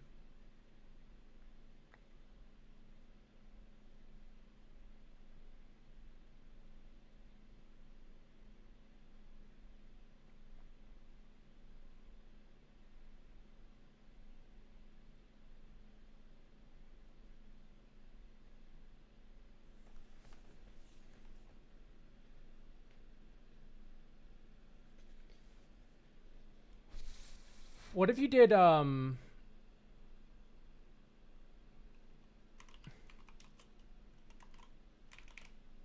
B-type Snake? Champion of Wits. When it enters the battlefield, you may draw cards equal to its power if you do discard 2 cards. So this is a good 3-mana play to set up your graveyard. It's a discard outlet. It filters. Later in the game, you exile it with Mimeoplasm after like the second time. Maybe he's gotten removed once. And then you draw like fucking 18 cards because the other creature's Yargle Moltani. And then you draw 18, discard 2. That seems pretty good.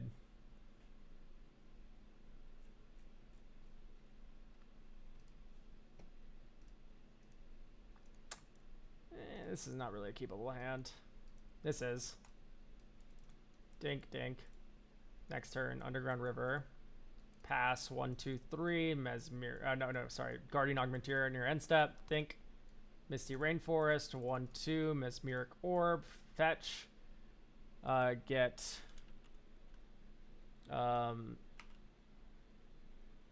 Under City Sewers. Surveil 1 to graveyard, and then tap this for mana, and then we will mill 4. 1, 2, 3, 4, and then we will nuke. Dink. So in our graveyard is Stitcher Supplier, Spring Heart Nantuko, Hedron Crab. 1, 2, 3. I will Balaged Recovery and Tomb. And then I'll tap a black and Entomb.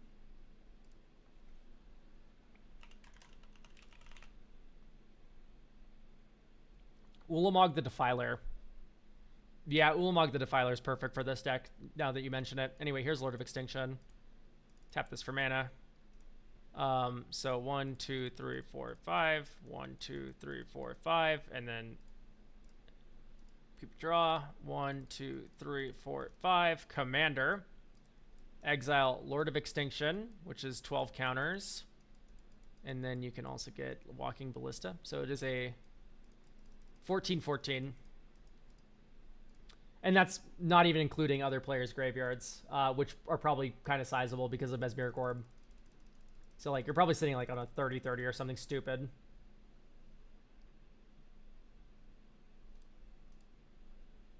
Yeah, ta-da.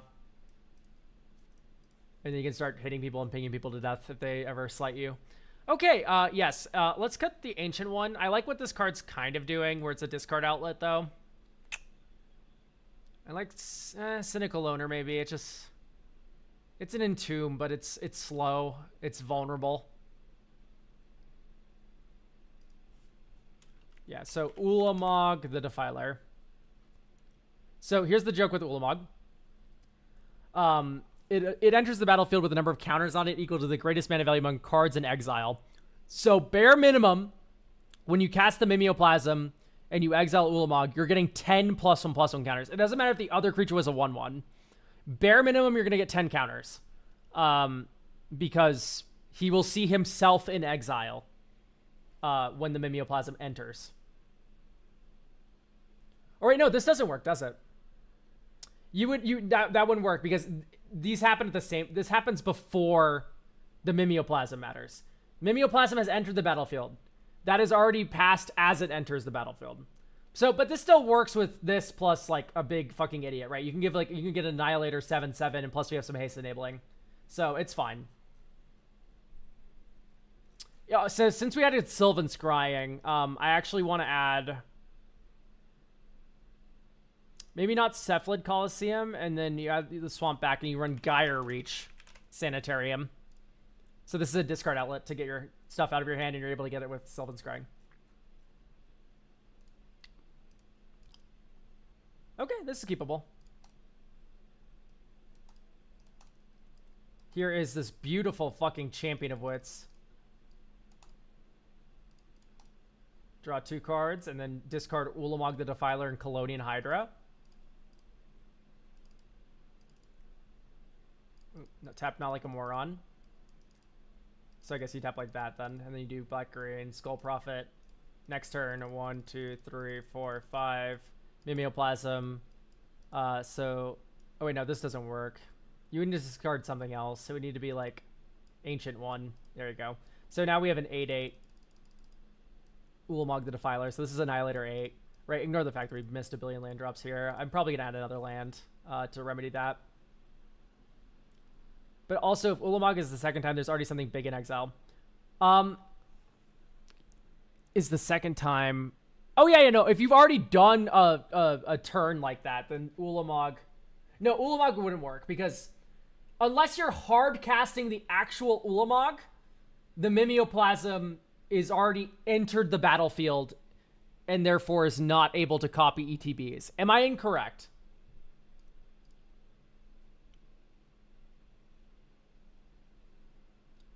No.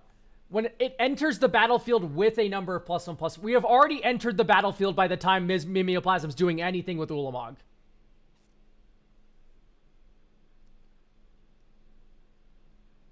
Actually, we have Traverse, we have Lorien Revealed. Okay, we actually don't need that. Any lands.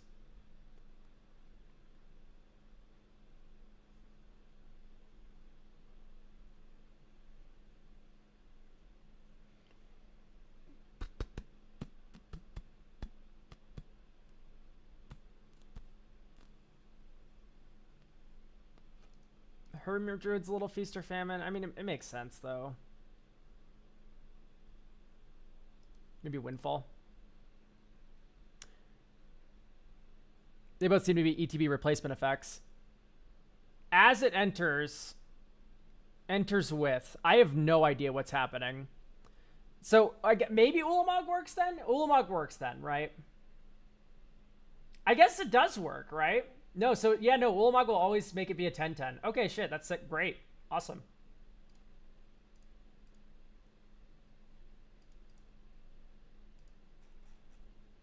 What about Runati? Behemoth Caller.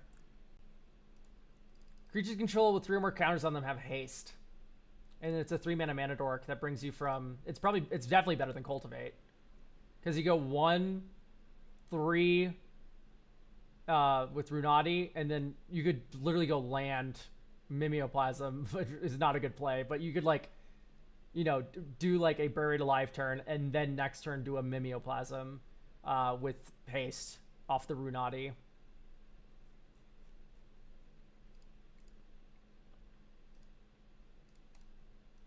Alright, Surveil 1.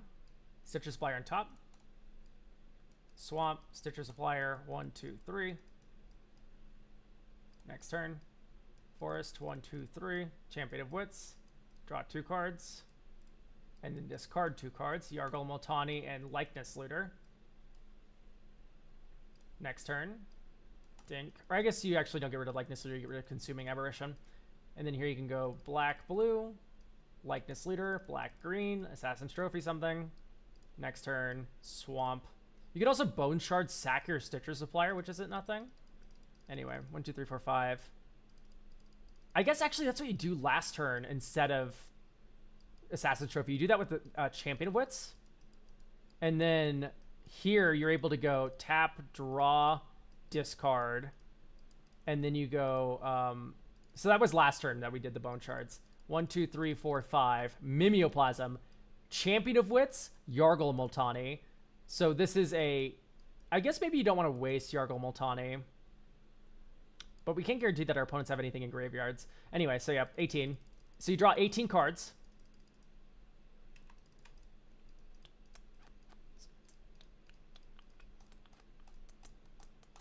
And then you discard 2 cards. Goodbye, Ulamog. Goodbye... Colonian Hydra, and then you just discard down to hand size. Goodbye, Walking Ballista. Convert to Slime. Dink, dink. Dink. Deep Analysis. Island. Basically have everything we need in the graveyard anyway. Okay, great. This turn. So here, having a way to get rid of Mimeoplasm would be pretty nice. No, the power of the creature counts also. It should be 20. Huh?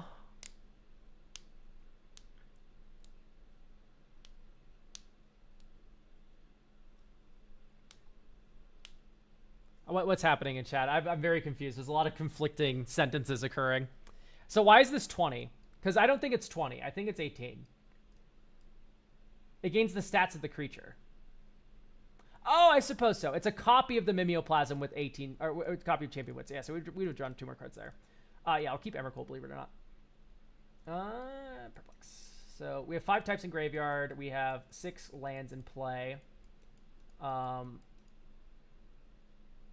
Yeah, and then like this is why Emrakul's awesome, because you're able to like Emrakul here. But having another way to sack the Mimeoplasm would be fucking dope, low key.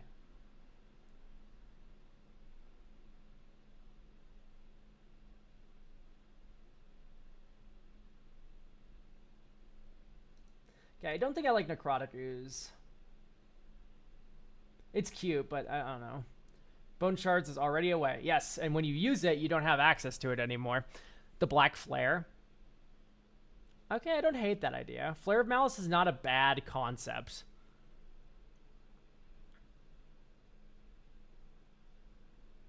Yeah, we could do Flare of Malice. Ruthless Technomancer. I think let's stick with Flare of Malice first, but having this kicking around is kind of fucking awesome. For certain, for certain.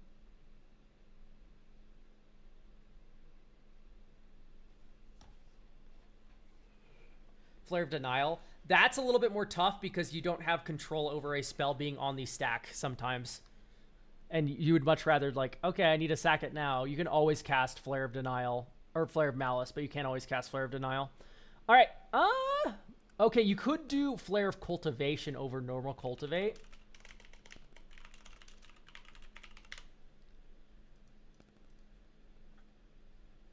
That's not a bad idea, I think. I think I like that more than Secure Tribuilder. It is just better. It's not just better. It's strictly different than Cultivate. This is 1 green, whereas Cultivate's 1 green, and that comes up frequently. Cultivate being a mana fixing spell sometimes is legitimately like so fucking good, even if you only have 1 green.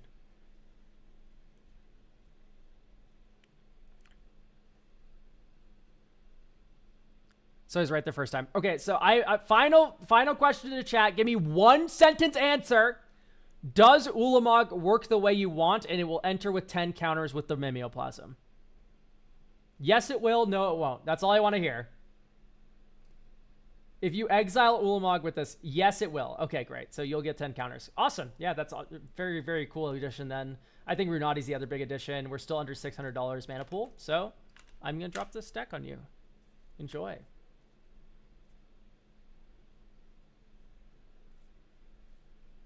All right. Next up, we got Cathar. Catherine.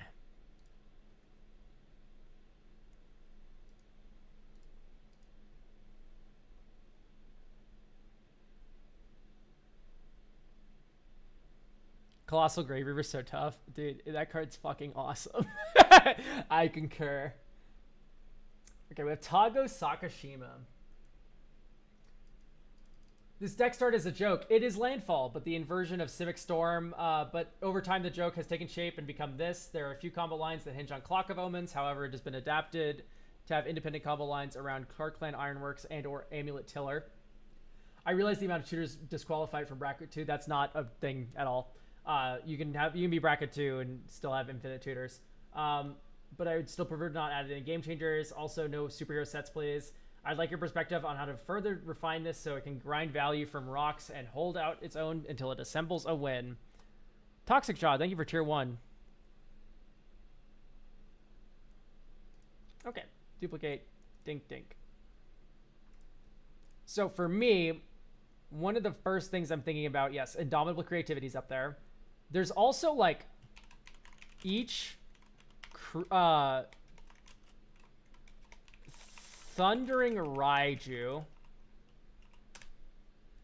I've been utterly destroyed by this deck before, and it's part of its Thundering Raiju. When this creature attacks, put a counter on a creature you control, then does X damage to each opponent where X is the number of modified creatures you control.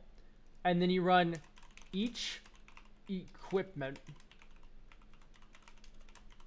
Create. Not creature, create. Goldwarden's Gambit. Create 5 rebels. They gain haste until end of turn. For each of those tokens may attach an equipment. Reckless Crew. Create X red dwarf berserker tokens where X is the number of vehicles you control plus the number of equipment you control. For each of those tokens may attach equipment you control to it. And then you could do Valduk. Sure. We can do Valduk.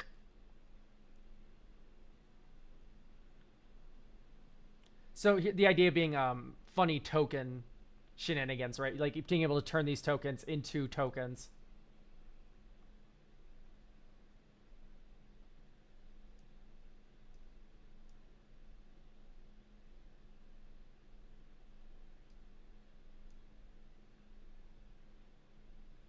But if we're just talking about lands, like this is a plan, but it's not like the lands plan that you have.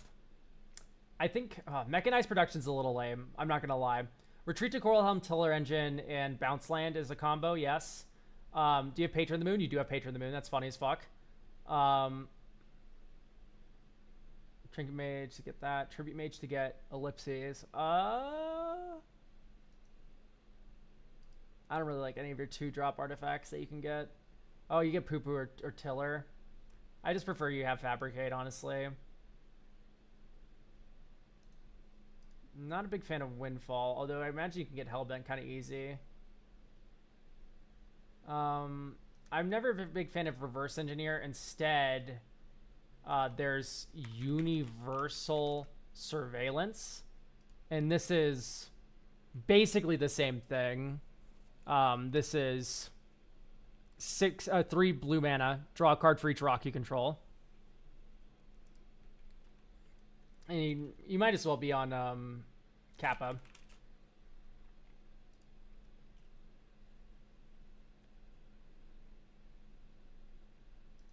I think Sword is maybe a little too slow. It's probably fine. Liquid Metal Torque, Liquid Metal Coating. I think I don't like Coating. I like Torque.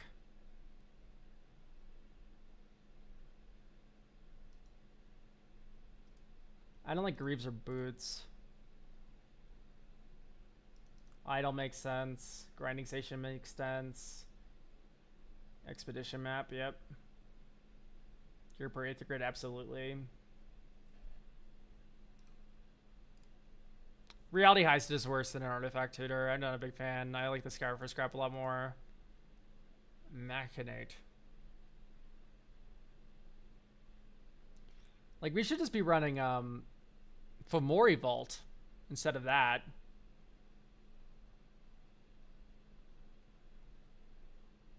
What is that but Fomori Vault, you know?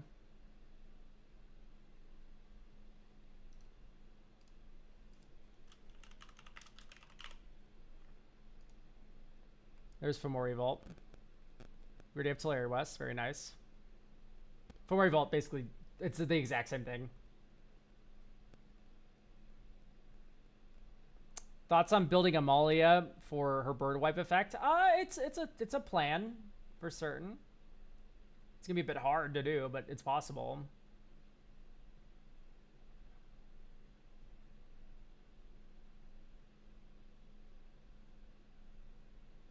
Sage of Latnam. Isn't the one that lets you sack an artifact, draw a card? Dude, look at how many words are on this thing. It's probably not worth it, right? It's slow.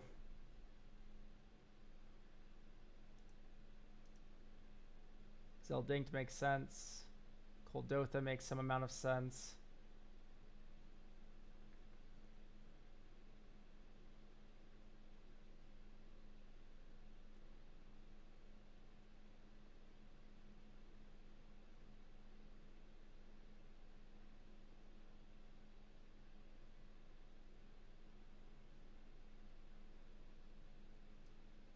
Happy to see Muddle with Rise.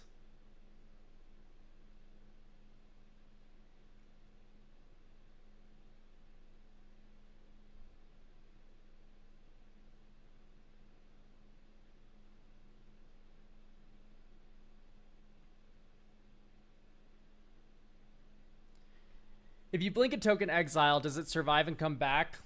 Or when they go to the graveyard? No. If you blink a token, it doesn't exist. If it goes to any zone other than the battlefield, tokens stop existing.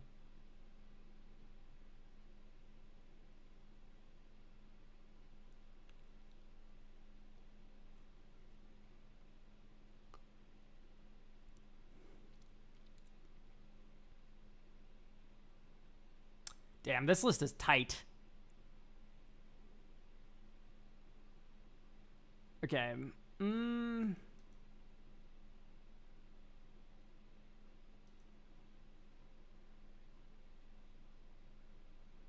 Maloku. Archwave Innovation. Oh, you're so right. Yeah, let's cut an island for that. Archwave Innovation just fucking broken. Blue tap. The next spell you cast this turn has Improvise. Hooray. Isn't that just splendid? Alright, let's play test. This is keepable.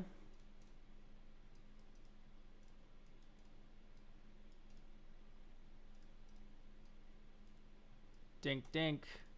Next turn, Island, Rock, Sakashima. Wooded Foothills, Rock Rock, Fetch,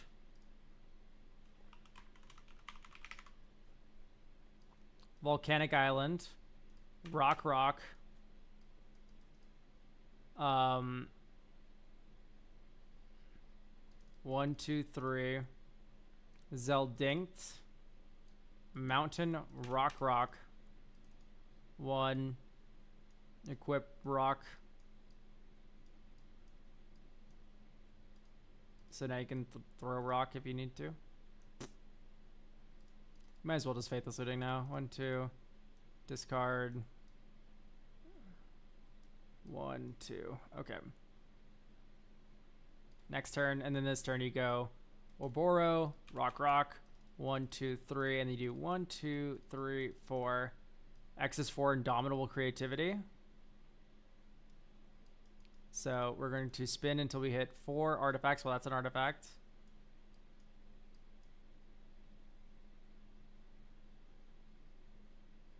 There's number 2. There's number 3. There's number 4. So Tago, Land, Trinket Mage. And then we get to go Expedition Map. And then we get 6 rocks. 1, 2, 3, 4, 5, 6. 1 red. Ah, bummer. All right, here's Expedition Map. Merchant Stockhand.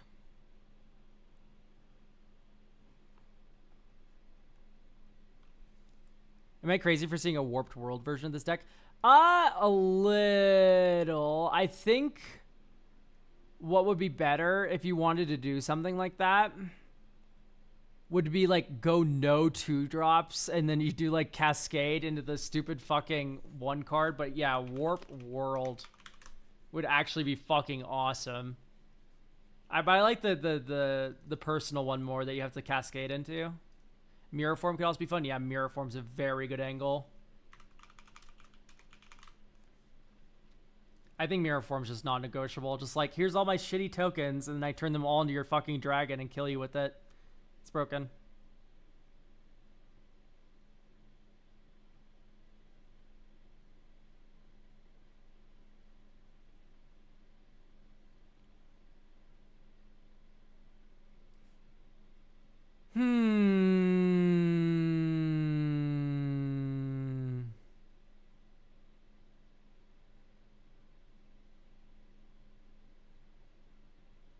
Warp World is unironically broken in this deck. It's just a little annoying. And therefore, I think it is a little much. I think Merchant Stockhand is just way too fucking slow. Moonlit Meditation. Yeah. Whenever you would create 1 or more tokens each turn. No, this sucks. Sorry. Yeah, that's not that good. If it happened every single time, oh. If all the tokens happen at once, oh. You know what I mean? But 'tis not the case.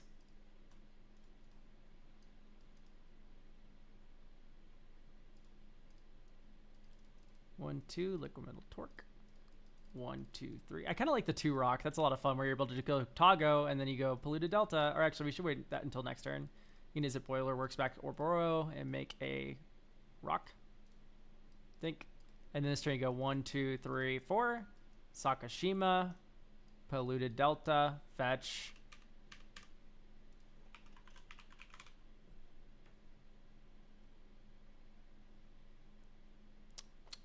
No Surveils.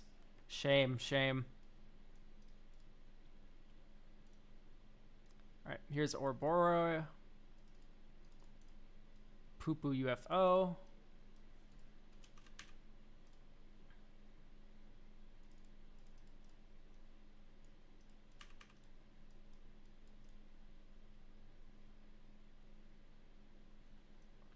Alright. Here you go. Blue, blue, blue, red. 1. Were. Expedition Map. 1, 2. Crack Expedition Map.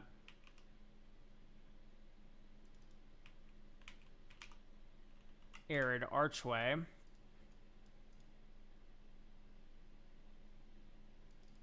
Tap, Arid Archway.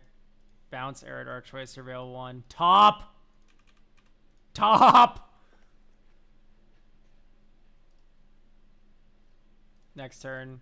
1, 2, 3, 4, 5, 6. Cyberdrive Awakener. Someone's fucking dead.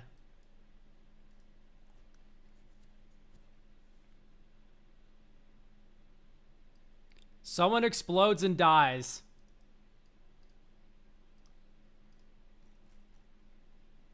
Okay.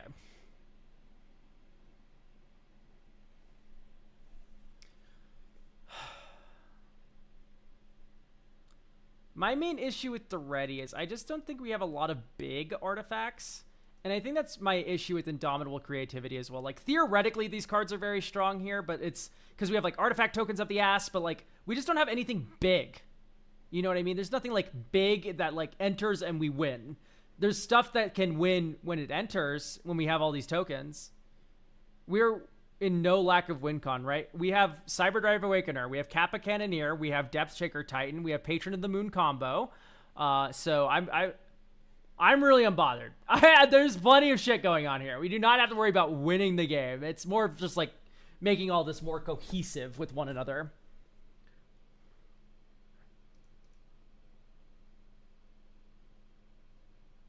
Okay, I think I'm going to lock in that Sword of the Animist is too slow.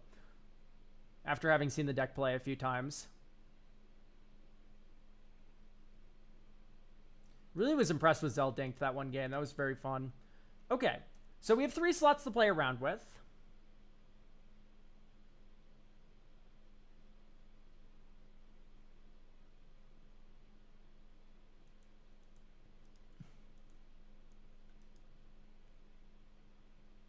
You could do something Nettle Sisty.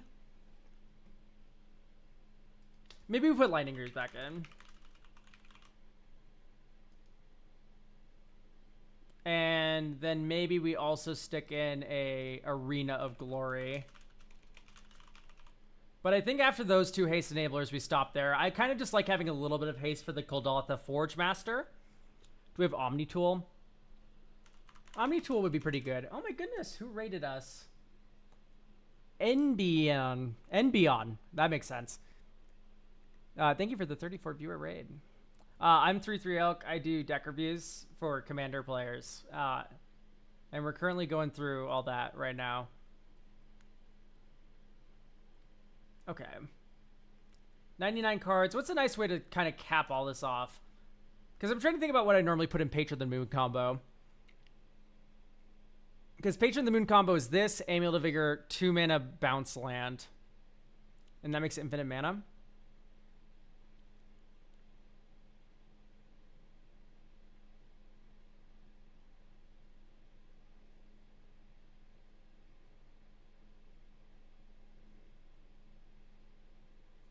I mean, the Archway of Innovation is helping the acceleration part, which is the part I'm always most worried about with that. So yeah, I don't think I'm that worried about anything then. Maybe run Urza's Cave. Maybe over Fomori Vault. But Fomori Vault's broken. Tell you what, I'm going to get rid of Academy Ruins. Like, in concept, we have a lot of artifacts we really care about, but I think we just have so many paths to victory that we don't have to really care about recurring like a thing. We can instead dedicate that colorless utility slot to the card I was just talking about that I forgot about. Wait, what was it? What did I recommend? Oh, Secluded Starforge as well. Wait. It'd be helpful for discounting Patron of the Moon. Yes, I just don't like Moloku. Moloku's just so expensive. A Secluded Starforge is one that's very good. The folks on my stream, me included, are familiar with this stuff, so we want to read here. That makes sense. Yeah, absolutely. Anyway, yeah, so Secluded Starforge. You said over the top. Each player reveals a number of cards from the top of their library equal to the number of non-land permanents they control, puts all permanent cards revealed this way on the battlefield, and puts the rest in their graveyard. I mean, you are breaking the parity on this super well, but I think that is very risky.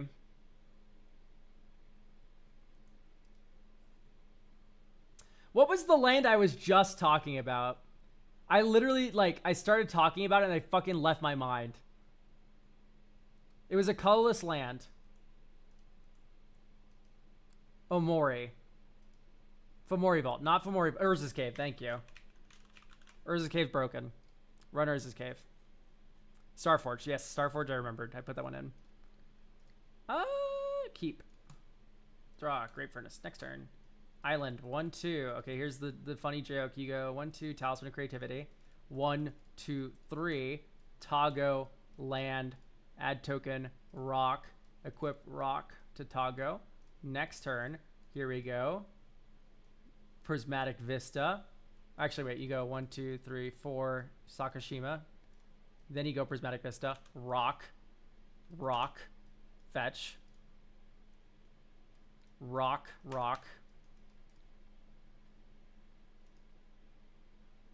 Equip 1. To Sakashima. Okay. And then now, next turn.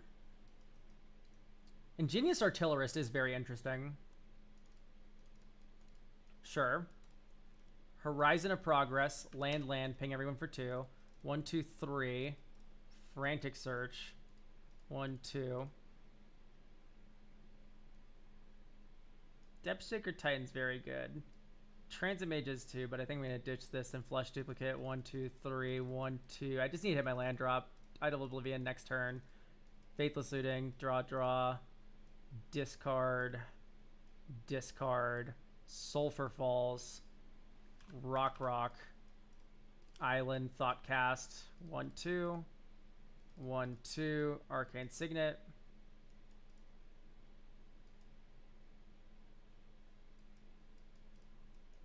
Great, great. Next turn. And then here you go. Wooded Foothills. 1, 2. Fetch. Get a mountain. 1, 2. And then you go 1, 2. Oh, whoops. You go dang to draw a card. And then you go 1, 2, 3, 4, 5, 6, 7. Depth Shaker Titan with Counterspell backup. And then that is 11 3/3s with melee.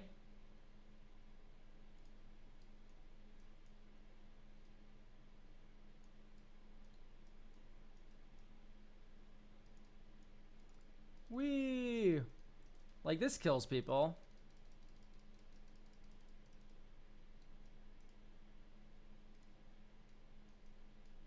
Okay, there's Cyberdrive over here. That's a little bit more bad after you've done the Depth Shaker Titan. But, like, so long as you're consistently getting Depth Shaker or what have you, that does feel pretty good. Okay, I'm going to lock in that I do not like the Transit Mage. I think I like Trinket Mage only, and that's only because it's another Amulet of Vigor, another Expedition map. I know that one other one gets Clock of Omens, Clan, or Kadoltha, but it's okay. It's a mana rock that sacks the Patron of the Moon. No. That's literally the entire thing. Is like, I like being able to go 2 rock into Tago on turn 3, and then you make your land drop for turn, and the next turn you do Sakashima. That curve has felt fucking awesome. And then we also have things like Secluded Starforge now, which is very interesting for this deck, for sure. So, yeah, I think this is about good to go. We just need to fit one more card in here.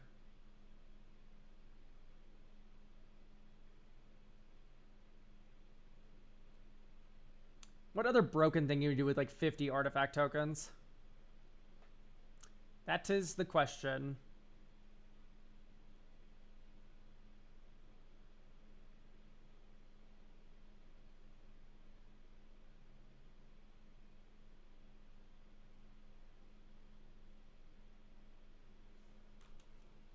Magda combos? No, that's treasure tokens, pal. That's different. Maybe you just do Valduk. Valduk is funny. I think Valduk's a little slow, though.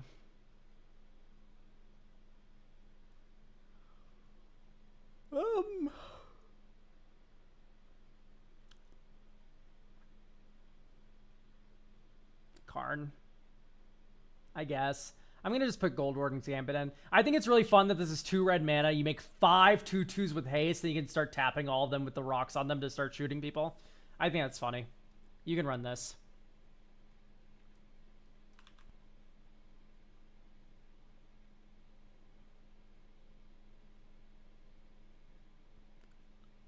I don't want to overshadow the main combo in the deck by adding a different combo. But we already do have Goblin Welder, so you could consider a Surveillance Cam line like that for sure. I just think it overshadows the main combo a little bit. I could be wrong about that. And maybe it's just fine to run another combo in that deck, but I do think... I don't know, I'm just not a big fan. But if you do include a land, artifact land in that loop, you do get infinite rocks, which is kind of funny. I didn't say it earlier, but because I was playing Cube, but thank you for the review. Oh yeah, no problem. Anyway, Catherine, thank you so much for getting a deck review. All right, do we have Vrang, Shrapnel, or Cam? I think we have Shrapnel.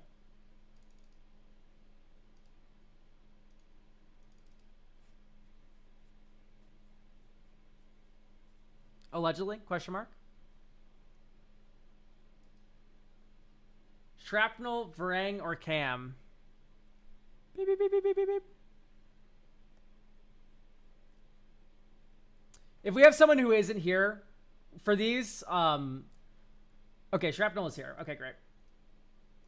So I'm down to do Shrapnels. If the other two do not show up, what I'll do is I'll mark them as complete, and we'll do those on Tuesday, and I'll contact the people about those, just because I did fuck up by doing a couple of the Tuesday ones by accident today. Luckily, the ones on Tuesday, the ones that I did, were for people who said they would not be able to make it, so... Would you consider Smokestack a way to pressure into a win for Bracket 2 tokens? It's not bad. It's just slow. But Bracket 2 is slow, so it probably works out. Anyway, we have a Brago deck here. It's an evil Brago deck, as opposed to a good aligned Brago deck. You know what I mean. Untap with Brago to draw up one of your 3 copies of Strionic Resonator. Copy Brago Trigger with ETB, less than 3 mana. This deck was the deck that got me back into the game. The deck's biggest issue is to generate a ton of value on turn in main 2, but be unable to convert into a win, despite main phase 2 potentially taking a disproportionate amount of time.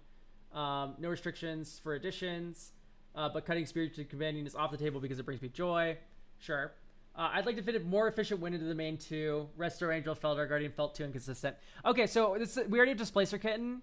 The best thing you can do for this deck, I felt like I've built this deck like 15 times, so we can kind of just speed run through this one. Coveted Jewel.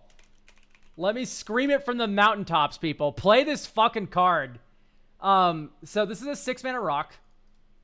And the joke is when it enters, you draw 3 cards, and you can tap it to add 3 mana of any one color. If you have enough non-token objects, or non-creature objects that you can cast, Coveted Jewel is a non-deterministic combo with Displacer Kitten.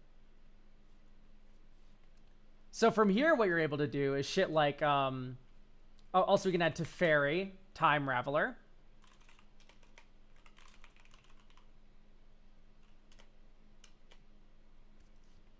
Teferi, Time Raveler can go infinite with Displacer Kitten as well.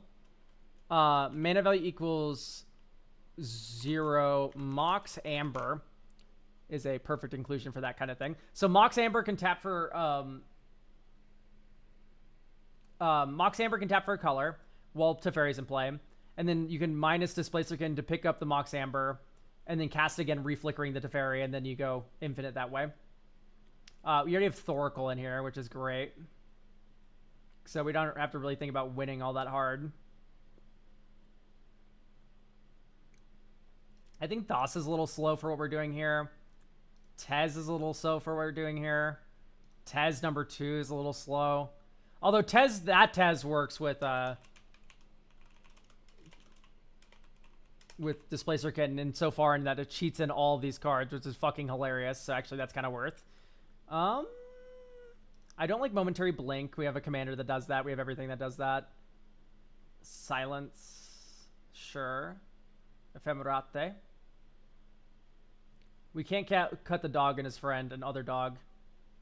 Dour Port Mage. Maybe Dour Port Mage is just too slow of a value card. 1. Aether Channeler. I mean, I like the bounce a non-land permanent text. I think that would be better as a River's Rebuke, whatever it's called. No, what's MV equals 1 long river. Tez's to tutor Shrionic or Camera. That's beautiful. I'm saying that maybe isn't that good, but I already put it back in. So let's just not even have that conversation, right? Into the Flood Mouse, what I'm thinking of. The Mindstone? Mindstone's way too slow. We are playing like a breakneck bracket 4 kind of deck here. Aang's Iceberg seems a little slow. Draw 2 and then discard a card. That's fine. I prefer Omen of the Sea, though. Mystic Remora is broken. Gilded Lotus seems a little slow. Lithoform's definitely too slow. Shrionic is already pushing it, buddy. Playing 4 mana Shrionic, I'm like, I'm out. I'm out. I do not want any of that. Sabo's Web. That's fair. Okay. Wedding Invitation. Sure. Basalt. Sure. Hierophant's Chalice. That card stinks and smells. I guess this is part of an infinite with Displacer Kitten that I'm missing out on. Oh, you have Abdel Adrian. What is is there an Abdel Adrian combo here? Or is this just for value? I imagine this is just for value, in which case I'm probably not a big fan of it. Lavinia slows the game down, but it's not that great. Because, like, if we're going to be a combo deck, let's be a fucking combo deck. You know, balls to the wall, just fucking run these people over. Okay, so I do want to get a couple more lands in here. Specifically, I want to get Hall of the Bandit Lord, which is already in the deck. Okay, great. So let's get Teleria West, then. So you can go turn 3 Teleria West, turn 4 Hall of the Bandit Lord, play an ETB creature, turn 5 Hasty Brago. I don't mean turn 5. I mean, like, 5 mana, because you can get there faster with Moxen.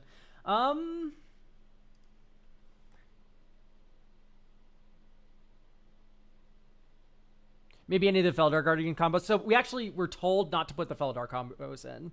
And in fact, I would rather just stick with the Coveted Jewel lines. So, Tribute Mage.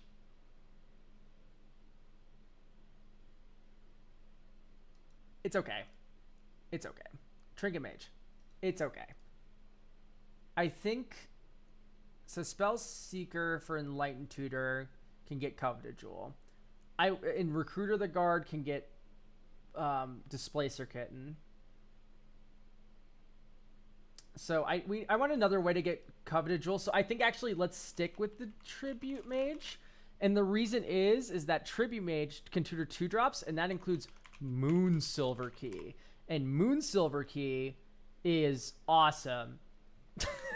So no, Coveted Jewel is a mana rock with a mana ability. We can also do keys, like, not Voltaic Key, but, Manifold Key. And I think I like Manifold Key more because it just untaps target artifact, or it's 3 target creature can't be blocked. I think I like that more than Wedding Invitation. Although Wedding Invitation can be flickered. That's kind of fun. But I think Manifold Key's here. What's the Sabo's Web for? What lands is it hating? I imagine this is hating on, like, just fucking any land deck at all. There's probably, like, just some player with, like, Shifting Woodlands that this guy's sick of. Which I can't blame him for. That's fair. Fuck lands forever. It's nice to have a way to tutor for a way to deal with those. Inventor's Fair? Yeah, probably. We can do Teleria West. Oh, that's already in. Nice. So that can tutor for combo stuff, but also if you run Pact of Negation, which you should, that would be pretty dope. Subtlety? I don't know. I don't really like Subtlety all that much in Commander. It's just so low value. It's good for stopping combos, I guess, but so is Force of Will, so... I don't know. I'm just not a fan of Subtlety.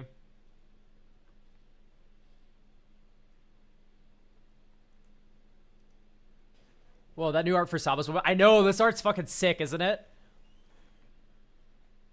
And then I also really like the Future Sight for aim as well.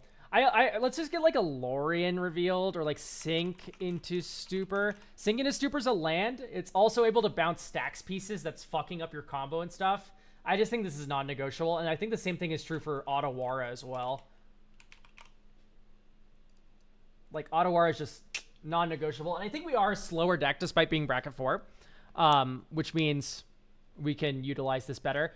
He returns them immediately, yeah. Okay. Anyway.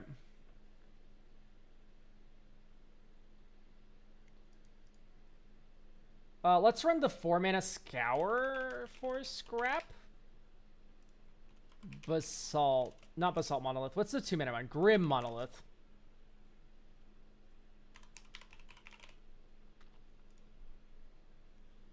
And, let's play. Draw, Mana Confluence. 1 mana, Enlightened Tutor. Coveted Jewel. That would go on top. Next turn. Glasspool Mimic. Turn over. Next turn. Island, Peter Parker's Camera. Dink dink. Do something over there. I don't know. 4 mana. 1, 2, 3, 4. Play Brago. Or I guess, nah, let's play the One Ring. One Ring's broken. Lol. Alright, great. Add a counter. Oh, speaking of broken. Hello, Soul Ring. Island. 1. Soul Ring. Tap. Draw 4 cards. Nope, draw 2, then 3. 1, 2, 1, 2, 3. Play Manifold Key. Untap this target artifact. Draw 4 more. 1, 2, 3, 4. Omen of the Sea. Scry 2. Then draw a card. So bottom, because these suck. Draw. And then we move to discard. Tez. Mystic Gate. Island. Seat of the Synod. Next turn. Flooded Strand. 1, 2, 3, 4. Actually, let's draw 5 first. I guess let's fetch. Guys, did you know that the One Ring is good? Fun fact. Alright. So draw 5. 1, 2, 3, 4, 5. Okay, we win. Oh wait, no we don't, because we already have the coveted jewel, but we don't have the other thing. Okay, so dink, dink, dink, dink, dink. Dink, dink. So draw 6 then 7. 1, 2, 3, 4, 5, 6. 1, 2, 3, 4, 5, 6, 7. Okay, so we can go 1 Mana Vault. 1, 2, 3. White Recruiter of the Guard.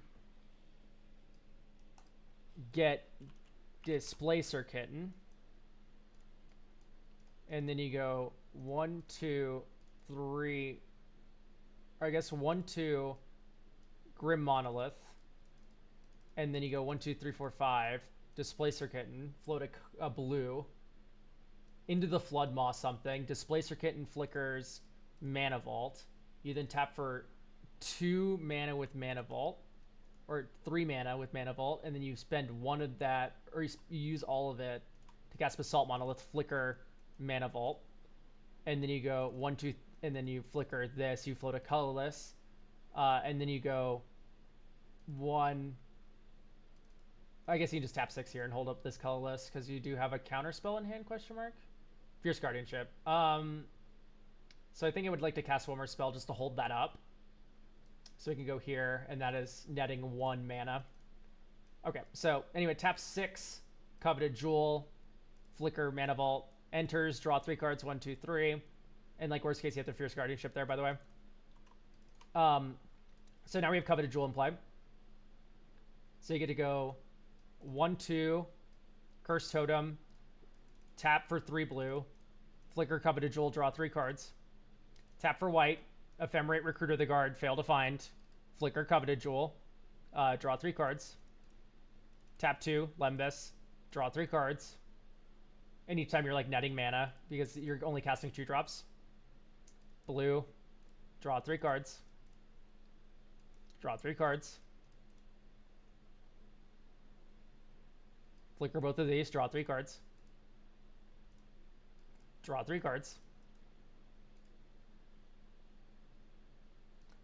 Scour for scrap with some of the floating mana, fail to find, draw 3 cards. Teferi Time Raveler, minus Teferi Time Raveler, pick up Chrome Mox, wherever it fucking is. Or, yeah, Chrome Mox. Oh, this was imprint, my fault, I think.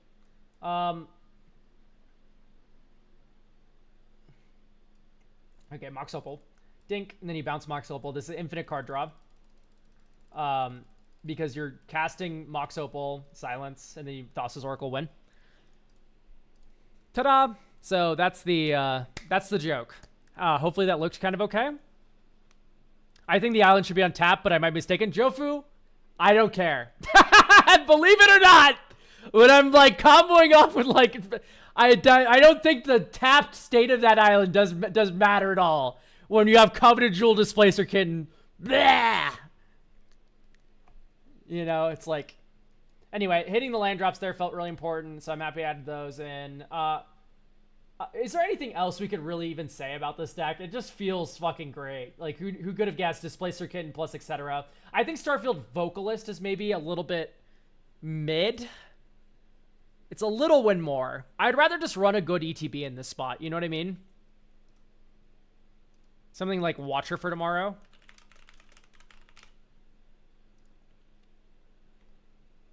Right? Just little hideaway idiot.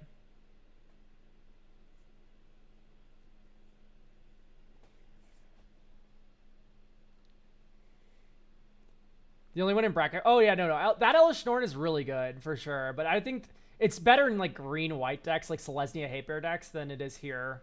Just because 5-mana has a lot to deploy without, like, a green accelerant. But, like, you do have a lot of mana rocks here. But still, I don't think it's necessary. Anyway, yeah, that's the joke, though. Adding Otawara and Sink into Stupor and into the Floodmoth felt non-negotiable, by the way. Just, like, there's so many rule of laws flying around Archon of Emirius. It's just so important to be able to bounce those back to hand and then fuck off and then explode the game. Old Man of the Sea. Okay, we're getting a little too cute, Fuse. Yeah, Vocalist didn't often feel good in hand. That's fair. Yeah, Shrapnel, I think I'm going to hand this back to you. Go do your fucking sick, you gross Brago stuff. Hopefully that Displacer Kitten line looked good to you. In fact, I'm going to play test this again because it's so much fun. But hopefully it looked pretty good. Norn Panormonicon used to be in. I think those cards are just way too slow. It's the sad truth of the fact of the matter. I wouldn't keep this hand. This no acceleration, no card draw. Okay, this is a little something at least. Whoops. Turn over. Rotate 180. Okay, there we go. Next turn. Exotic Orchard, 1-2, Fellware Stone. Next turn, there's Coveted Jewel. I think I'll just play Tolaria Less's land and then tap 1, 2, 3, Lauren of the Third Path. Okay. We both draw a card. Port Town. 1, 2, 3, 4. Smothering Tithe. Let's face it, no one's paying the tithe. And you're especially not paying the tithe when I do that to you. And then we can go 1, 2, 3. Recruiter the card. Displacer Kitten. 1, 2, 3, 4, 5. Peregrine Drake. Untap our lands. If we had one more land here. 1, 2, 3, 4. Yeah, because sadly we're just one land short. I guess during the Lauren turn, the first time I tapped her, could I have played the Tithe? Would I have one more treasure here? I forgot. Because if I have one more treasure here, this is actually really easy to win the game with, because you just go flicker these, and then you go 1, 2, 3, 4. Scour for scrap, flicker, Peregrine Drake again. 1, 2, 3, 4. You get type, artifact. You get any Mox you want. Let's get Mox Opal. And then you cast Mox Opal. You tap these in response to float blue, blue, white, white. And then these get untapped. And you go 1, 2, 1, 2. And then 1, 2, Coveted Jewel. And then you flicker Peregrine Drake again, float blue, white, and then untap everything. And then Coveted Jewel draws 3 cards, 1, 2, 3. Okay, we drew Rhystic Study, so we go 1 or 3 blue, Rhystic Study, flicker Coveted Jewel, draw 3 cards, 1, 2, 3. And then here you have to get funny with it. You have to go triple white, cast Skyclave Apparition, Reflector Mage, Force of Will, your own Skyclave Apparition, Coveted Jewel, draw 3, 1, 2, 3. And then here you're infinite, because draw 3, 1, 2, 3. 1, 2, 3, 4. The 1 ring, float 3 blue, draw 3 cards. Float a white, draw 3 cards.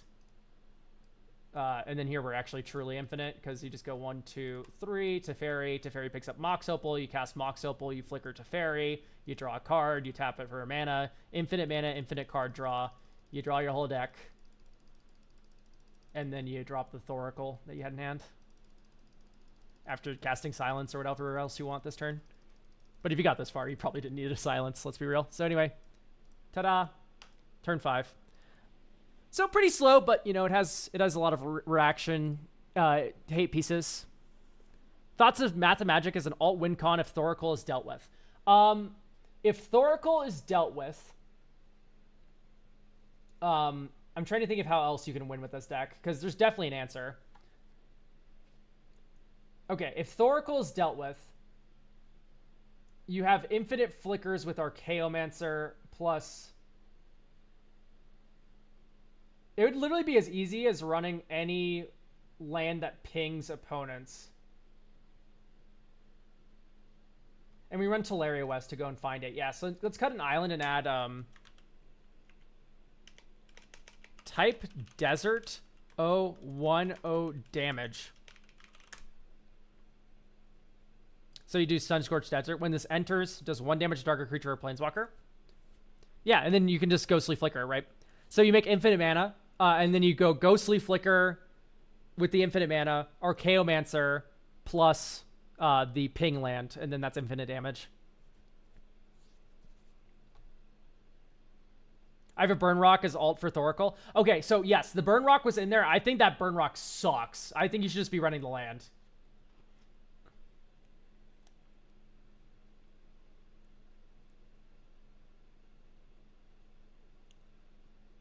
But yeah, Sunscorched Desert, I just find better.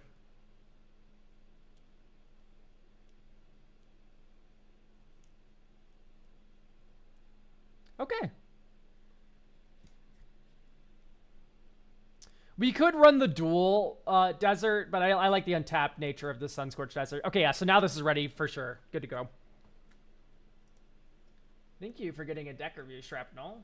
I always like looking at big flicker piles, and I always love playtesting with Displacer again. This card's so evil and gross. All right, do we have Vrang or Cam with us? Because if not, I will be delaying these to the Tuesday deck review stream. Vrang is here. Okay, great.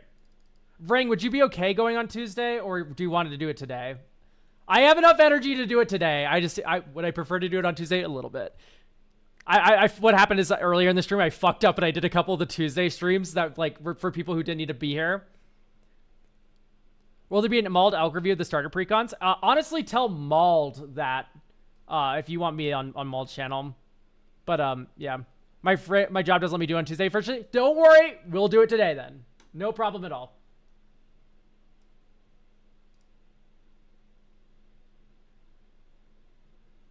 Yeah, and do we have Cam anywhere, by the way? Just paging Cam. Ooh, Ashling. Okay, great. I love Ashling. All right. Sort by mana value.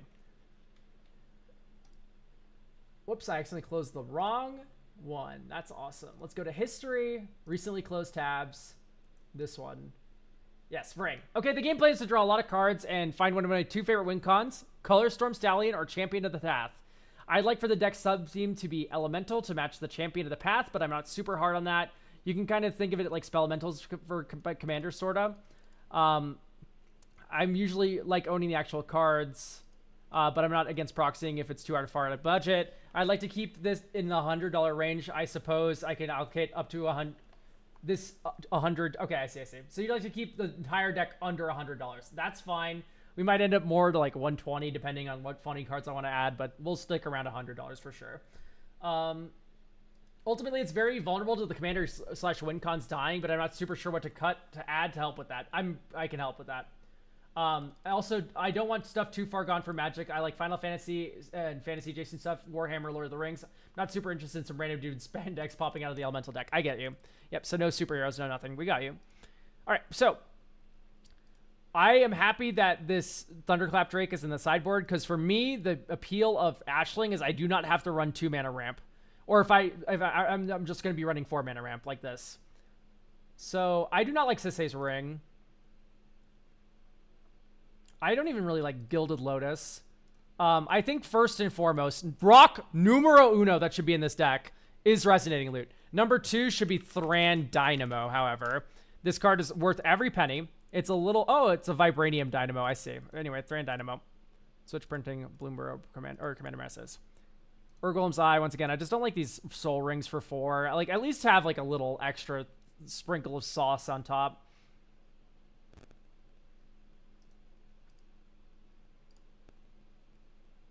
Brass Infiniscope. Tablet's broken. I kind of don't like that this is 4 mana.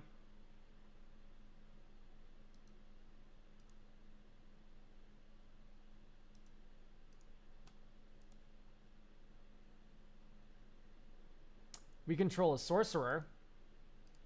Oh, it's a wizard on the back. That's funny.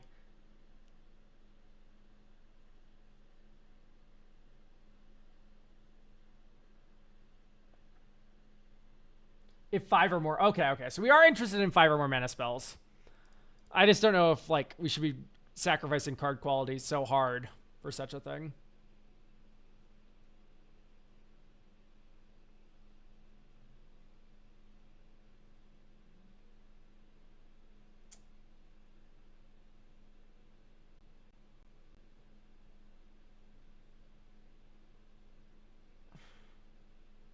Would you be opposed to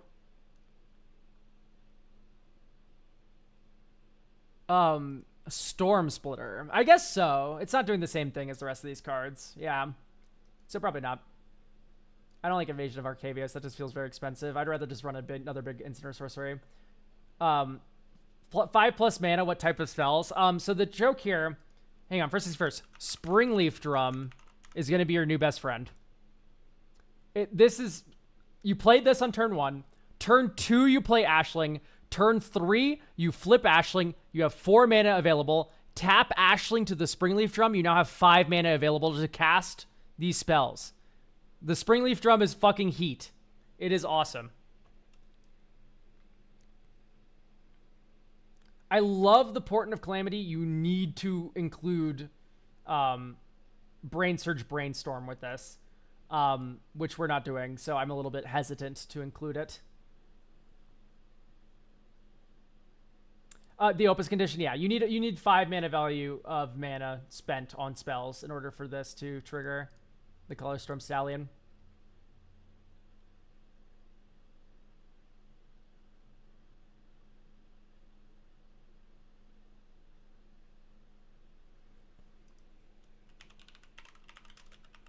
I think I'm gonna put Eddie Crab in your deck, and the simple reason is it's an elemental that cost reduce itself, and that works really funnily with Sunderflock. And then it's also it's like kind of like a fog. It buys you a turn versus like some certain decks that can beat you to death.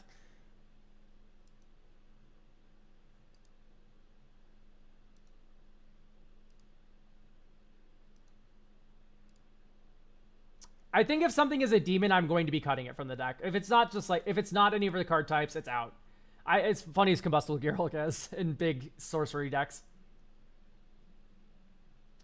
Eldritch just, yeah, no, this conflicts with Opus. You're entirely right. No, that's fair. Absolutely.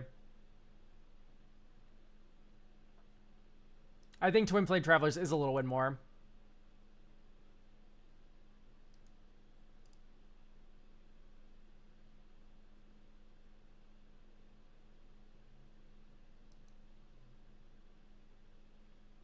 I'm evil, so the first thing I think of when I see Ovika is like, dude, what if we like ran Phyrexian Altar, and then whenever you cast a spell, shit moves around. I don't know. I'm gonna put Lorien Revealed in, Eric.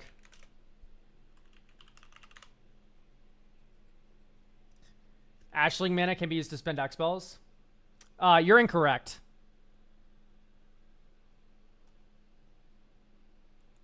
You are able to cast X spells with Ashling. When you cast it, if you've cast it, it depends on the pips. No, it does not. Swagbox. The mana value 4 or greater is how much you're putting into the X. If you put at least 4 into the X, you're able to use this mana. I think that is correct. Because I'm thinking about Brizella, for instance. Brizella's like, you can't cast spells with mana value 2 or less, but you can cast X spells through Brizella. Even though she says no spells 3 or less. Anyway, Lorien revealed. Lorien reveal's already in. Awesome. Did I just add that and just forget? Yes, I did. Lorien's broken. This card's awesome.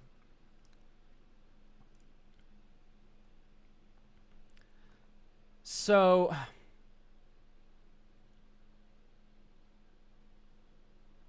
Wizards of Thay. Yeah, we gotta cut these.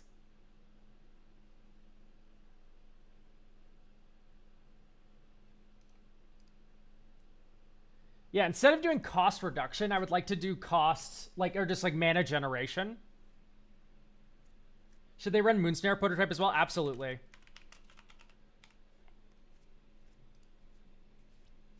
Your best curves involve these 2 cards.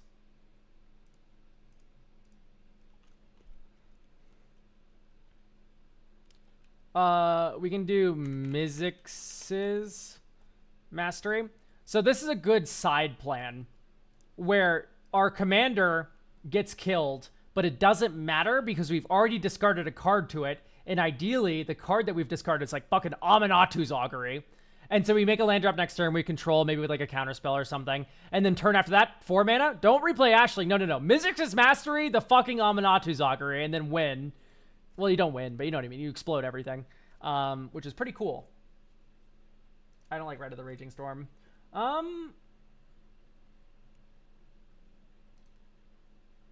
don't know if I like Return the Favorite either. Okay. I think I want to give you a Worn Power Stone. And simple answer as to why is if your commander gets shot, it's cool to have a second Tablet of Discovery, basically. Like, these are both 3 mana, ramp forward 2 turns, which is pretty handy. I imagine you don't want Soul Ring since you have not included it already, which is fine. We don't have to include Soul Ring, but just double checking.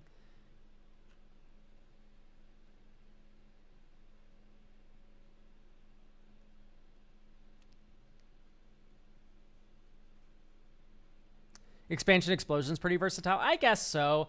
I'm trying to think of good ways to generate mana for this deck. Because we are very interested in mana. Maybe do like a Seething Song, kinda?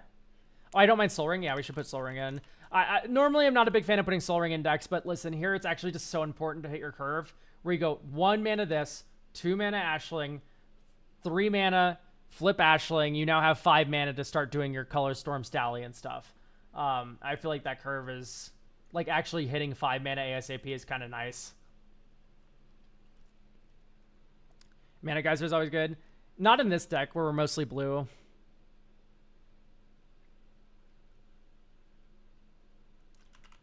We can do Big Score, Unexpected Windfall.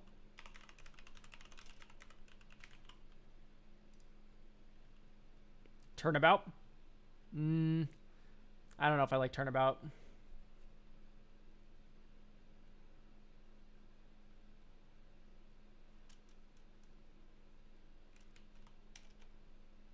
What's the name of the 9 mana spell that's really broken?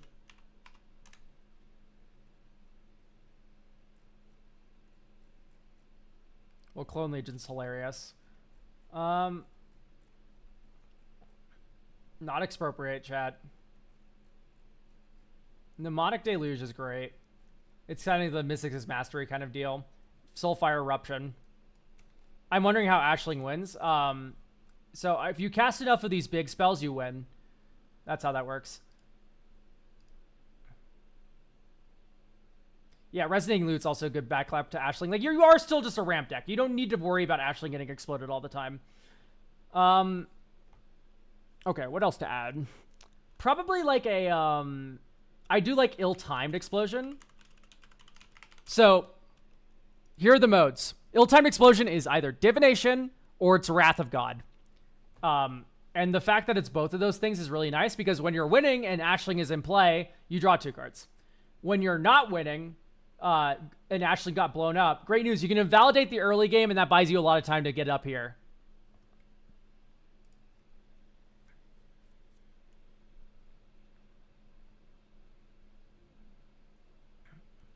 God, I wish Palantir of Orthonc wasn't like $12,000. It'd be so funny in this deck.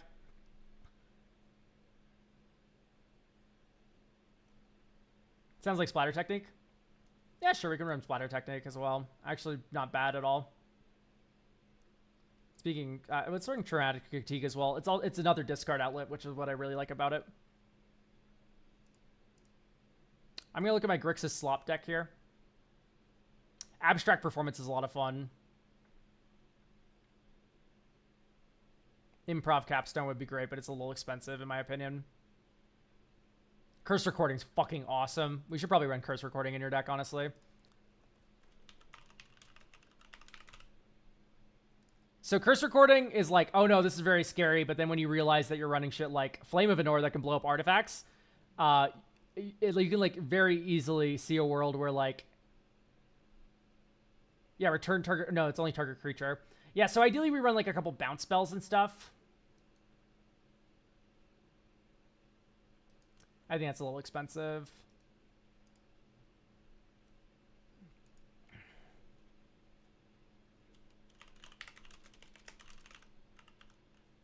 Sublime Epiphany. This can bounce something, which can be the Curse Recording.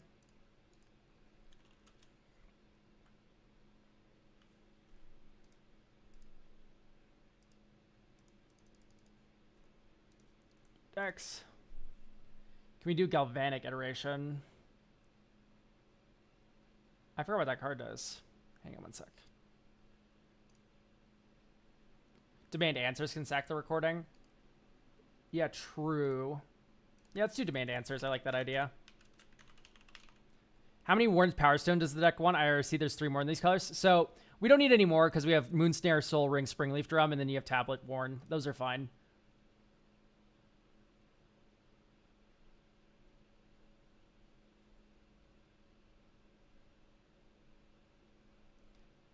Yeah, so Abstract Performance should be in. That card is so much fun. It also just fills up your graveyard. Oop. Abstract Performance. Oop, already in. My fault, my fault.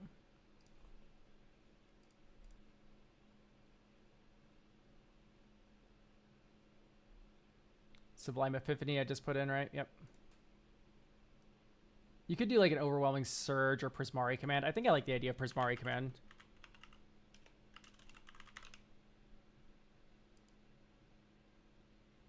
Water Skin? Nah, I don't really like Water Skin. It's good in certain decks, but not where we are. Okay. Nope. Nope. Nope. Nope. Okay. So I think one more mana value 5 spell should feel pretty good here. Just trying to think about what that would look like.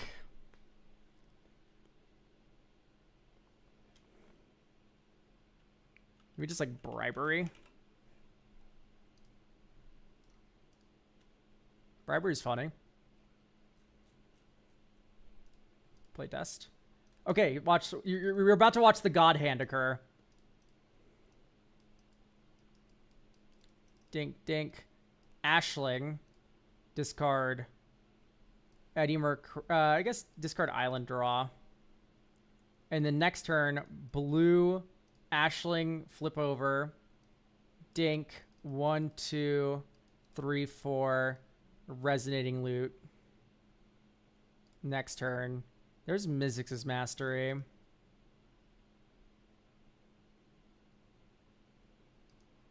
So we can go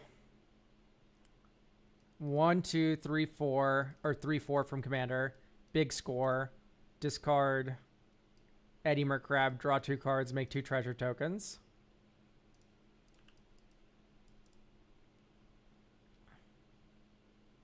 One, 2, 3, 4, 5, 6. Season of Weaving, draw 5 cards. 1, 2, 3, 4, 5.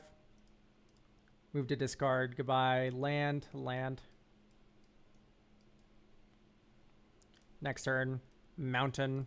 So 1, 2, 3, 4.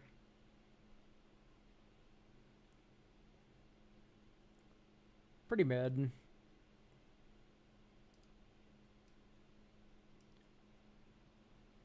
Splatter technique, draw 4. 1, 2, 3, 4.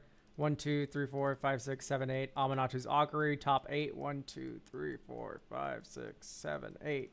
All right, we're going to do Soulfire Eruption. This, land into play tapped. So Soulfire Eruption, you're going to point it at all of your opponents. So this opponent takes 0. That opponent takes 9. This opponent takes 4. And then we're going to point at all their creatures. Let's say they have 2 creatures each. That creature's dead. That creature's dead. That creature's dead. That creature lives. That creature is probably alive. That creature's dead. Okay, great. And then we can go 1, 2, 3, 4. Ill-timed explosion. Draw 2 cards. Or you can do, yeah, you can do Firemind Vessel too. That works too. Hooray! And then next turn you can still cast these. So we'll play Island.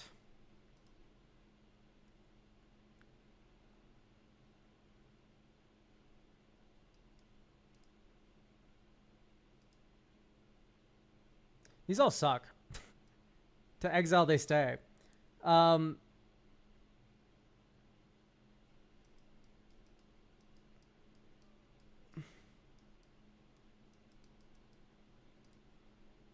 we could overload Mizzix's Mastery.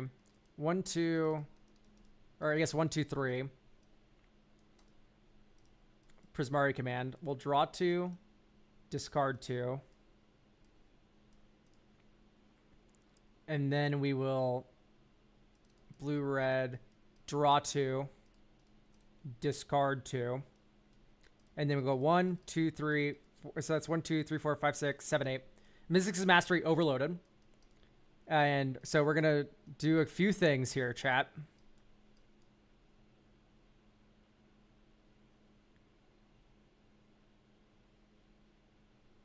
Just a couple of things are going to happen here. I think I've seen enough that I want Elemental Eruption. Right, this is just create a Dragon with Prowess Storm. Like, holy fuck. Probably Magus the Red. Out. Is it okay if we just go completely off elementals? Depends how much more we... Like, I would keep the Color Storm Stallion, because that's a card you love a lot. But, like, the rest of these I was just, like, not... I don't know. I don't like the Token Maker. This one's great. This one kills people.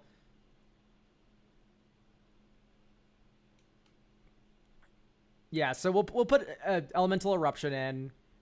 And we already have Eris, the Roar of the Storm. And then we could also run Mind's Desire.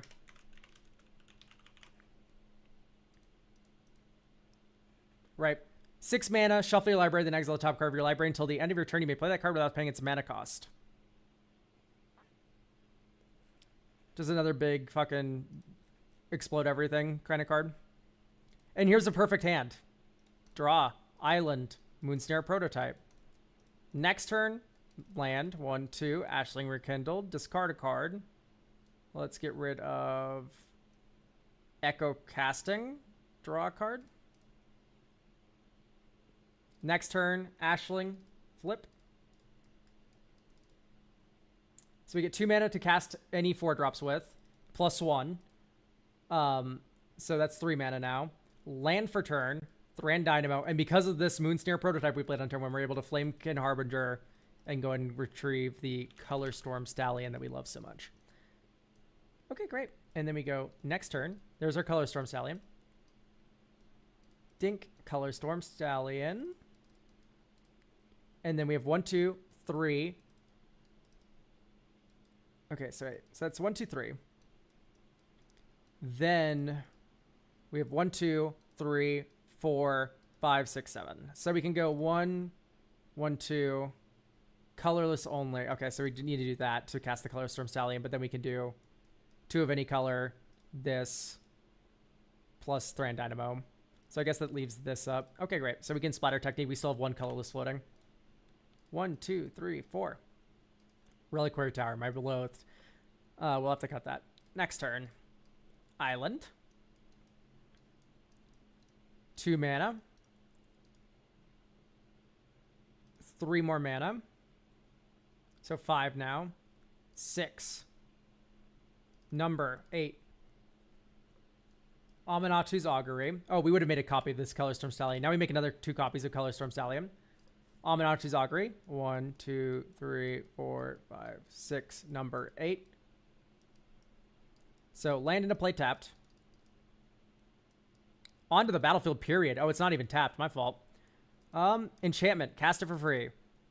Dika. Cast it for free. Sorcery. Cast it for free. That makes a 6/6 and a 6/6.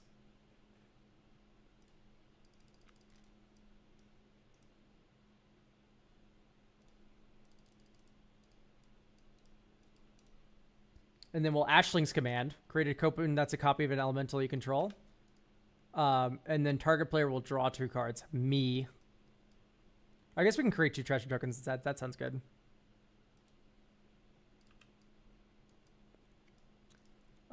Great. And then these 2 are exiled forever, or do they go on the bottom? I forgot how Aminachu's Augury works. Nope, they say exiled forever. Okay, great. So pretty good turn. We can just pass here. Or we can also go 1. So that's 1, 2, 3, 4, 5, 6. Elemental Eruption. We cast Shark Typhoon. Dika. The stupid Aminachu's Augury itself.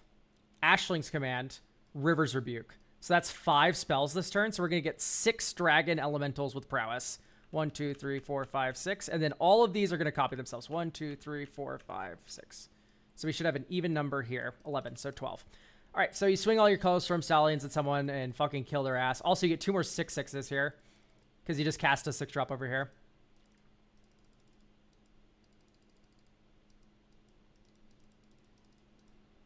Next turn, Reliquary Tower, and then you go 1, 2, 3, 4, 5. Mystic Confluence, draw a card, draw a card, draw a card.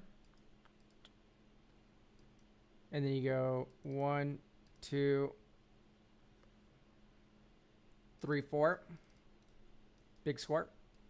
And then you'll get Treasure.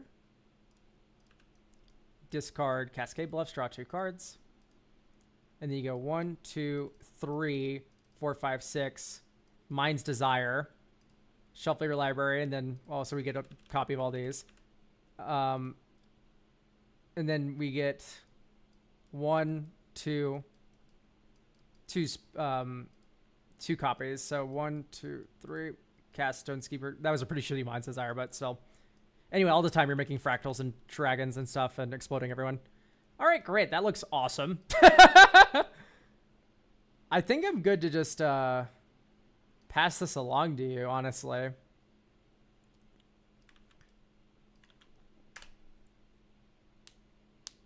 Enjoy that. Honestly, I think we're at a point where Sunderflock, Eddie Crab are just kind of not that good. And you could probably run something like Evacuation.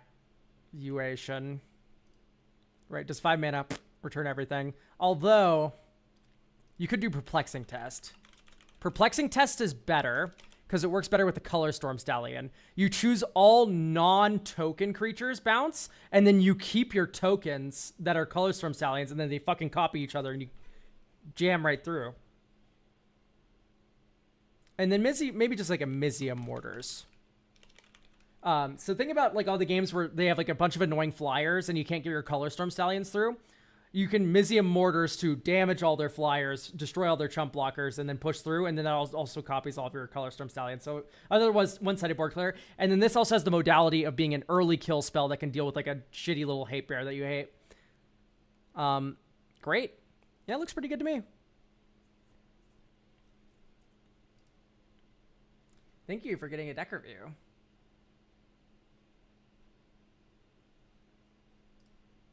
All right. Do we have Cam here with us?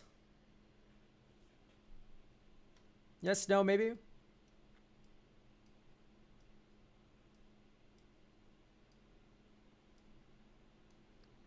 I'm just very used to making typo guests, so I wanted to focus around elementals, but I'm fine without them. Honestly, just I wouldn't focus so hard on the typo elementals. I would just make the deck do what you want it to do, which is casting big spells, right?